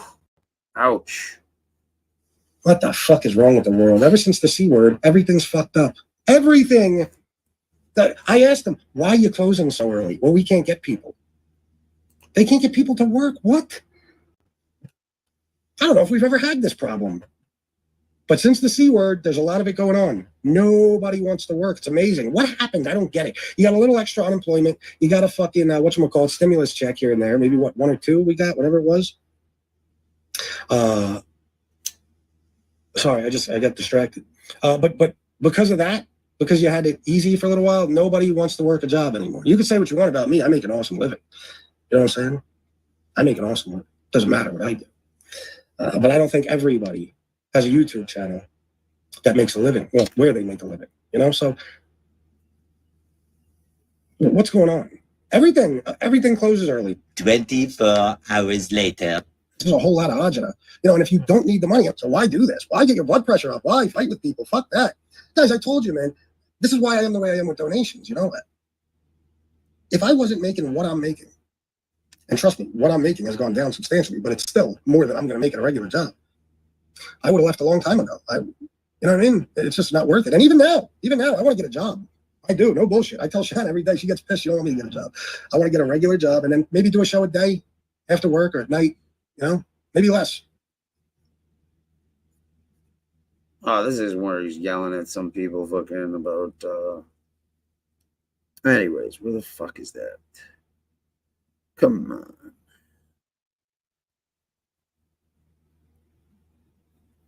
The hospital tapes. Okay, here we go. Yo, listen to this shit in the ambulance and listen right after. Getting out of the car, coming from the grocery store. And there's I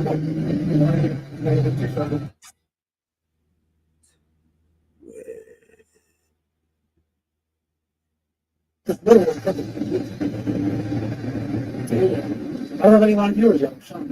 They must be watching the other day. What's up, guys? I'm gonna end this. I think my nose is broken. I'm pretty sure my nose is broken. I was just talking to Joey. The phone back it up. I told him, "Go live, bro." I don't know. I'm still laughing and joking. Hey, shit to me. I've been doing it before. I look bad. You don't feel terrible for me? I proved the point again about these guys. I proved the point. I said none of them takes me one-on-one, and none of them did. No, I was by myself getting out of the car coming from the grocery store. And there's two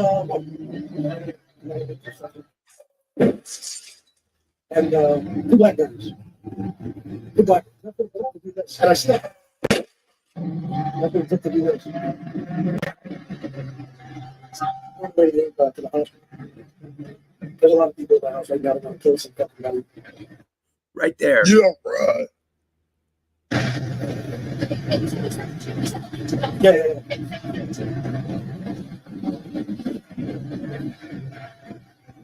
If you think that's wrong, send it together.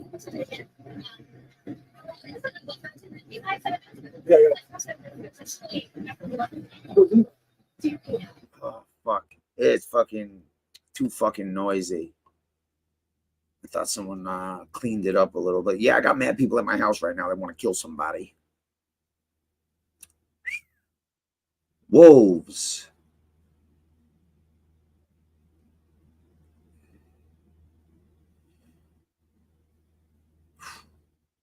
Anyways.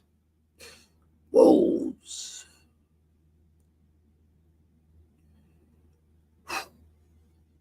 I don't know, man. That shit. Again, you know, to each his own. But I guess he's, you know, back on his killer shit.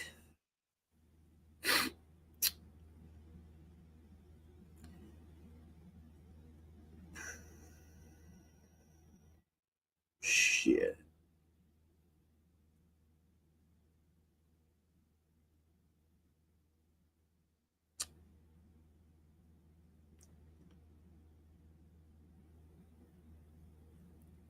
Anyways, I don't know what to tell you guys, you know. Chat stopped moving. People are just lurking.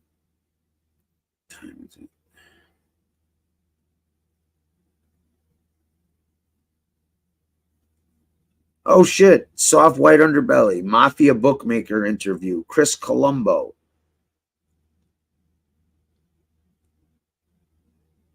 Putnam County, New York.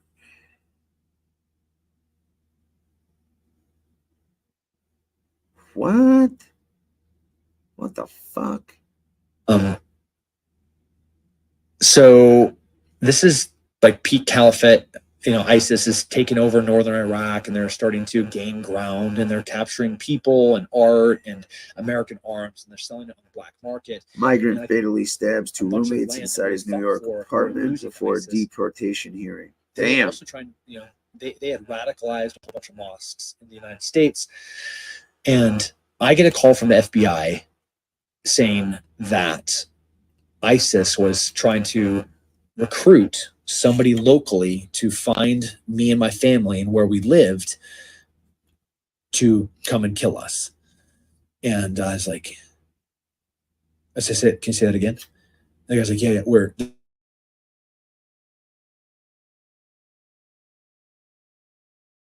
Sick. Arguing That's such with great fucking news, dude. I've been elderly traveling gay all over the world. hairdressers, huh? What you're telling me is that these idiots are going to come to my house in Texas. So I call my friend that works for Fox News. He's like, hey, man, can you put me on live? And they're like, yeah. I'm like, all right, check it out. So my address, so I get live on Fox News. And I heard he say wants a my piece of address live on his Fox wife. Television. I was like, you can send absolutely anybody that you want to my house to try and kill me and my family. Just know that you're never going to get them back. I'm going to kill them all. How did this go down with your wife? She was so mad at me. Yeah, she's like, I'm out. And she like popped smoke just for like a day. I should then she record my this. back because I got the goods. And no, not really. She was really mad. But it wasn't surprising that they, of course, they're so tough when there's like 20 of them and they're attacking a village that's unarmed with a bunch of little girls. They don't even like deal with one man that would like stand up. When I say like be that somebody. All right. Yeah, there's a lot of people that would. Shit, dude. I wish I had that fucking clip. I actually, hold on. Who sounds very similar to this? Does this sound familiar? One moment.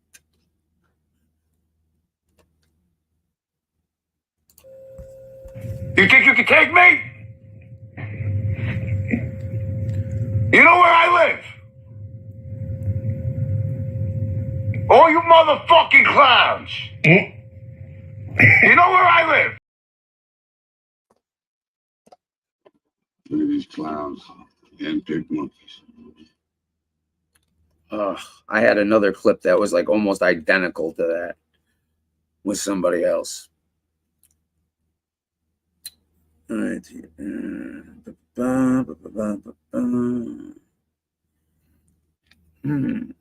I don't know, dude. I'm almost tempted to listen to that Chickie interview. How he survived prison and everything else. By the hair run his chinny chin chin.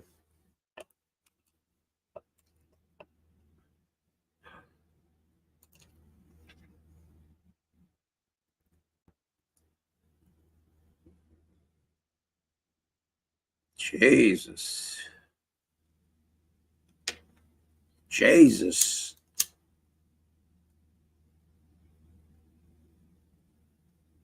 Classy fucking, classy dude. Classy. Him and fucking Tony Pizza started a charm school, where you can learn proper etiquette and manners.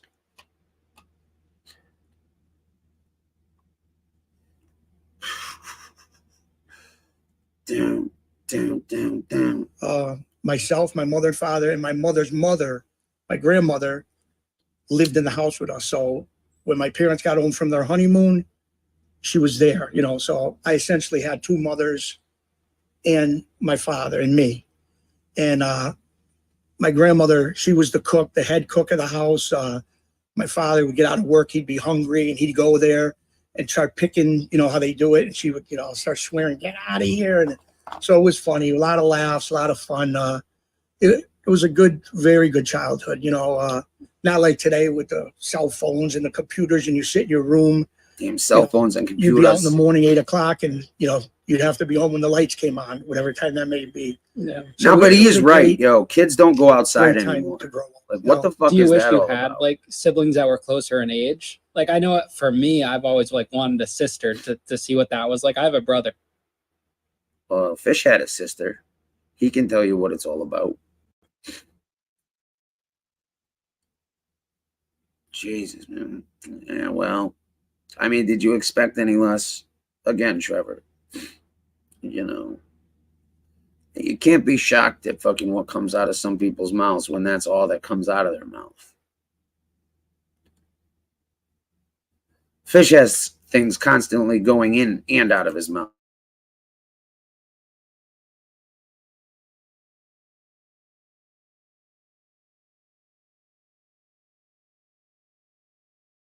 Yeah. Okay, ladies, our thumbs are down, our wrists are flexed, and we're gonna position ourselves for insertion. Ready? Do it.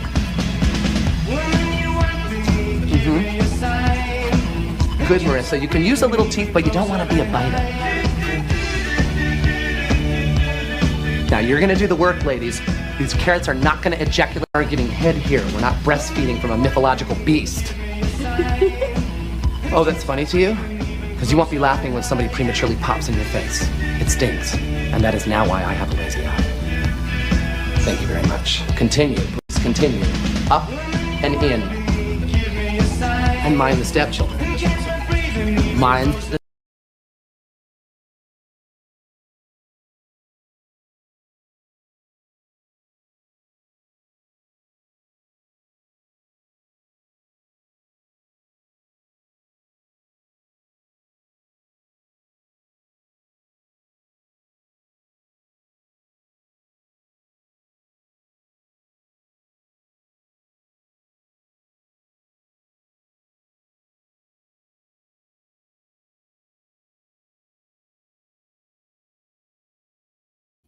Ah, damn it, I'm on mute. Yeah, it's because, yo, Muscle said he's going to be the bodyguard, you know. Bodyguard. That'll be a good clip.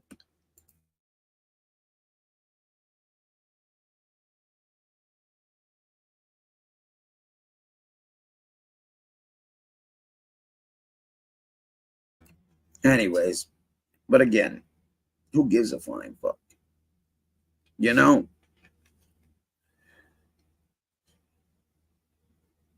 If a bunch of people want to play pretend, let them.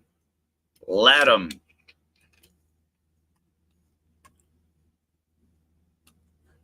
Everybody knows what's what. Whether they like to admit it or not. You know? Whether they like to admit it or not. They know the truth. Just the facts, man. Just the facts.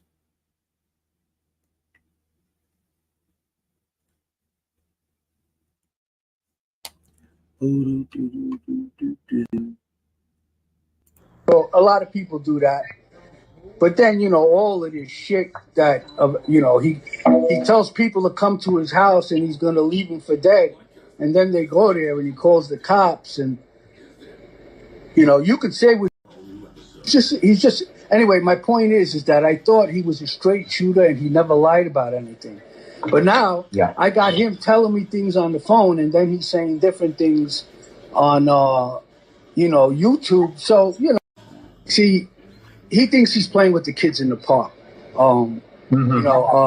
Anyway, I'm not going to put anyone else down. But I'm not really here to fucking start calling people names and attack people. I'm just going to discuss the fact about what he said to his best friend at the time about cooperating, because now he knows who told me. You understand? But I got hot. I got hot and I said it. But the guy who told me, he's not mad at me because he knew why I said it. Right. And if he don't start talking to me.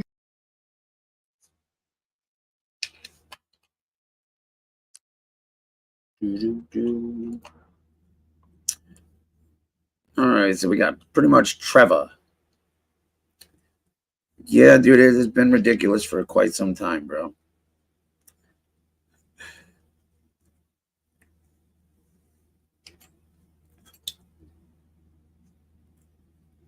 But, again, it's funny to laugh at, but I don't know, man. Like I said, dude, I can't listen to that guy's voice for more than like 5 minutes. I really can't. Some people I just can't fucking can't take, man.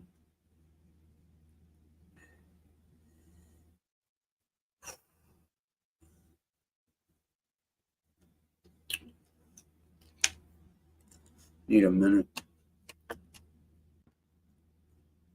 Oof.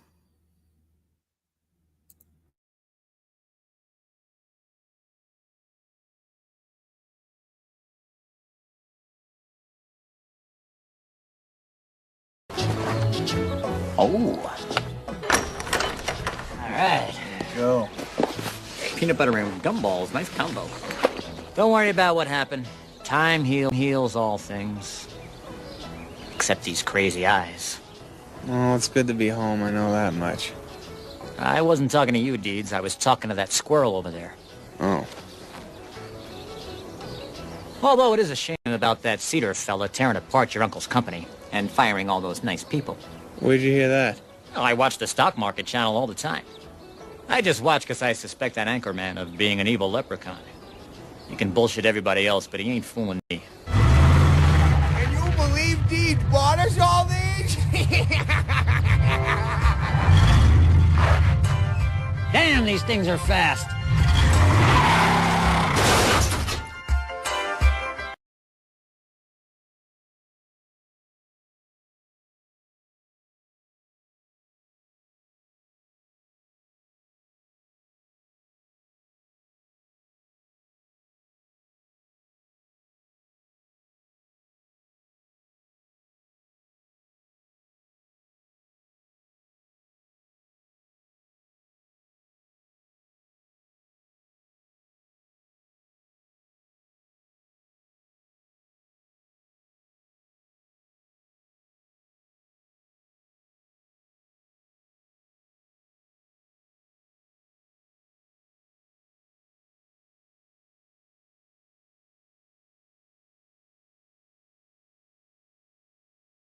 What do you mean you're the same?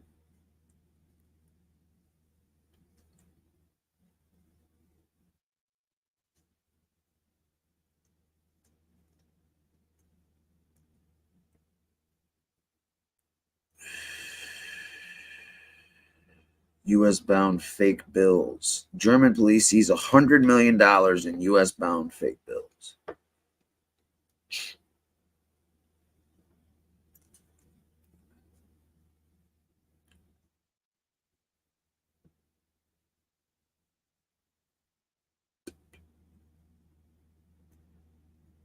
Investigators have confiscated counterfeit U.S. dollar bills apparently being shipped on a mass scale. The fake notes are believed to have been in transit from Turkey to the United States. 103 million. I think the haul of low quality forgeries. Low quality. How realistic are the fakes? The counterfeits, also known as prop copies or movie money, are not particularly convincing and can be recognized as fakes upon closer inspection. However, they've been classified by jurors, Germany's central Bundesbank, and U.S. authorities as likely to be confused with real money and payment transactions. Oh, okay, so they seized a bunch of fucking prop money. Bum, bum, bum, bum, bum, bum. Diddy collaborator open up about house raids. Sitting outside the studio door, and I heard a big boom. Thought I got 50 dots on my shirt. Screaming, yo, get on the ground. I'm like, yo, really? I'm the only one here. Diddy's longtime collaborator, Stevie J, giving his first-hand account to TMZ after Homeland Security raided the music mogul's Miami mansion amid law enforcement's investigation and Diddy's sex trafficking allegations. And I heard a big boom. Heard it again. Turned my head, I'm hearing do, do, do, do, do, do, do. Took me outside. I asked to speak to the higher-ups. I was under arrest. And they said, no, you're being detained. Let me go check your bags. You don't have any weapons and all. I'm like, I don't have any. I think things are moving faster than they normally would for a few reasons. Obviously, this is a very... Yo, this guy's fucking liquidating all his assets and shit, too. And filing lawsuits. Prosecutors have no choice but that. Fears are up. Like, this guy's literally... Shit, I gotta take the dog out. I'll be right back.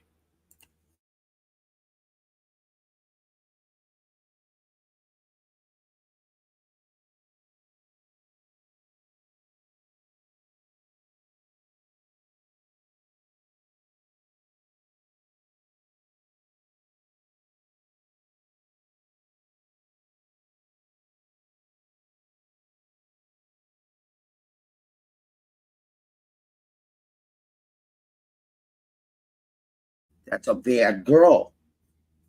No, apparently I don't. You didn't even say I gotta go outside. Hey, You know, that's no good. Yeah, you know you're bad. You know you're bad. Huh? Yeah. Yeah, girl. Stinking puppy.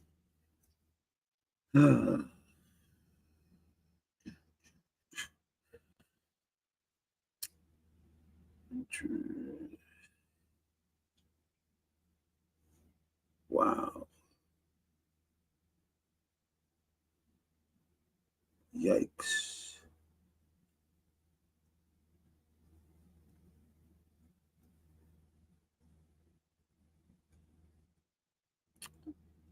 Yeah, man, some of this some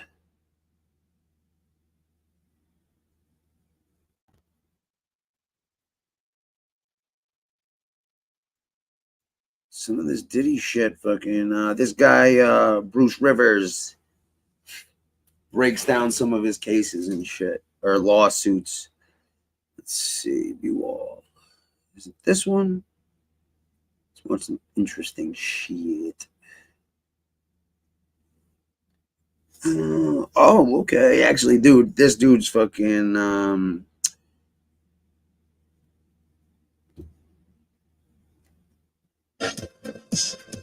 In 1987, the Sinaloa cartel was founded by Ismael Zambada Garcia and his associates Hector Salazar, Ignacio Coronel Villarreal, and Joaquin Guzman Larrea, better known as El Chapo. Its inception predicates a former section of the Guadalajara cartel based in Culiacan, Sinaloa, who were driven into extinction by the U.S. and Mexican government during various crackdown operations in the late 80s, most notably following the murder of DEA Special Agent Kiki Camarena. Marina, who was taken at gunpoint And El Chapo and his associates quickly took over the drug trade in Sinaloa. And with the death of Pablo Escobar and the decline of the Medellin cartel, a power vacuum emerged, as well as a massive demand for narcotics in the United States. The Sinaloa cartel picked up the reins dropped by Escobar and put Mexico on the map as a new transnational criminal kingpin of drug exports.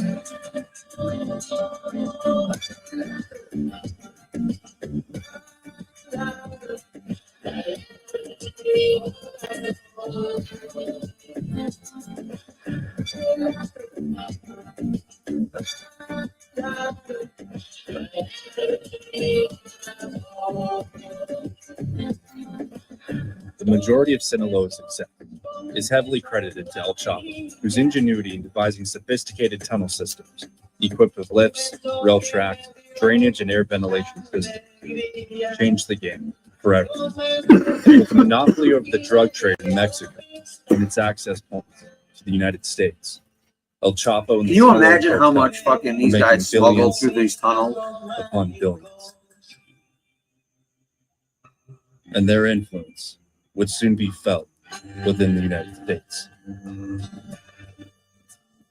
Not only as millions became hooked on dope, but by the early 2000s, traditional American street gangs would largely be killed off. And Hispanic street gangs were often co-opted into distributing narcotics on behalf of the Sinaloa cartel. And from 2004 to 2014, a rapid decrease in American violence was largely in part due to Sinaloa eliminating. Oh, no shit, I haven't seen this one. And rightfully so. The Sinaloa AK-47 Federation Bandit became the #1 drug organization in the world under the Obama administration. It would even merge its rival and competitor cartels into its umbrella, such as the infamous Milenio cartel, ran by Oscar Nava Valencia. And despite their rapid rise to power, the Sinaloa cartel considered themselves the good guys, as they largely focused on the business aspect over flashy make, and had little desire to use unnecessary violence on any citizen unrelated to their operation. And they remained fairly true to this word and were a much more structured group than smaller up-and-coming cartels in the Gulf, such as Los Zetas. But on October 28th of 2009, the leader of the Milenio cartel, Oscar Nava Valencia, would be captured by police. And 9 months later, Sinaloa founder Ignacio Coronel Villarreal was killed in a shootout with the Mexican army. And this fracture in both Sinaloa and Milenio leadership created a ripple effect that would quickly change everything. as any sign of weakness in these Oh, organizations. dude, thanks, is Shine. a significant sign of opportunity for something new. Oh shit! Thanks, fucking diversity too, man. I didn't see that shit. Appreciate that, guy. Yeah. Depends on New Hartford, Hartford and New Haven as well. Valencia, and death of Ignacio Coronel Villarreal. Yet another power vacuum emerged as the Sinaloa cartel lost its grip on the Milenio cartel, and various factions were born. One splinter group, helmed by Nemesio Oseguera, aka El Mencho, decided to gain control of Milenio's remaining smuggling networks, resulting in a major Shit, you gave me an turmoil. idea. Actually, you know what? You know what I'm gonna listen to? I was talking about that.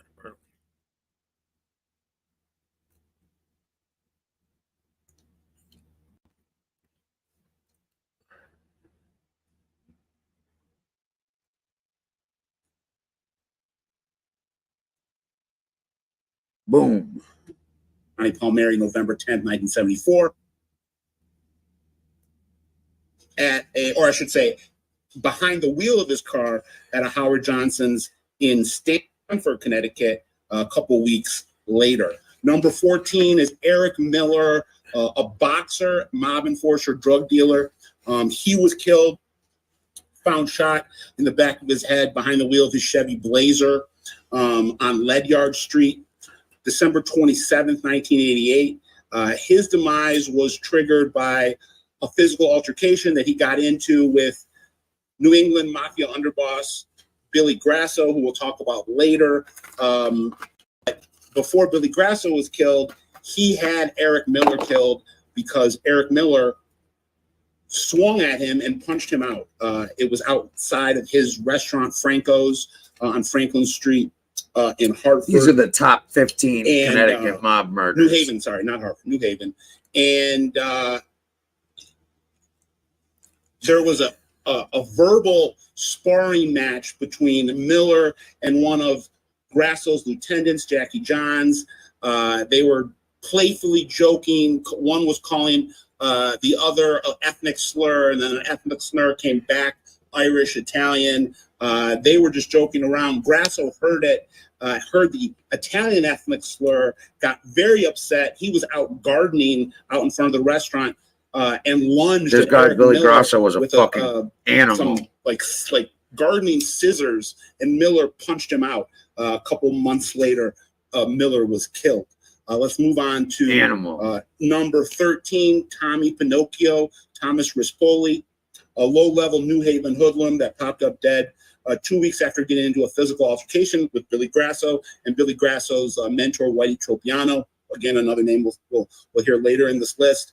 This happened November 24th, 1962. Rispoli's naked and battered body was discovered in a Branford, Connecticut basement. His skull had been bashed in with a blunt object, and he was shot 3 times. Let's move on. Number 12, May 18th, 1988, Billy Hot Dog Grant is murdered. He owned the very popular Augie and Ray's hot dog and hamburger shop in East Hartford. He was somebody that was a big-time bookie. As Billy Grasso's power rose in the New England Mafia, so did Billy Grant's. And Billy Grasso Grant was in charge of more a bodies than cancer. safe house operation for the New York Five families that he was running on behalf of the New England mob, where guys in the New York families that were facing cases and wanted to go on the lam would hide out in Connecticut in places that Billy Grant owned. And one of the very powerful members of the New York mob that was... They keep fucking it up and saying it's upstate New York, but Tommy DeSimone, Henry Hill, and whatchamacallit, Burke killed, what's his face? Go Get Your Shine Box guy. Billy Batts. They buried him on one of this guy's friend's property. It was a dog kennel, and then they had to dig him up again because they sold the property for condo developments, but it was in Connecticut. Hiding out there, Alley Boy Persico, the brother of Carmine the Snake, so the Colombian mafia boss, was given up, or it was believed that Billy Grant had given him up, and Billy Grant was killed for that. The belief is that Billy Grant was killed in the parking lot of West Farms Mall in Farmington, and then buried in a nearby residence, or underneath a nearby residence. Number 11, Salvatore Mickey the Face Corona, disappeared in May 1987. He was a kind of an international man of mystery, mob button, one of Raymond Patriarca, the New England Mafia Don's kind of favored narcotics lieutenant. He was very cultured. He was somebody that was using computers to launder money and using computers to email people before anybody knew what email was. He went on the run from a big drug case. He was hiding. When he was in hiding, he found out that his wife was sleeping with a friend of his and became obsessed with killing that friend. He got Billy Grasso's help. They went and they killed a Boston hotel executive named Ted Burns, buried him underneath the same residence that they most likely buried Billy Grant in. Let's move to number 10, Tommy Vistano. They called him Tommy the Blonde. He was a Genovese crime family soldier who was shot to death in the backyard of his Stratford, Connecticut residence. He had picked up his mentor, Migi Annunziato, Salvatore Migi Annunziato, who was the Genovese capo there, had picked him up at his home the day he vanished. He was considered a top suspect in that case. He was also scheduled to testify at an upcoming grand jury probing illegal gambling in Bridgeport. Let's move to number 9, Johnny Palmieri, November 10th, 1974. They called him Johnny Slew. A Gambino crime family, Connecticut lieutenant. He was blown up in a car bomb, in a bomb that was, in a explosive device that was in his trunk on Eastern Street in New Haven. He was a produce wholesaler, explosive expert for the mob, and he was in a turf battle with Billy Grasso. Wait a second, this guy was an explosives expert. This was a couple months after Grasso had come home. He had met Raymond Patriarca in prison. They were cellmates, and when Grasso came home, he was on a fast track, kind of moving from some of the New York families to New England. Eventually, he would kill his mentor. We'll get to that in a second. I don't know if I mentioned that Tommy Vistano's murder was January 28, 1980. That's who I talked about before Johnny slew Johnny Palmieri, November 10, 1974. Number 8, Richard Biondi. They called him Richie the Pistol. He was a top enforcer for Migi Annunziato. He was killed inside his apartment in New Haven. Another casualty of the war that Annunziato was fighting with a local Irish mob led by Eddie Devlin. Biondi had threatened a group of Devlin's men in the morning of December 23rd, 1968. And that evening they came by and they machine gunned him to death when he opened the front door of his house. Annunziato immediately had one of the Devlin gang members killed. Number 7, Paul the Greaser Agresta, July 4th, 1974. He was a Gambino crime family, a drug and gambling lieutenant in Connecticut. Agresta disappeared on his way to a July 4th barbecue. He was one of a Gambino Lieutenant Frank Piccolo's main representatives in Canada. He was a native Italian, 68 when he died, did a lot of narcotics and gambling activity in the Bridgeford and Stanford area. He had reportedly been in a beef with Billy Grasso. Number 6 is Frankie Piccolo. They called him Frankie Cigars, or the attorney. He was the Gambino's capo in Connecticut. Was gunned down outside his Bridgeport headquarters, the Bagel Nosh, in a phone booth, September 19th, 1981, on Main Street in Bridgeport. 58-year-old, was very industrious. He got on the bad side of then Gambino godfather Paul Castellano. Piccolo had gotten pretty ambitious and was moving into Genovese territory, upsetting relations with Castellano and the Genovese administration back then, mainly the Chin, Tony Salerno, and whatnot. And he was murdered. They called him the attorney because he was very argumentative and always wanted to make his case, no matter whether he was right or wrong. It turned out to be wrong in 1981. Number 5, we're now in the final 5, top 5 murders in the history of the Connecticut underworld. Thomas DeBreezy, they call him Tommy the Enforcer, was found in the trunk of his car February 4th, 1988. Was one of the guys that was running Fairfield County for the Gambinos, was found frozen stiff in his Cadillac in a shopping mall parking lot. He had fallen out of favor with John Gotti, who had killed Paul Castellano, as we know, took over. Gotti was calling for DeBreezy to report to him, and DeBreezy never did, and Gotti would kill you for something like that, and he did when it came to Tommy DeBreezy. Did someone else get killed because of that DB or something? He's gunned down in New York City and Brooklyn on April 30th, 1980. He was the Colombo crime family's capo in Connecticut. Billy Grasso's mentor, had been a part of Murder Incorporated back in the 30s and 40s, and he groomed Grasso, but Grasso needed to remove him to take over his rackets and then eventually transition into the Patriarca crime family, and he did that, or it's allegedly he did that, and was one of the people that arranged for Tropiano's murder. It also came out in Tropiano's latter years that he had debriefed with the FBI to get a prison term for shaking trash companies cut down or shortened. Number 3, Ralph Maley was really the first kind of big kind of gangster star. Says it's the Original Gangsters podcast. This guy, Scott Bernstein, and it's the title of it's the top 15 mob murders in Connecticut. Yeah, it's the first time I've listened to it. In Connecticut, was a real mafia powerhouse. Was in a lot of the headlines in the 40s and 50s. He was a part of the Genovese crime family, and based in New Haven, was found shot to death on the side of the road in East Rock Park. He'd been out drinking with Midgie Annunziato, and they had been at a place called Lips Bar and Grill. Annunziato had killed Maley and then taken over his territory and became the capo of Genovese in Connecticut for the next 30 years. And then we get to Midgie Annunziato's assassination. June 19th, 1979. They called him Midgie because it was like a play on midget because he was a small guy. He was in charge of the rackets for the Genovese crime family. From Genovese crime family, disappeared from East Haven after getting into a car with his driver and bodyguard, Tommy the Blonde Bastano. He was supposed to be going to meet Billy Grasso. Annunziato was 59 and had been running the Genovese affairs since he killed Ralph Maley and took it over.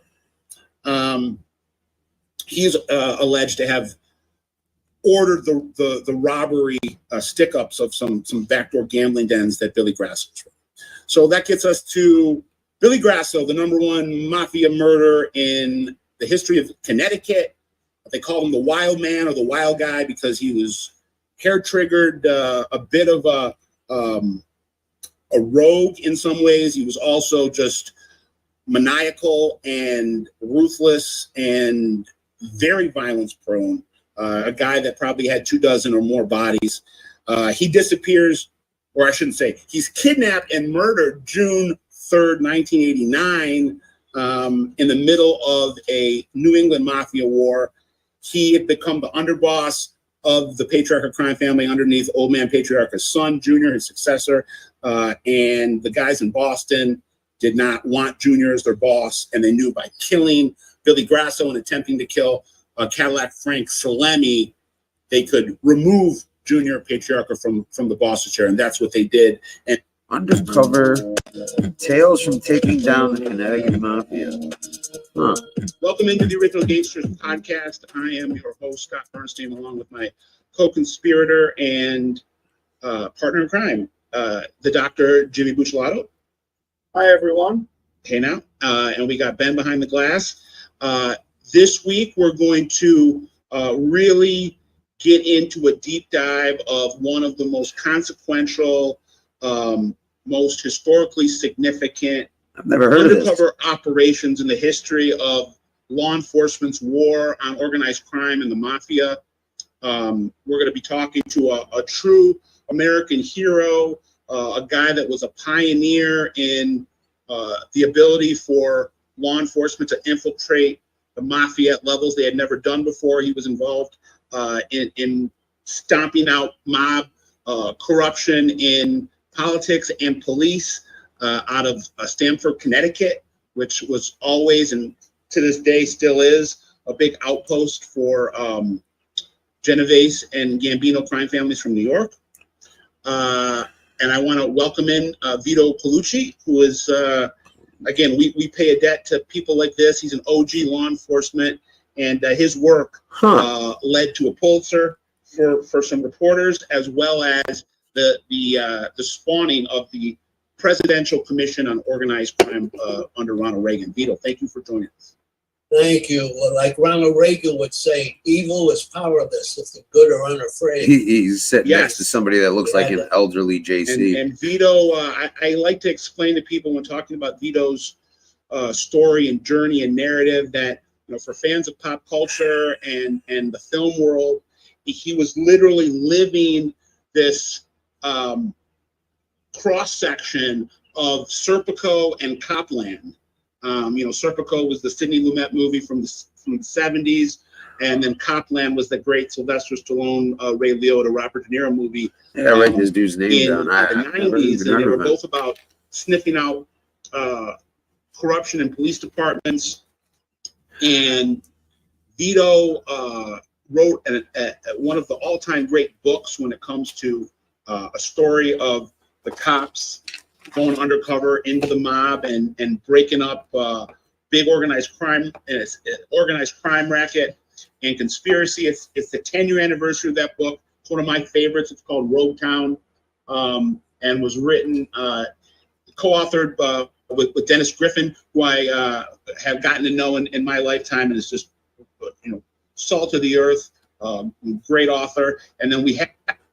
So, let's just kind of jump in and, Vito, just to give the quick primer again, Stamford Police Department in Stamford, Connecticut was a beehive of corruption, organized crime activity, payoffs, gangsters being shielded by investigations, gangsters in some ways controlling who got, not in some ways, in a lot of ways, controlling who got promoted, who got assignments within the police department.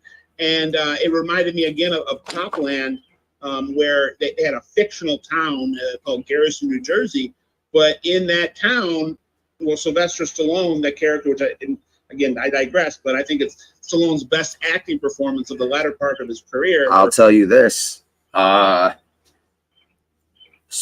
Those type of people, definitely, if they can scratch a cop's back, they'll scratch a cop's back. Not like snitching on anybody, but let's say, they have I'm trying to think, like, let's say they have a jewelry store or a pawn shop or something like that, and they might offer police excellent deal on this or that, or and take care of them and shit in the smaller towns. Yeah, no, Stamford, Waterbury,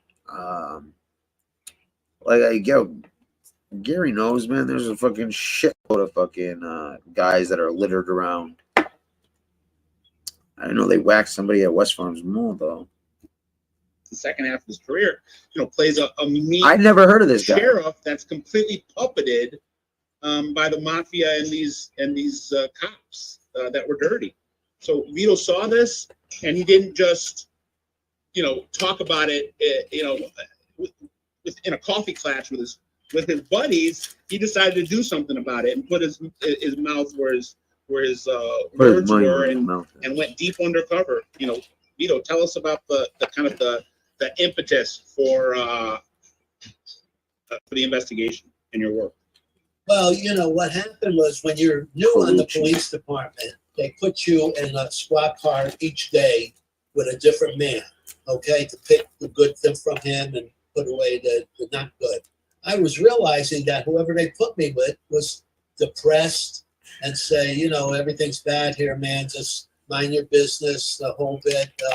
And I couldn't understand it. Yup. Then when I got put in the narcotics squad, and after a shootout that If they had a unfortunately, restaurant, we you were know. in, Oh yeah. we Like I started said. to realize that in arresting this individual, Arville Chapman, and he asked if we can go to the prosecutors and get him off if he gave us something very big. I said, well, I'm all ears. What do you got? He says, your boss, Larry Hogan, runs the whole empire for the whole county, Fairfield County, Connecticut, which encloses Stanford. Listen, you know, I know of a certain instance where some kid robbed the wrong fucking people. And, you know, the cops were out looking for him. And let's just say he should be very grateful the right cops found him, because there were cops looking for this dude who 100% would have delivered them to the people that wanted. They put out a fucking bounty on this motherfucker just because of some disrespect and whatnot. Like, oof.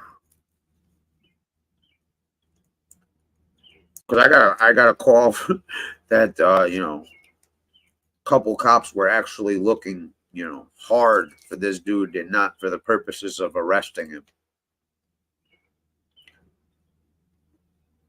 him. Yeah. And Greenwich is the richest.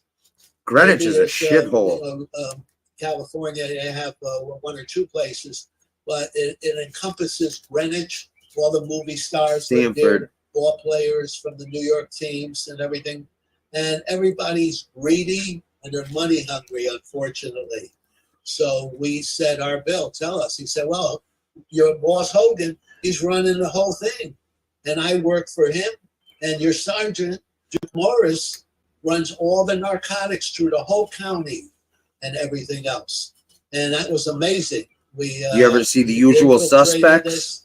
this, found all the evidence on what was going on. You know? Unfortunately, there was Anthony Dolan, who wrote the book, won a Pulitzer for it, found out that there was 8 dirty cops in Stanford. This is that We had guy, about 300 Jeff, guys on the or police not Jeff, department. Stanford was a shit, Original Gangsters town of podcast. about 130, 140 what's his people. name, So it was a decent sized town, very rich Damn town. it. Shut Okay. up. And then Why is my- all the, I always tell people, there's three cities in the country that worked bringing in the companies. Give me a organized moment. crime, I just took fucking them in. forgot It his was, name. Chicago, New York City, and Stamford, Connecticut. They bring their Scott headquarters in, Bernstein. they build there. And the common knowledge after my interviews was that they would tell you, if you were one of the contractors, Scott, they say, okay, the bids are going to go till June 15th. Call me on June 14th. I'll tell you what's the lowest bid at that time. You come in $1 million under that, and you got it. He's We a chop it former up, member of and Stanford you Police get the Department. contract for it. And And these that's are big. I just want to clarify. I'm sorry to interrupt you, Leo, Yeah, but just for that's the audience, so they Contact. understand. You're talking about Fortune 500 companies, Yeah, big Xerox. corporate entities that are Xerox. moving to Stanford. Yep, all the major companies wanted Let's to see if come we into can get this Stamford, guy. Connecticut. Maybe And there get was this a lot guy of as money there, a lot an of money interview. to be made, and the bad guys.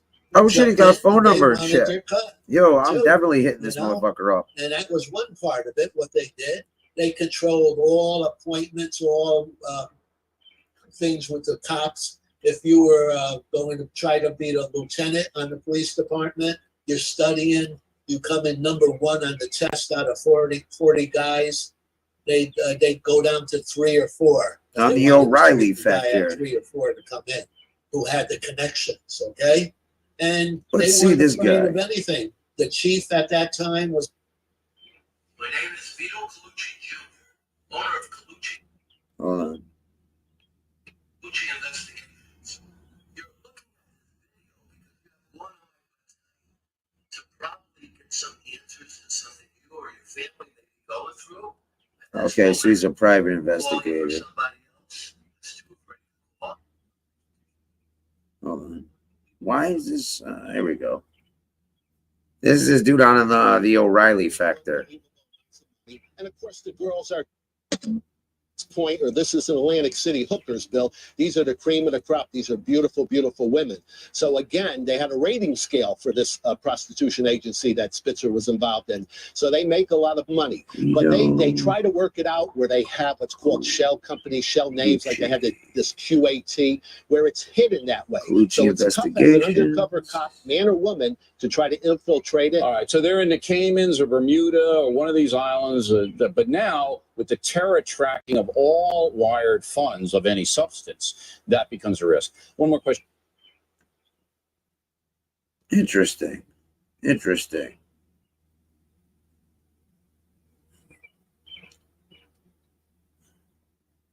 Oh, shit.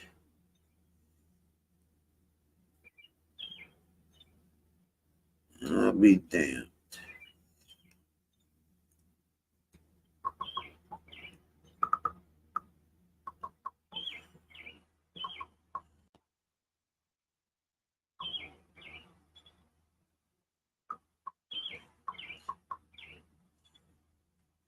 Here we go. Let's see. Oh, shit. Fat Joe has some experience with some mobsters in Connecticut. Hey, what's up? I'm A-Dub from DX Daily Podcast, and check this out. As a hip-hop vet who's been in the game for 30 years, Fat Joe has stories to tell, but there's one tale that might top them all. During a recent Instagram live session, the Bronx, New York native recalled the time he and his Terror Squad collective almost got killed by mobsters in Connecticut. Joey Crack and Company's brush with death began when Big Pun invited them to perform at the Puerto Rican Day Parade in Bridgeport, although Pun didn't end up going himself.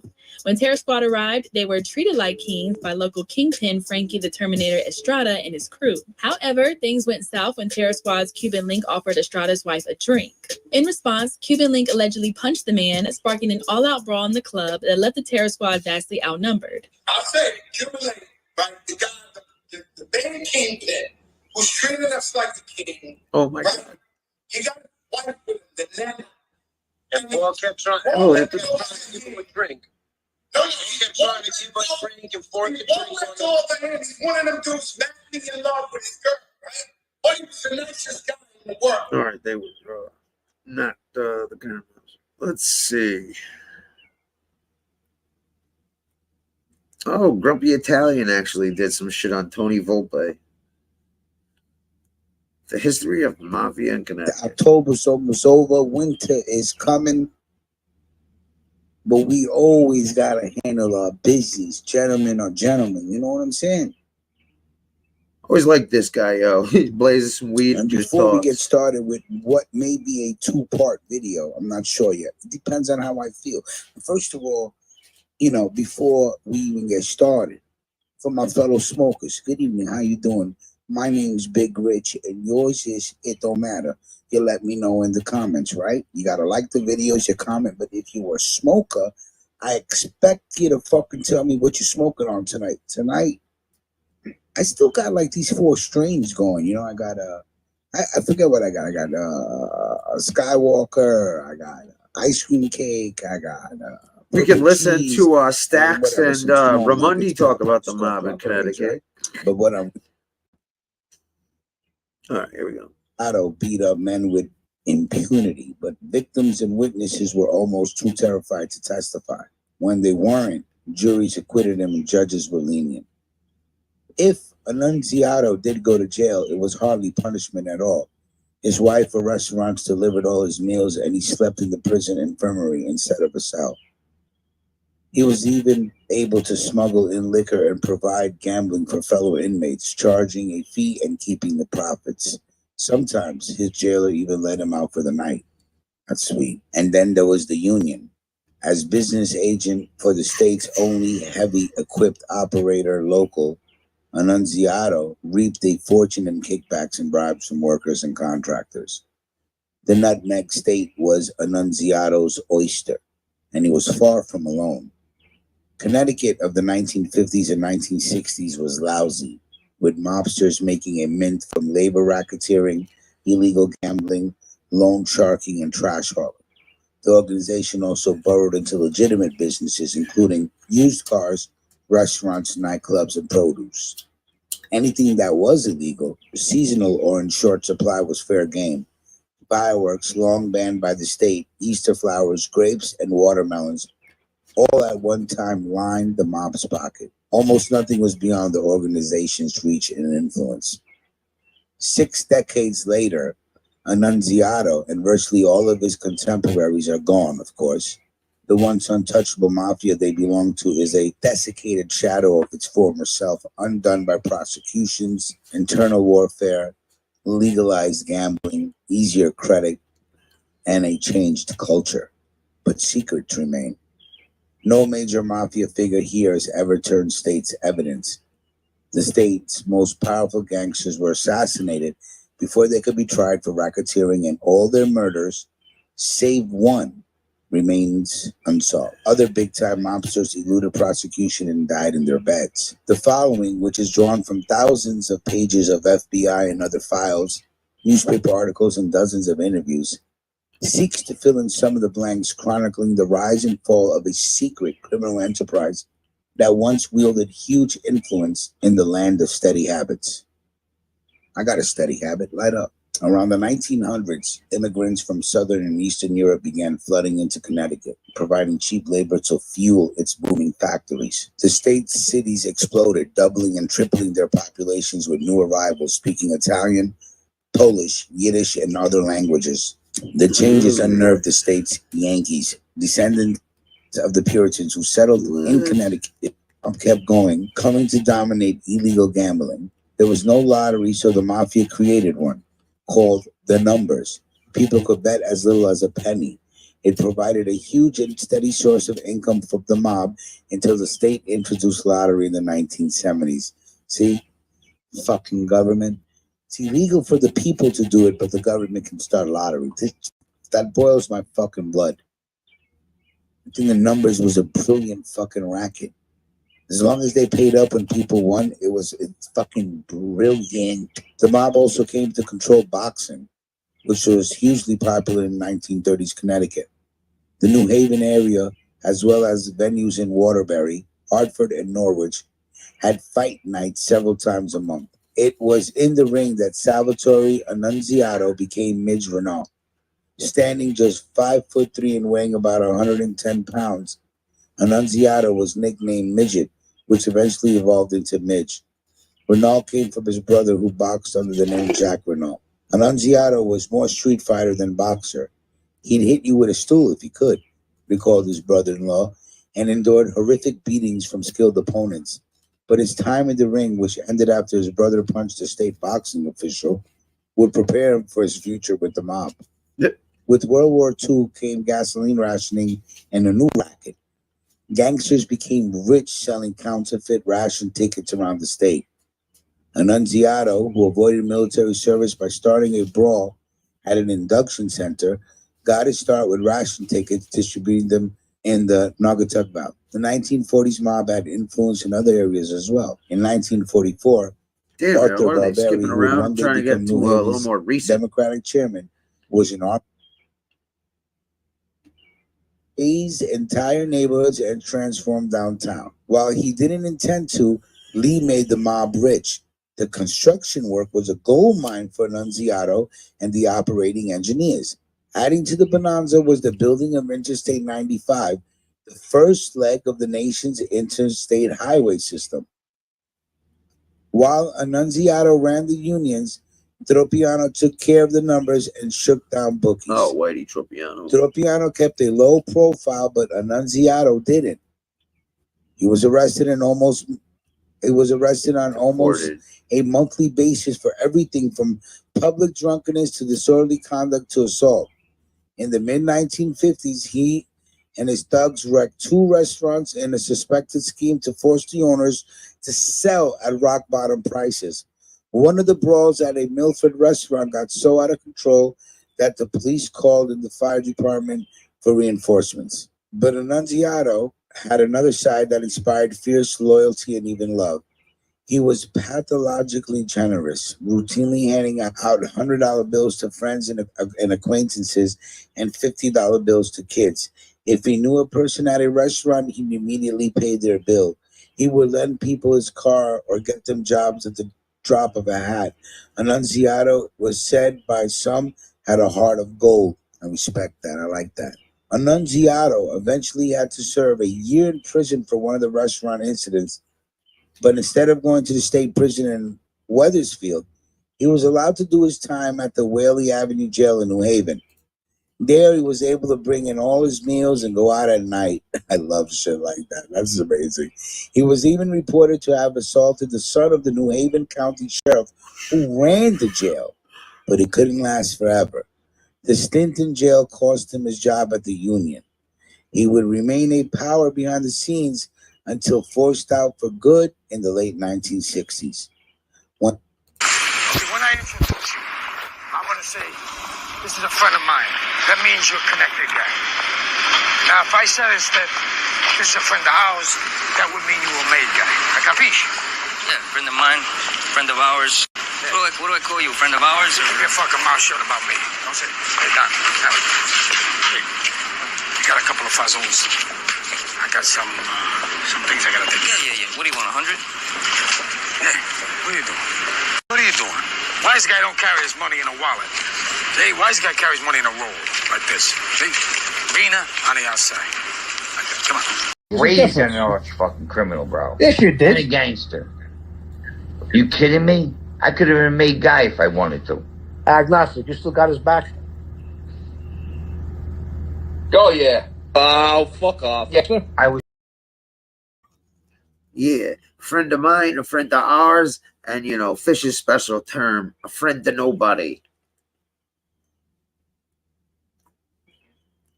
The FBI began cracking down on the mob in the late 1950s. Both Annunziato and Tropiano were targeted. In 1960, the federal government won a conviction of Annunziato in the bribing of an I-95 contractor. It was the beginning of a long decline for the rotund mobster, exacerbated by the death of his 15-year-old son, who was accidentally struck and killed by a car. His drinking worsened and he grew more violent and unpredictable. He returned to prison in the mid-1960s after the shooting of a man in a New Haven tavern. While Annunziato made more headlines, Tropiano was suspected in one of the Elm City's most brutal underworld murders. In 1962, a small-time tough guy named Thomas Pinocchio Rispoli punched Tropiano in a gambling dispute. Less than 2 weeks later, Rispoli's battered, bullet-riddled body was discovered in a shallow grave in the dirt basement of an abandoned Bradford home. And in spite of the intense investigation, nobody got arrested. Tropiano, who was later convicted of trying to bribe police officers to protect the gambling operation, and then of trying to monopolize the region's trash hauling industry. By the late 1960s, the New Haven underworld was up for grabs, and an Irish bank robber tried to step into the breach. Edmund Devlin put a crew of Italian and Irish tough guys who became one of the nation's most successful bank robbery gangs up to that time. The gang stole an estimated $500,000 to $1 million, which would at least be worth $6 million today. Most was never recovered. With Annunziato fresh out of prison in 1968, the two gangs fought for control over New Haven's rackets. The war pitted young men who had grown up together against each other. It ended in late 1968 with the murder of Richard Biondi, Annunziato's trusted hitman, and Annunziato's return to prison. Annunziato and his son Frank were also later convicted of the attempted murder of a member of Devlin's gang. Devlin, meanwhile, made the FBI's most wanted hit list before being caught and sent to federal prison, where he died of a heart attack in 1977. He was just 46. In the mid-1970s, the FBI inserted an undercover agent into the New Haven underworld. The agent soon learned the extent and depth of the mob's power in the Elm City. He met numerous local hoodlums, gained entrance to a mob-run crap game with a $50,000 bankroll, and witnessed I wonder if that was JC's politicians crap and police hobnobbing like old friends at a social event. It had been ascertained that there is an intertwine between criminal elements and law enforcement. They're both the same things. Thank you. An FBI report said of New Haven. Further, the criminal element all appear to have grown up together or are related to each other in some way by either blood relationship or close companionship over the years. One night, the agent accompanied a local gangster to a downtown New Haven hotel where the agent watched him berate and rough up recently redesigned Democratic Town Committee Chairman Arthur Barbieri. The mobster was angry about Barbieri's decision to step down. The gangster told Barbieri that his people had spent a lot of money on Barbieri. He was not to make any decisions without any prior okays. The FBI later removed the agent, but no arrests were ever made. With both Annunziato and Trapiano out of circulation, a new force appeared on the scene. Willie Billy Grasso had been Trapiano's protege for years. So unpredictable and mean, Grasso was nicknamed the Wild Guy. When the pair went to prison for garbage racketeering, Grasso met New England crime boss Raymond Ellis Patriarca. Patriarca was a legend in organized crime circles, and especially Ruth. Yo, this guy should give fucking Lee some lessons in pronunciation. And vicious leader. He took Grasso under his wing. When Grasso returned to New Haven, he was ready to make a move. In 1974, a year after he came back, his biggest rival, Gambino family member John Slew Palmieri, was killed in a car bomb in a case that was never solved. The mob was about to enter an especially bloody phase. When Annunziato got out of prison in 1978, he was soon out of control again. He was indicted for racketeering and arrested for shooting a man on the New Haven streets. And on June 19, 1979, his old friend Bridgeport mobster Thomas the Blonde Vestano arrived at Annunziato's East Haven home to pick him up for a ride. Annunziato was never seen or heard from again. His son Frank died in 1984 at the age 40 from liver failure caused by a drug addiction. Less than a year later, Vestano was dead, shot to death in his driveway of his Stratford home. Neither killing has been solved. Tropiano, meanwhile, has not done well in prison. In 1972, he decided to talk to the FBI. Disgracia. Identifying 21 living and dead mafia members, including the bosses of the Naugatuck Valley and Waterbury factions. He blamed Grasso for his incarceration and expressed disillusionment with the mob, even while denying membership. When the FBI tried to talk to him again in later years, he refused. Finally, out of prison in the late 1970s, Tropiano settled on a comeback that brought him into conflict with Grasso. In June 1980, the 68-year-old was walking on a Brooklyn street with a relative when two men got out of a car and shot him dead.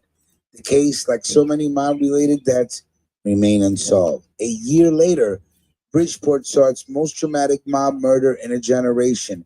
Gambino family member Frank Piccolo, a power in the group's Connecticut wing, was shot to death in a phone booth on Bridgeport Street. Another... Oh, no. Yeah. Well, Everything got straightened out? No, we had a problem. I mean, we tried to do everything we could. What do you mean? Well, you know what I mean. He's gone. And we couldn't do nothing. Let me fillet this fat fuck.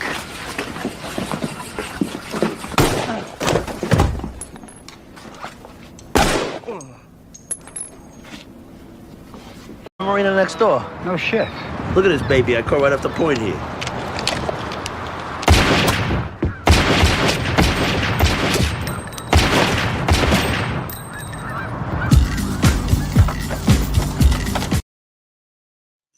Sorry. Field County mobster. Gambino family member Thomas the Enforcer DiPrisi was found frozen solid and shot to death in the trunk of his car in 1988. Grasso, meanwhile, kept rising.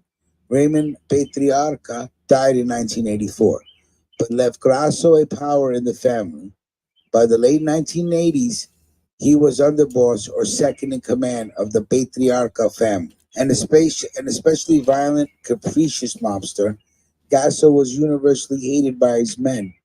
When Billy talked, guys vibrated, recalled one former FBI agent. In 1989, the Patriarca family went to war with itself. Sick of Grasso's greed and ruthlessness, members of his crew lured him into a van, shot him in the back of his head, and dumped his body into the Wethersfield meadow. "It's over," said his killer, Gaetano Milano of East Long Meadow, Massachusetts, who remains incarcerated for the murder, to his fellow conspirators. His words proved truer than he realized. About a year later, federal prosecutors indicted numerous Patriarca members and associates, including Milano. All of the exposure and a 1991 trial badly damaged the mafia in the state, sapping much of its remaining power and influence. While the mob's influence and power are much reduced, it is far from dead in Connecticut. Recent prosecutions show the crime family's continued involvement in trash racketeering and gambling. In the biggest mob-connected case of recent years, Danbury garbage mogul James Galante pleaded guilty to multiple racketeering charges in a wide-ranging price-fixing scheme tied to the Genovese crime family. He was sentenced to 87 months in prison. Law enforcement authorities, meanwhile, periodically break up mob gambling rings from time to time. For example, a North Haven man pled guilty to helping run a Gambino crime family sports betting and card operation that stretched from Stamford to New Haven. He was one of 19 reputed mob associates indicted in the case. Almost a century after it took root, the mob endures largely under radar in the Nutmeg State. The days when a swaggering gangster like Salvatore Annunziato could openly run a union, get let out of prison at night, or having a sitting congressman defend him in court are long gone. Because the fucking feds, they fuck everything up. What a great mob story. The history of mafia in Connecticut. Right? I need you to like the video. I did it in one shot. It's Monday night. I'll edit it tomorrow morning and put it out. You understand what I'm saying? I handled my business. Now I got things to do. You see the banner, you know the team. Salute to everybody. I need you to like the video, share the video, tell your friends to subscribe. Come into the morning show. If you smoke some weed, come into the morning show when we're live. I like waking up this at guy. Ruckus. Throw some He's smoke one of in the dudes atmosphere I used and to fucking listen laugh to with back us, in chill the with us. day. We have great fun in the morning. You know what I'm saying? So salute to everybody. Thank you for listening. Have a good night. We will talk soon. And remember, business is always business. Salute. On today's Gangster Profile, William the Wild Guy Grosso, the vicious boss of New Haven, Connecticut.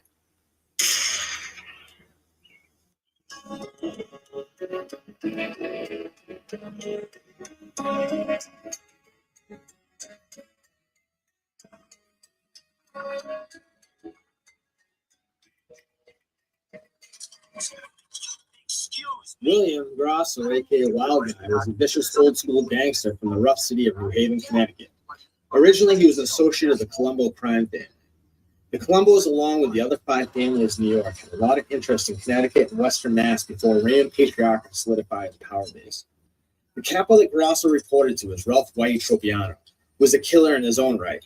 Tropiano was rumored to be involved with the killing of Willie Moretti in the Genovese, Boston, New Jersey, a high-profile mob murder. Grosso's main hustles were street loans, and he ran underground dice games. He had bigger aspirations than this. He had a grand scheme to take over the garbage industry in New Haven and muscle in on the labor unions. The government was able to prove this and prosecuted him. He was sentenced to 12 years in prison, and what seemed like bad luck initially turned out to be the most fortuitous moment of his life, because the felony happened to be none other than the Don of the New England Mafia, Raymond Patriarca.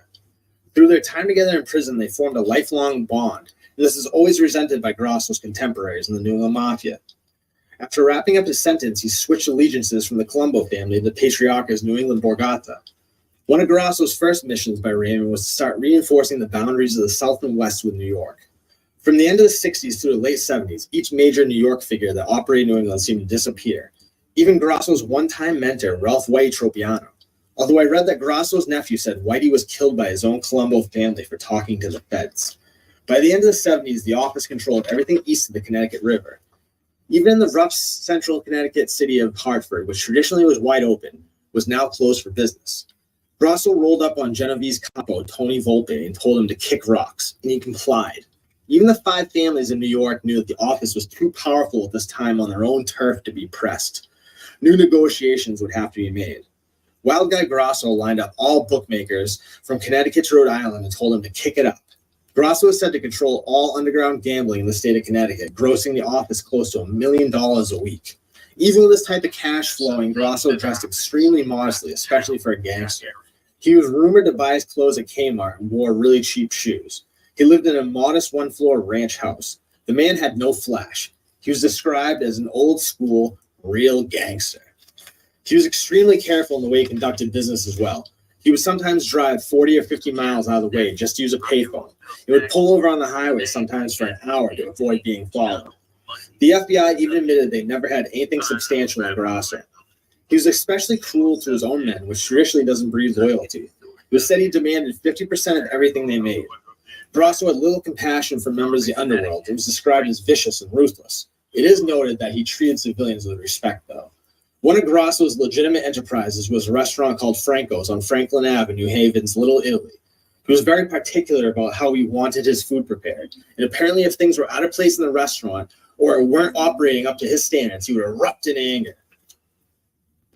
In 1984, Grosso's mentor and sponsor in the mob, Raymond Patriarca, died of a heart attack.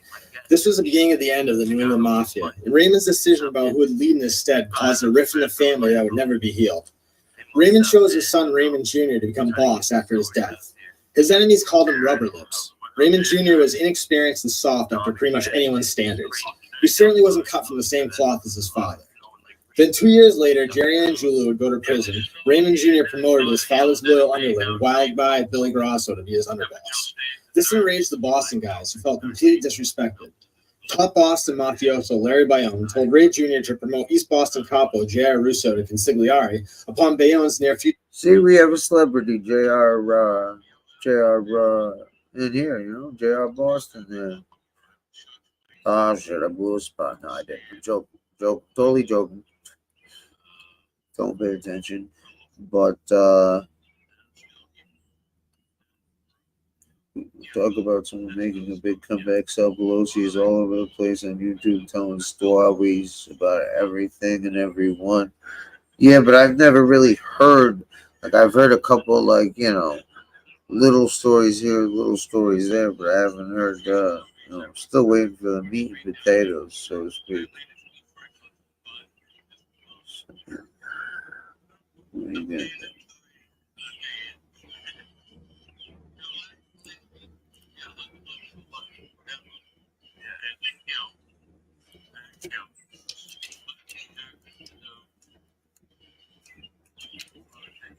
I got a Ramundi meme coming.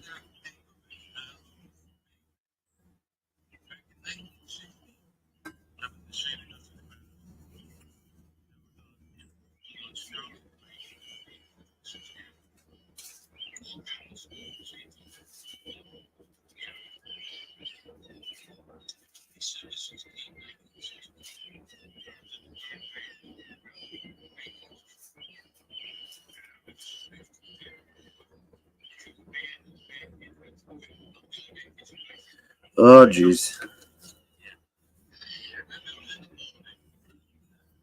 Listen, man, I have a hunch that I may know Furbo.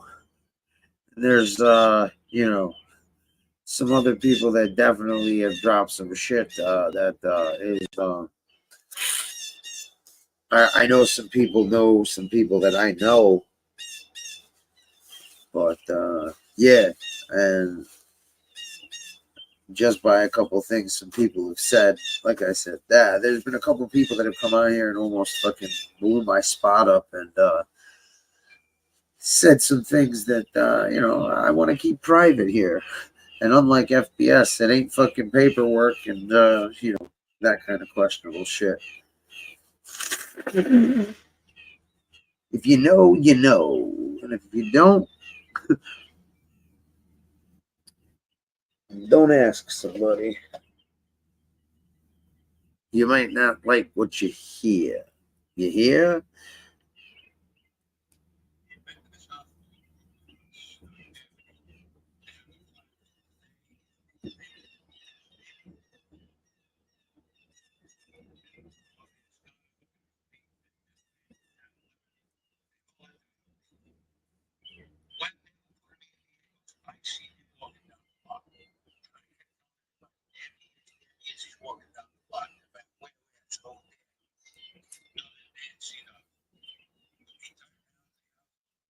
He had the robes like the bunch robe, but he wasn't the skeleton. The skin was like very tight on his face. Like, Yeah. this one is my eye, all around here, all the front side of my face, all even underneath the cheek and my lips. Nothing went in my eye. They can't understand how it didn't go in my eye. We gotta rewind that. They thought it was from the shot, the jet coming through the block. But it glided, it come too fast, it glided, like they said, because they had scouted with the wind, they all had to be. When they put me in the ambulance, I seen him walking down the block, and I kept telling everybody, there he is, What did he say here?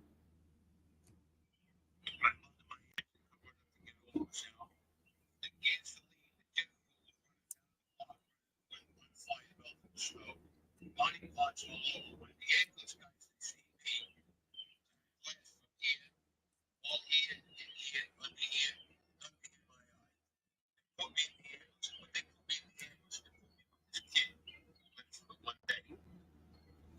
Now, I told everybody I saw them standing on the plane.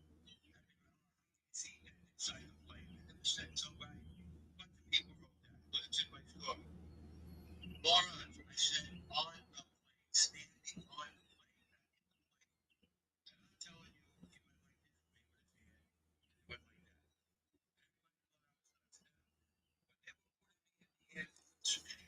It was me and this kid. Sounds like someone making a big comeback. Yeah, I would like to interview him, and you know, that's the thing is, I want to interview these people and ask, you know, some questions and see if they pass muster.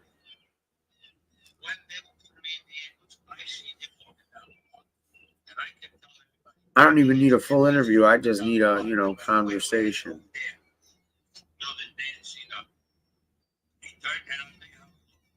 He had the robes like the monk's robe, but he wasn't the skeleton.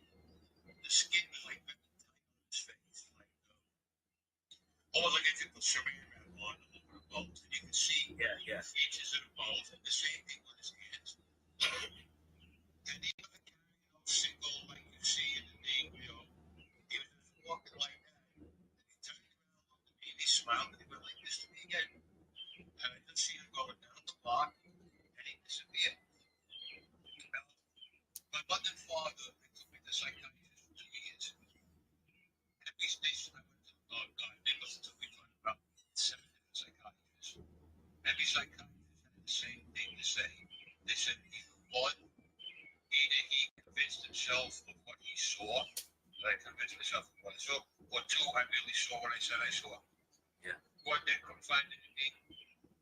Well, anything wrong back. Story in my book. One. All those people died.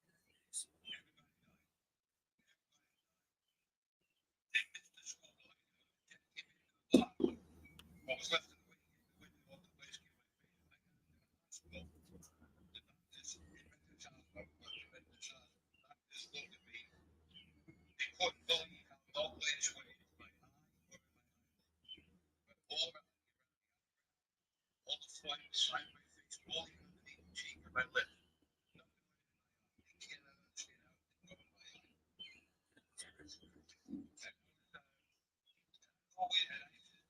That's the only thing I can think that saved me. What did they say before? I have no friend back here.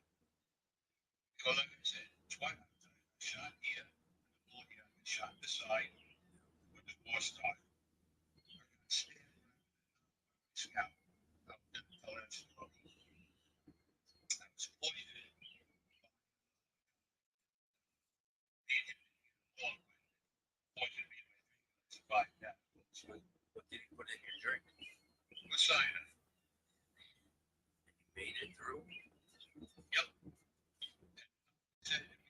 Oh my God. Ramundi survived a cyanide cocktail.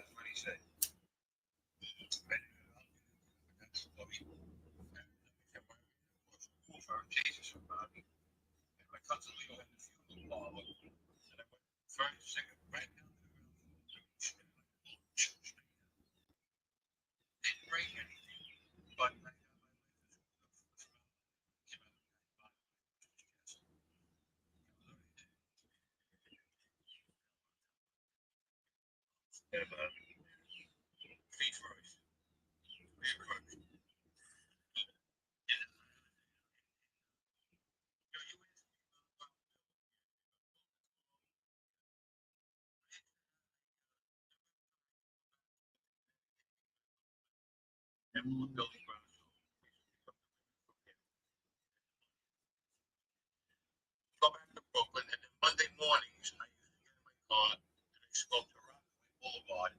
There was a gas station that they had.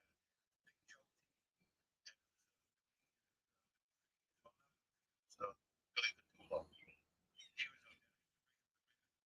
The ribbon is like, see tomorrow, that's the came in and out and everything.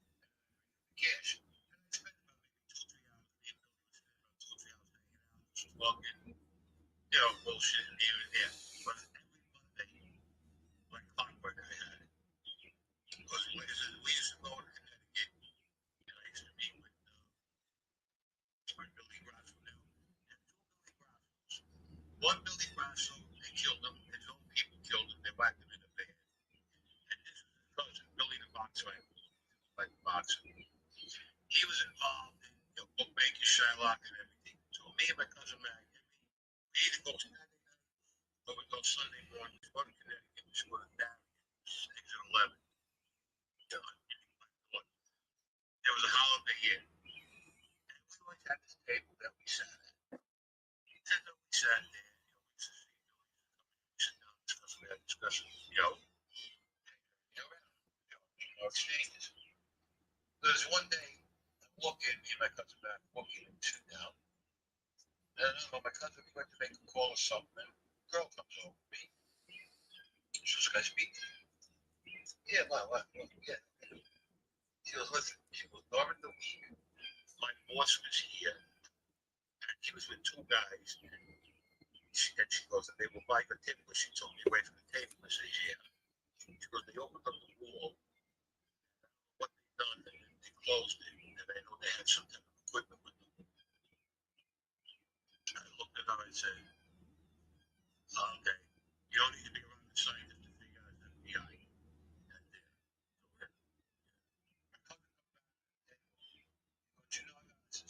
I want this too. Let's go outside. I said, let's go outside and get a smoke. Went outside. I said, listen, the host is up at the stand over there. He says, yeah. She told me that her boss was here during the week with 2 guys. They opened up the wall. They did something. And she saw electronic equipment. I said, but underneath the wall field. Let's go back inside the thing. Go back where we sat. It was never an electric outlet. All of a sudden, there's an electric outlet over there. Under the table. Outside. Her name was Sandy. Sandy Springer. So Billy comes and he sees us outside. What's going on? I said, Bill, listen, this, that. Is what this girl told me inside. He goes, you mean Sandy? I said, yeah. He goes, I know her brother Dave. He's around me. He owns Springer Paving Company up in Connecticut. I said, so she's legit. He goes, oh yeah. He goes, this is what she said. So he calls her out. And she's telling him the same thing. So they started going to Fairfield, going into the Rusty Grotto. Those places I was telling you about. Yeah. We used to do our business over there. Everything was fine. Come back into Brooklyn, like I said. Sunday. Monday, I should go up to see, Joe T. And go see Billy Cthulhu. But Willie Grasso, who got clipped, he was the guy that at the phone that got done talking to me and back. We just turned around, we left, and we were going. Somebody just woke up and popped the behind the head. And what we found out, he got pinched for drugs. He was doing a drug deal. He got pinched, but there was no record of it. The stool picture on the case gave him up to everybody, and somehow they got the No. they called it a profo or something like that, but he signed it. This motherfucker acting like he don't know what a fucking proffer is.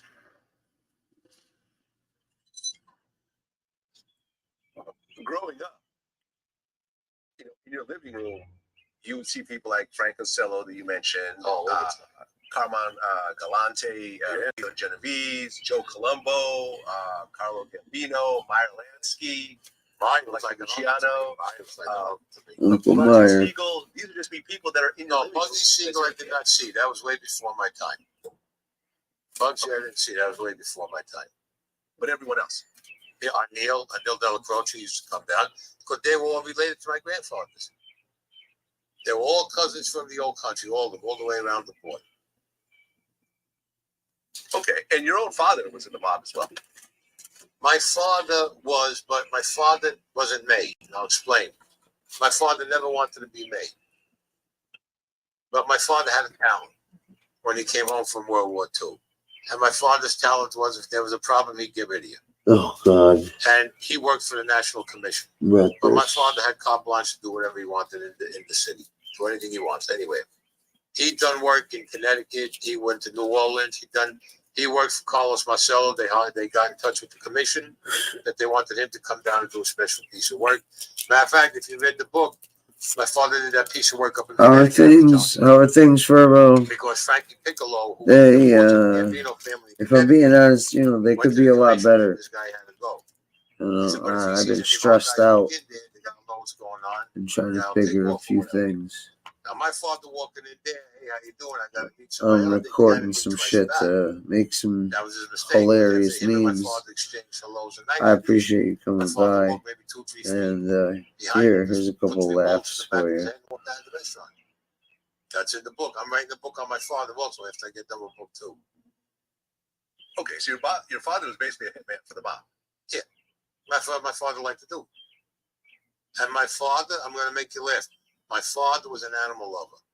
My father, I swear to God, I'm not kidding you. My father put a guy in a coma when we had the house on 12th Street. There was a guy walking up the block in the yard. You ever see a Sheltie Collie, the little dogs? Yeah. Guy had a wire around the dog's neck.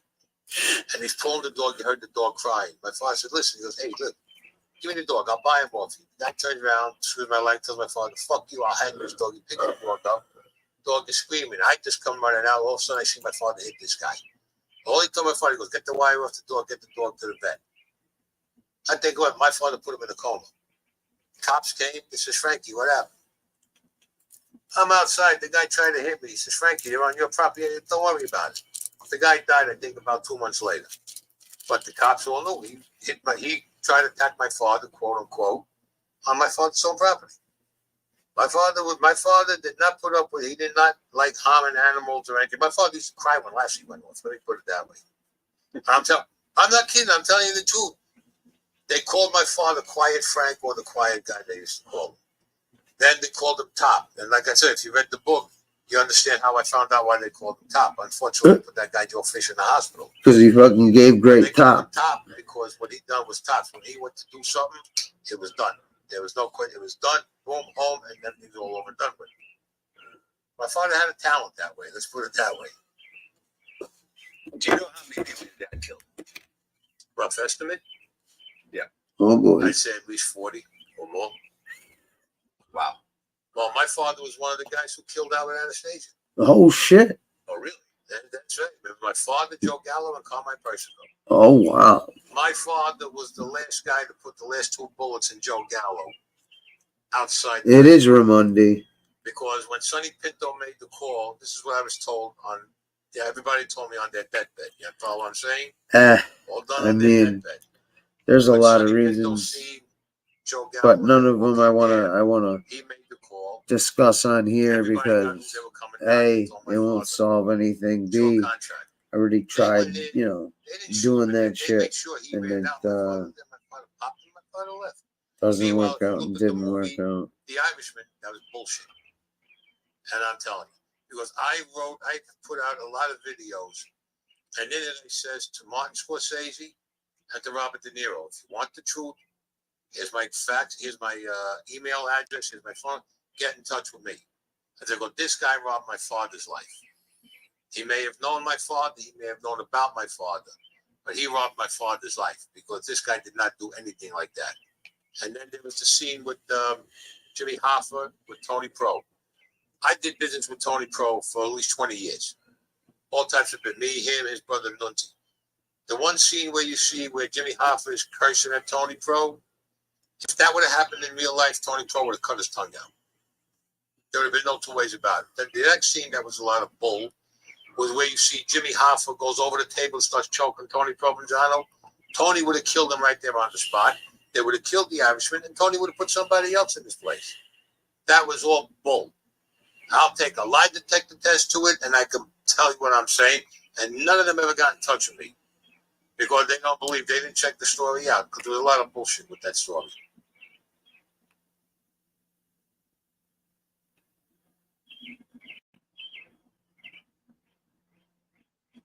This is Jocko Podcast number 368 with Echo Charles and me, Jocko Willink. Good evening, Echo. Good evening. It was another day. We had been here just over 3 months, and it was already a historical deployment. The task unit was well known by everyone in Ramadi. We had pushed the envelope and taken huge risks to aggressively destroy the enemy, who was ruthless and evil. They killed innocent men, women, and children, beheaded local tribal leaders, and implanted roadside bombs that killed and maimed American soldiers and Marines. We had already killed well over 100 of these demonic enemy fighters, and in doing so, saved hundreds of American soldiers and Marines. But it was a tough fight. Brave warriors, courageous soldiers, and Marines died every day from enemy sniper attacks, IEDs, and every other weapon you could imagine, including mortars, RPGs, and heavy machine guns. Valiantly, these brave soldiers and Marines fought on, day after day, week after week, month after bloody month. We had also suffered some casualties, the most serious of which was Cowie, who had been shot in the leg, severely wounding it during one of our first operations. Even as he lay in bed, his leg torn apart from hip to knee, not knowing if he would ever walk again, he pulled me in close and whispered to me so the doctors wouldn't hear, "Please let me stay, please." He wanted to be with his brothers. Our other casualties were relatively minor. We were blessed, especially when compared to some of the other units that we were there with, who had lost dozens of men. One Army battalion had arrived and lost 7 men during their first 36 hours worth of patrols. Another Army company had lost 1/3 of its strength in 5 months of fighting. We had been lucky, blessed and lucky. Aggressiveness on the battlefield certainly helped our luck. We fought hard and brought destruction to the enemy. We forcefully pushed into areas where the enemy was in control. We went in where a quick reaction force might not have been able to help get us. The enemy was not ready for this. They had not been attacked so boldly and mercilessly. We snuck in at night off of boats, or in the day with conventional forces. We hid in buildings next to their strongholds. We killed them as they slinked towards our positions. We surrounded their neighborhoods without them knowing, and killed them as they prepared attacks on American troops. The American commanders knew this and loved the SEALs because we were helping to keep their brave men alive. Our aggressive tactics and high number of enemy kills earned us an incredible reputation. The soldiers and Marines thought we were unbelievable on the battlefield, efficient killers that had barely taken any casualties. We were indestructible killing machines, there to save our fellow Americans and destroy the enemies of our nation. That was their impression. But there was fear. Self-preservation is a natural instinct that is very powerful. Fear is one of the most important tools for self-preservation, and it exists on some level in every man. Right up next. Oh, shit. Are we really going to do this? Break the peace after all these years? I don't know. Examples of these qualities. He showed his courage consistently by leading from the front, always in the front of patrols, ready to fight and defend his brothers. Here's the volume. His camaraderie was always evident, as he joked with everyone, smiling and laughing, even as he was about to walk onto the battlefield, and even on the battlefield itself. He was truly loved by all. Finally, the depth of his faith was immeasurable. He had an unbelievably strong relationship with God, and this was reflected in his love for his family, who were always with him, in his heart 1 second. and on his mind. This is Jocko Willink. Mark's qualities helped soothe the fears How of are you everyone not around him. pausing, dude? His spirit was contagious, and it spread and comforted all of us. Stop.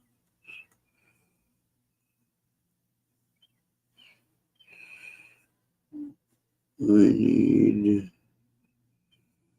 room on these stories.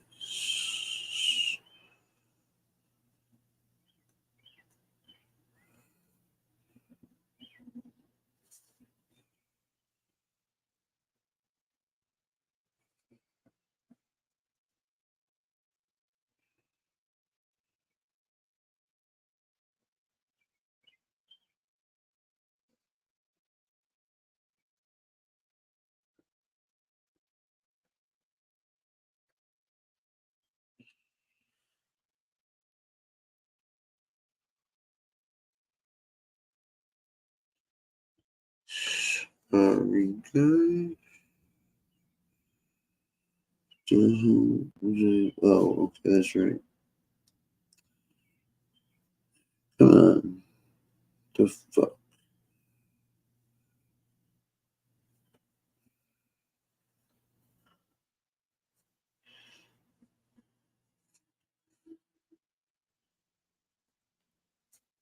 Let's see what we got.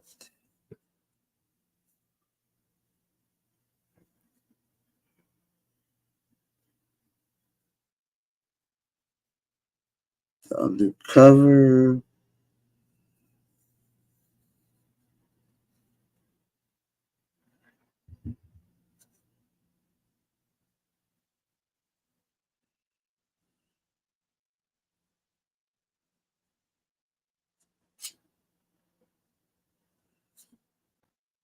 Mm-hmm. Mm-hmm.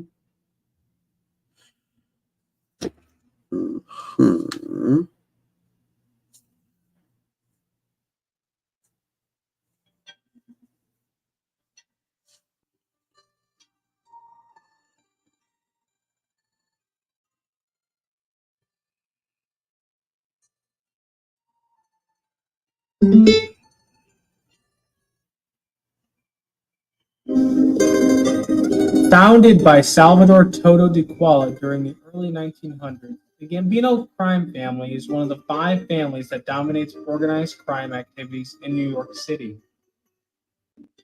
The family is named after Italian-born American gangster Carlo Gambino, boss from 1957 to 1976.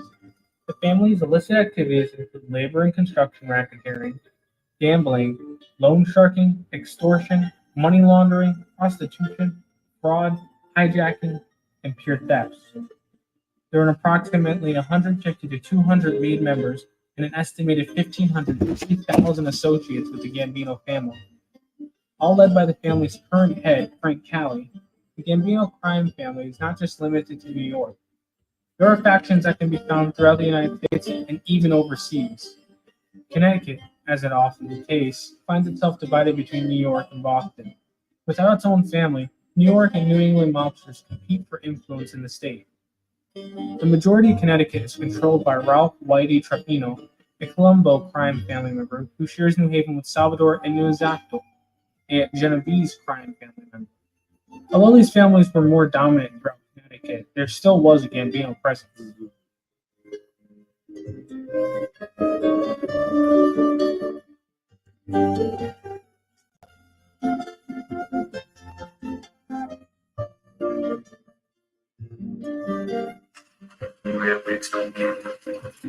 Anthony Miguel, also known as the Genius, Tony Connecticut, Machiavelli, Mac the Brain, Mr. T, and Gasman was a Connecticut mobster who became the acting underboss of the Gambino crime family. Born in Italy, Miguel moved to Connecticut as a young man. He attended Post University in Waterbury, Connecticut for 3 years before dropping out. He married with a son, Michael Miguel, and 2 daughters. At some point, he associated himself with the mob. In 1990, Miguel pleaded guilty to racketeering and was sentenced to 6 years in prison. Miguel's plea deal included an admission that he belonged to the mafia family, which infuriated Gambino boss at the time, John Gotti. In 1995, Miguel was released from prison on parole. However, in 1998, he returned to prison for 11 months for associating with other criminals in parole violence. In August 2001, Miguel became a capo in the Gambino family for its Connecticut operations. In 2002, Miguel then became acting underboss after Peter Gotti's arrest on racketeering charges.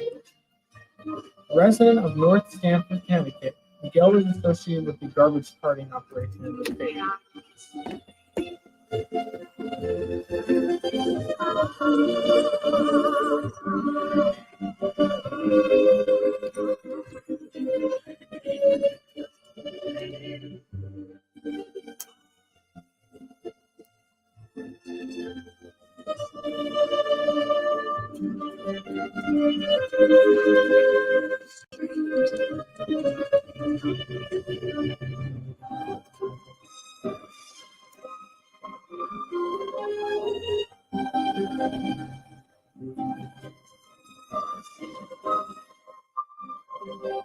In August 2002, Miguel met with Harry Farrington, aka Oil Can Harry, the owner of 2 gentlemen's clubs in Fairfield County, Connecticut, who was being extorted by mobsters from the Petrica crime family of New York. Miguel contacted the Petrica mobsters, told them that Stamford was his territory, and then proceeded to confront Farrington himself. In 2002, Miguel told Farrington that he would have to pay Miguel $2,000 a month in protection money, plus a yearly $3,000 quote-unquote Christmas bonus. If the payments were late, Miguel threatened Farrington with violence and property destruction. Farrington's response was to go to law enforcement, which set Farrington up with a listening device for future meetings with Miguel. Between November 2002 and February 2004, Farrington made regular payments to Miguel by recording the use. In September 2002, Miguel started extorting $200 a month from a vending machine operator who already been making payments to the Gambino family since 1996. During this period, Miguel also extorted money from a construction company in Westchester County, New York, and a New Jersey trucking company. In conclusion, based on the dates provided, one can tell that the mafia still lives and operates to this day. Although maybe not as popular, it still implicitly affects the lives of the American people.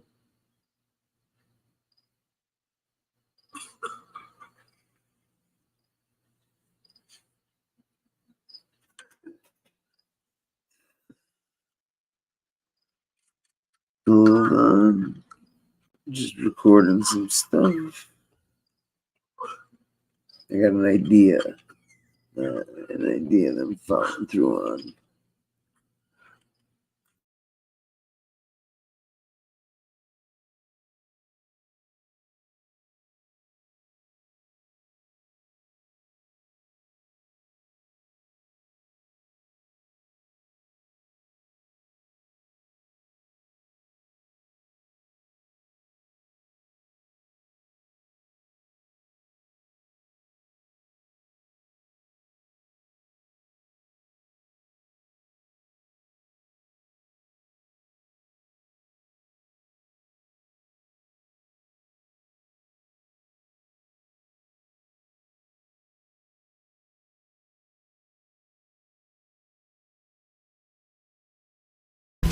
Okay, ladies, our thumbs are down, our wrists are flexed, and we're gonna position ourselves for insertion. Ready? Do it.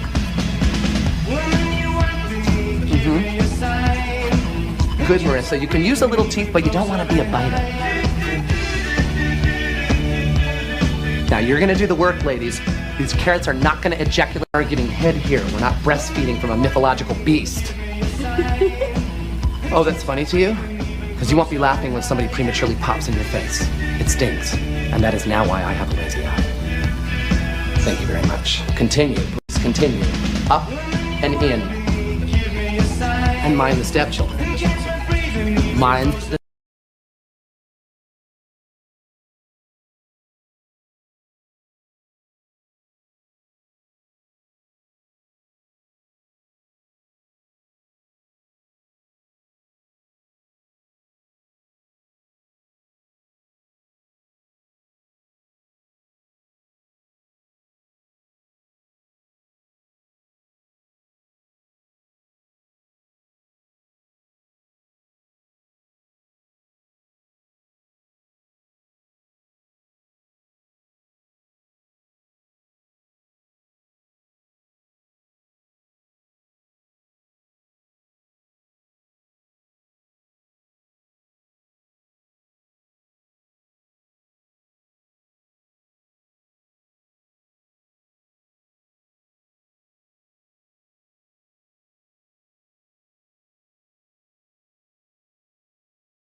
Okay, ladies, our thumbs are down, our wrists are flexed, and we're gonna position ourselves for in Oh. All right. Go. Peanut butter and gumballs, nice combo. Don't worry about what happened. Time heals all things. Except these crazy eyes. Oh, it's good to be home, I know that much. I wasn't talking to you, Deeds. I was talking to that squirrel over there. Oh. Although it is a shame about that Cedar fella tearing apart your uncle's company and firing all those nice people. Where'd you hear that? Well, I watch the stock market channel all the time.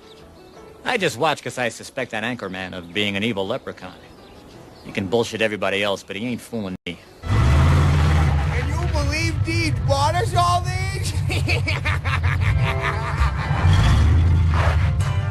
Damn, these things are fast.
there's two cop cars, okay?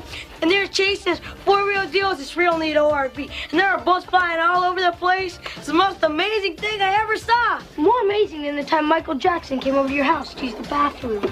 More amazing than the time you saved those old people from that nursing home fire, right? Yeah, and I bet it was even more amazing than the time you ate your weight in Godfather's Pizza, right? Okay, Brand. Michael Jackson didn't come over to my house to use the bathroom.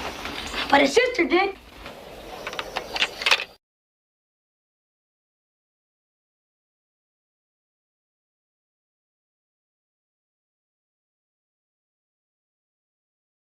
Bro, listen, let me tell you, bro. Always say Polo was This is why I stay. I make a joke out of it because I know it's cheap shit, bro. I know it's cheap shit. I have priorities because I went to the Polo outlet a couple months ago. I saw the same shit that I wear every day for 5 times the price. I said, I'm good. I'll spend my money on sneakers and shit. I make a joke out of it. Bro, when we were going to take a picture of me outside the Polo Association.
Raised an arch fucking criminal, bro. Yes, you did. And a gangster.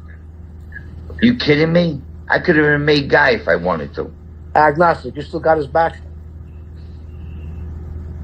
Oh, yeah. Oh, fuck off. Yeah, I was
I'm here for the same reason you is, man.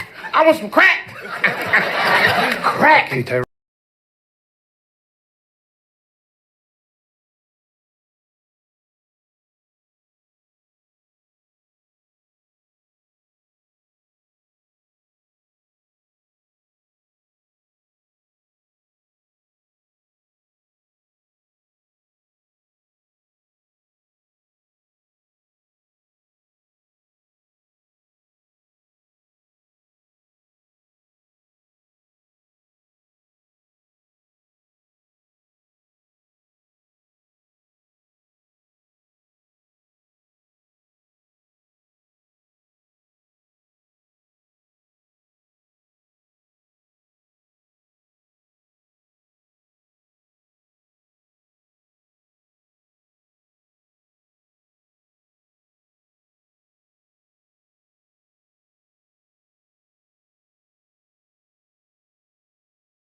So you never even know who's a fucking radical boy. It's not like there's a label on it. You know what I mean? You guys, you know, I'm sure in that life wear wires and every fucking thing else undetected.